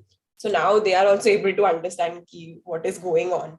So that way, from an awareness point of view, it is very good. But also, it's not like now everyone, just because everyone is doing, here you see everything seems glamorous and, everyone is doing a startup, does not mean you also have to, compulsorily do it. It is only if you actually think there is a pain point which you can solve, only then do a startup. Just because mujhe bhi karna hai waisa, like, you don't have to go in that kind of a mode. So it depends. If you know you have something which can become big, so go ahead with it. But keep a backup just in case, because you never know, like, because all startups may not work. It's very I'm risky. taking that personally, but okay. Mr. Vinayaknath, your views. Okay. So here's the journey. 2016, we had a session with MTV India, and we planned a program called MTV Dropout. We did that. We got the connect. We understood the youngsters want to be there, but it became more like a roadies kind of a show, and we wanted it to be more sustained and serious. When it comes to business, it's very serious because it's real money involved. It's just not a prize money that you're winning the show. And we had been contemplating the idea with a lot of channels, I won't name them, for doing something like a Shark Tank. And with that, we connected with somebody in Shark Tank, one of the 4 people who own it, and we were discussing that thought process. Sony India was the instrument in connecting that because they own the concept of this. Officially, I can just tell you it's going to be streamlined into one of the OTT channels in the season 2. That's what we are doing already. Beyond that, I can't see the names or anything else. But it'll be much more larger, bigger, and exciting than the part 1. I was talking to Piyush the other day when we were investing in him. He was getting the gyan from us that what you're doing in the sunglasses and things and stuff, how will it sustain? How will it actually work? How will it that people will keep on walking to you again and again? You can't sell them bad kind of things because people who actually are using glasses to read, they need sturdy and sustainable things. They were then not a fashion statement. They were then a reason to read or reason to be, part of life, not lifestyle. So that's what he was trying to change. He did again a company called Clear Deco. They were doing a similar thing. They are doing in category AA plus, and Clear Deco is doing in the category B and C. Clear Deco just raised a fund from Ritesh from Oyo. and they raised another 100 crores to take the company to the next stage after opening 200 stores across India. So it always will work. As rightly said, Swiggy and Zomato will work. You'll always have people working the same genre space, and probably one or the other will catch up or eat up the other one. And you might be the investor at both ends. I won't name the startups. There have been startups which have been acquired because of the reason that we were at the both ends and we were able to see that deal through. And there have been reasons wherein the investors and the startup founders made a few hundred crores. So these kind of deals happens on the same platform wherein people are connected and on regular basis able to sustain that business model. Shark Tank India has changed one simple thing. It has made a reality show out of something very serious. So people have started understanding the basic breakdown of, oh, this is what they are doing. Oh, this is how serious it is. Or they're just not opening their business. Or they're just not trying to do some rocket science. Or they're just not trying to dubao papa mummy ka paisa. Or they're trying to work something out and they're wanting to build something. And how they are building? Or they're building it with process, science, tech, logic. Oh, you will have people with naval developing companies and stuff. But those were for the fun of it. Everybody enjoyed their fun. But they were startups, good startups. 9 of our startups got funded again at the Shark Tank. And see, we may have 600 odd startups in the portfolio, but they not all got selected. We got 62,400 plus startups which applied in the first session. I'm pretty sure there will be more. The government of India doesn't have that many registered in the IPP, which also, of course, the government also knows. This is a startling fact that a lot of people are avoiding paperwork because of the reason that a lot of money laundering is also happening via so-called startup ecosystem, which is what government is very serious about. And that's the reason they wanted the certification to come in place. Shark Tank India or organizations like these or these programs and realities, I hope people will get more serious about structuring their systems to that. And what it has changed, and the current budget has changed, that what Nirmala ji also saw, that startup is a regular business and it needs space and respect. It has become another dimension success story of the country. It is just no more a kid which you have to handhold to walk. It's no more the toddler. It's now a kid. It's running on its own. But yes, it needs the guidance like a 5-year-old. You can't sit there. You can't talk to this person. Go straight. Don't eat this. Don't do that. That is what has happened. So a NARBAD giving the fund, Defense giving a fund, and various other funds which have been created are a system of the eco. Madhya Pradesh government recently announced that the startup capital of Madhya Pradesh is going to be Indore. The MP of Indore is going to lead that program. Here's my point. If the MP knows the startup ecosystem, he's the right person. If he doesn't know the system, it's not a political rocket science. It should not be run by that. It should be run by an entrepreneur. I don't know if the Honorable MP is connected to the ecosystem, knows how much. So I can't comment on that part. But what I got to understand from it is this ecosystem changes every 3 months, which is why the laws are still yet to get very clear about it. And which is why it's growing at a speed which is not yet understood, something like a cryptocurrency. But yes, this will get into some terms of ecosystem wrap up, and wherein this will get more serious as a business. And which is, of course, the reason why the government wants a regulation with the place. They don't want to stop you. What we want is you to handhold to take you to the largest success on a sustained platform, not just one-off platform. And for everyone, whosoever wants to drop into that door, like an incubator at your e-cell, if you have an incubator, anybody drops in, even outsider, they have to be welcomed. If they have a good concept, they have to be taken in. And that's what the system has to build for, which has started not because of Shark Tank only, but because of the success that it has seen. One point I wanted to add very importantly was that all the 2020-21 investments that you have seen, yes, our startups were doing good. They were in talks with these investors internationally. The only point was their countries have zero investment opportunities as of today because of a severe lockdown, which is why the money was more diverted towards our country. They were in talks. They were already doing it. Probably they would have not done it so collectively together in that short of a span. They would all have done it, maybe not. But this happened very rapidly. Maybe somebody who was 80-20 there got it through because their country was doing nothing and they knew that this can be a return. Because understand this, a dollar is going to be a 75 times lesser. So if you make 75 rupees, then we are talking of $1. So their success rate growth, they have to see that also and marginalize in our country. That being said, this is another opportunity for this year.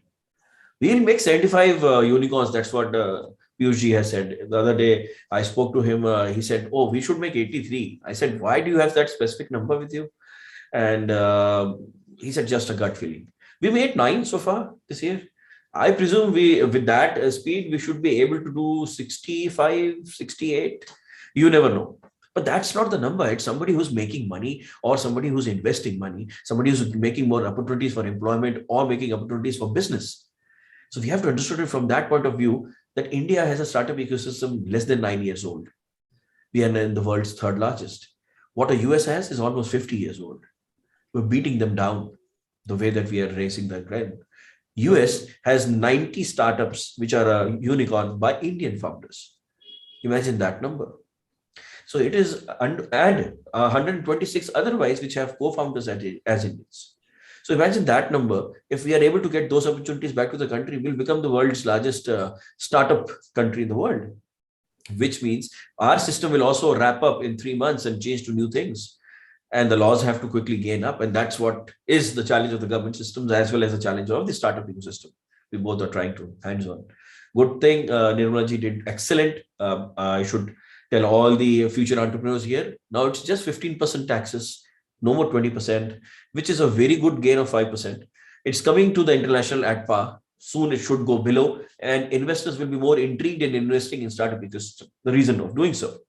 Having said that, there is a clear indication why the government wants to push this system, because it challenges the system by making the rules followed, but yet giving a higher possibility of profitability and a higher reason of employability. It's a UN data that for every 1 crore rupees invested in a company, they employ 40 people. And for every 100 crore, it's 400 people. So you can imagine the kind of numbers, it's 396 to be precise, the kind of employment that you have in a smaller MSME than to a larger enterprise. So it's always good to have more startups.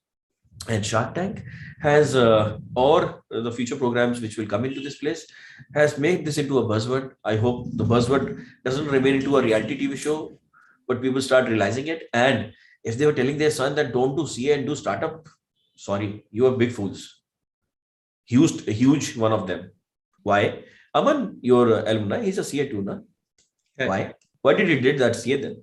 You need knowledge. You need intelligence. You may not do a CA or a CS. You might be a graduate. You might be somebody else. You might have a dropout. Please understand what you want to do. You need to have knowledge of that. It does not require you to have a specific degree to do that. It has no connect that you are a CA or a CS, so you succeed in a startup or otherwise. Similarly, example Oyo, he's an 11th pass out. He hasn't studied after that. Is that a good enough for a startup? So the point is, are you logical, practical, and what you are doing with humility is going to return to a reality, or are you going to work hard for it? And for that, do you have the intelligence to do it? Intelligence is very important. You might be a CA, great. You might not be a CA, great. There are a lot of startups which are not. Anish, for that example, is highly educated. But a lot of people are making memes out of him. Why? Because he's not that well spoken. Depends. So that doesn't change that. What changes is intelligence. 99% cutoff won't do it this time because the profitability is in the books in the bank. So a lot of people who haven't crossed through the mark of even being a success in school are making great startups. Example, Rare Planet. That's a startup by a young kid. He's 23 now. He's done his 7th round of investment. Have you seen the campaign called Desh Ka Kullad by Tata? Yeah. So that's done by him. All his startup had was a terracotta based microwavable glass. From then to printing to stuff. I won't go to his story, but the point is somebody at the age of 17, 18 starts that and is able to build this. And even today, he's packing his own stuff, selling it to people. So, yes, I had a great percentile 99.96 to CAT. Did that help for me to get to the next stage? This time it won't. I have a lot of friends who didn't go there, but they did very well. I have a lot of my IT friends doing very well. I have friends doing very well. That's not the criteria this time. The criteria this time is the presence of intelligence in you and you able to use that in practical terms. That's it. So जो भी कह रहे हैं ना, please उनको बताइए ऐसा गलती मत कीजिए. Sure, sir. Startup नहीं चली तो कुछ और तो कर लेगा. Okay, now we have just 3 minutes to wrap up the session. So I'd like a quick conclusion line by all three of you. And I'm really sorry I have to say 1 minute. Anaya Singhal asked a question to me, who will give us money if you don't have a degree?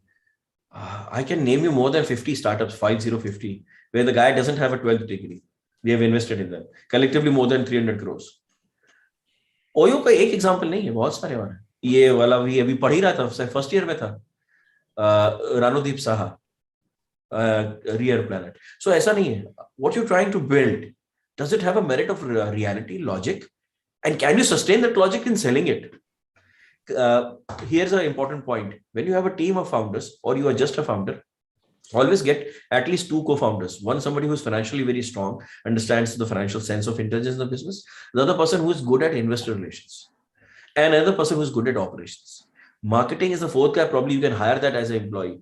But these 3, you need to have your own: operations, investor relations, and financial structures. You can't have an employee-based financial intelligence in the organization. If they move to the next organization, you will collapse. So you need to have it yourself or somebody else. A lot of my Marwadi friends don't have that, but they're excellent.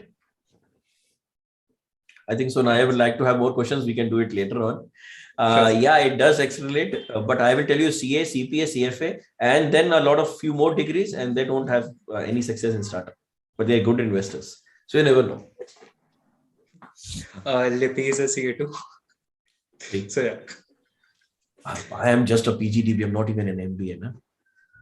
And that's what you get from IM degrees. You don't get a MBA degree. So I don't have a degree. I have a diploma by that nature of things. If IM is of value. A conclusion line by Mr. Shashank.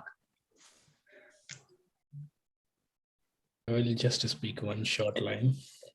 Sure. Yeah, Vinayak ji said very rightly. There is no importance for degrees and all. So I want to conclude it. There are no rules or regulations in this emerging world. Whatever crazy idea or crazy thing that you thought of can become a big business if executed in a right manner with the right approach. That's my conclusion words. In other words, धंधा करना आना चाहिए. Right. और ईमानदारी से. और ईमानदारी से, of course. Ethics. Lippy, your concluding statement. I feel like everything is said now. Like I don't have anything new to add on now. But yeah, only if you're sure that you can do a startup and you can make everything work, only then do it. Otherwise, you can stick to the normal employment kind of a thing as well. People are doing that. So, and even joining startups is a great way right now, because all startups obviously creating a lot of job opportunities. So that is also one great way, to join the startup ecosystem if you are very passionate about it. And yeah, that's it. All the best to everyone, whoever is going to be a future entrepreneur here. Mr. Vinayak, your concluding Want to be an statement. iBanker? Being a financial expert will help. Beyond that, if you, as I rightly earlier said, having a financial intelligence is very important in any kind of a business. Even if it is your own Ghar Ka Galla, or even if it is your own shop, mom and pop store, or even if it is going to be your own startup. That being said, if you don't have one, a lot of people do that mistake. They start a startup and then they don't want a co-founder to join in because they feel that they'll do everything by themselves. That, my friend, is not a true thing. Find co-founders and join them. Give them some equity. Partake that. Understand you are building a startup someday to be sold off. Maybe you will do an IPO and you will forever be here. But that also won't happen. There's so many startups which haven't seen that. That all said, Paytm is a classic example. The person doesn't know anything in finance. A lot of people say the IPO is a debacle. Okay, so it is a debacle. It's a fact. And of course, the right agencies are also doing a scrutiny in this. And I'm pretty sure they'll find if there is a mistake, which I sure know that there are structural mistakes in doing the calculation. But if there is a wrongdoing, that's the government's part to find out. I'm not the right person to say that. But beyond it, you understand this, a startup ecosystem has given a new opportunity door like Nykaa, like Paytm, or like Zomato. That Zomato. Indians are going for IPO, which earlier was said, this is what has changed after lockdown. I'll not say pandemic because pandemic is still going on. I have COVID today also. So this is the second time I've got it. So yeah, it's still going on. The point is, yes and no. Yes, the ecosystem has changed in one thing. It has started maturing more. No, nothing has changed from the investor's prospect. We still want to invest in a company which can give us in 2 to 3 years a 3 to 5x return. The typical Marwadi system of investment talks about the same thing for a longer thought process, and we all want to do that. Who doesn't want to have a higher return in lesser time? And the risks involved are same. The only difference, the maturity has happened. Someone in US told me 3 years back, India is 10 years away from seeing an IPO from a startup. I told him we are 2 years away. I didn't know lockdown will happen, but yes, 2.5 years later, we were doing those things. That is a bigger opportunity that has changed, which means structurally, we have matured as just not an organization, but as an international player in the market, which is a greater opportunity for all of people. And 4 lakh people are involved with startup ecosystem as employees. So yeah, money is money. Make money working with the startup, see the culture, understand the ecosystem. If you like it and you have the intelligence to do yours, do that. Then after that, it's not. See, the success story of India, a startup, the average age of a startup founder is 45, 47. It's not 25, 27. So, which means that you have an opportunity to work for 5 years and then start your own. If you don't want parents to put in money, or of course, parents are always the point of investment you should go to. I, as an investor, would always like to see people who are invested by parents and friends and family, because I know you for a few hours, maybe in next 25, 30, 40, 60 days, I'll meet you for in total of 16 hours and I'll invest 4 or 5 crores in you. I need to know the people who have known you for your life. They trust your intelligence and your idea and concept. If they are the right ones, then we are talking business. True. Thank you for taking out time to join this engaging panel conversation. Of course, thanks to Shashank. I know Japan may be 12 या 1 o'clock हो रहे होंगे, and he's sitting here at late night to join this conversation. Thank you, Mr. Vinayak Nath. आपको COVID हो रखा है, and yet you are here for a conversation and such an engaging conversation. I didn't know इतना मैं भी handle कर पाऊंगा. And thank you, Lipi. It was really great talking to you guys, and I hope everyone in the audience did learn something and would like to, learn, apply it to their real lives. कि खाली कुछ करके मतलब startups में घुसेंगे, कोई degree एक जरूर ले लेना. I'd like to conclude what Mr. Vinayak said. So that brings the end of Illuminate. I would like to thank our title sponsor, GotoPitch. I would also like to thank Eclat MEO and Academia, our career growth partner, Floret Aroma for being our beauty partner, Satyavreet Welfare Foundation Private Limited for being our social impact partner, eLearn Markets and Tickertape, our financial literacy partners, Hindustan Leyland, our finance partner, VCity, our real estate partner, Yadgar Safar, our travel partner, Lingui Global, our knowledge partner, also Due Club, Due News, Due Competition, Insight Tone, Due Times, Due Bulletin, Startup Story for being our media partners, Leila McVie, Tentra for being our gifting partners, and AR Signofriend for being our corporate gifting partner. EduAIMS, our study abroad partner. Now this is for the entire audience. We'll be moving to Google Meet for Rajat Chauhan's stand-up. Of course, Vinayak, Lipi, and Shashank, if you would like to attend Rajat's stand-up, I would send you the link. I'll mail it to you guys. Apart from that, I think that concludes our meeting on Zoom. Thank you, guys. Thank you for. Yes, I'll just ask one thing. You're in the final year, first year, second year? So final year. You doing which subject? BCom honors. Okay. And you plan to do what next? Sir, I am thinking to enter into venture capitalism. Of course, I have not got the right. Okay. So I should congratulate your professors. They're lucky to have you. You have concluded the session quite well. I don't see a lot of people, senior people, able to moderate such sessions, because these sessions are very tricky. Knowledgeable, of course, but tricky, because when you are concluding with several people together, you have to keep everybody's, I call it ego, but people call it self-respect, intact, so that nobody is challenged, or he's not asking me questions, or he's asking him or her the questions only. Very well done, very well curated. Probably we are doing a next session, and something is going to happen in Shark Tank. We'll get back to you as a person. We'll give you an opportunity. Learn that. If you can learn, once you are done with it, go with your upgrades, because we'll need that in the industry. And we can always talk how you can join a VC. You're on the trend. You need to learn. Thank you, sir. Not the game, but the subject. I would surely contact it.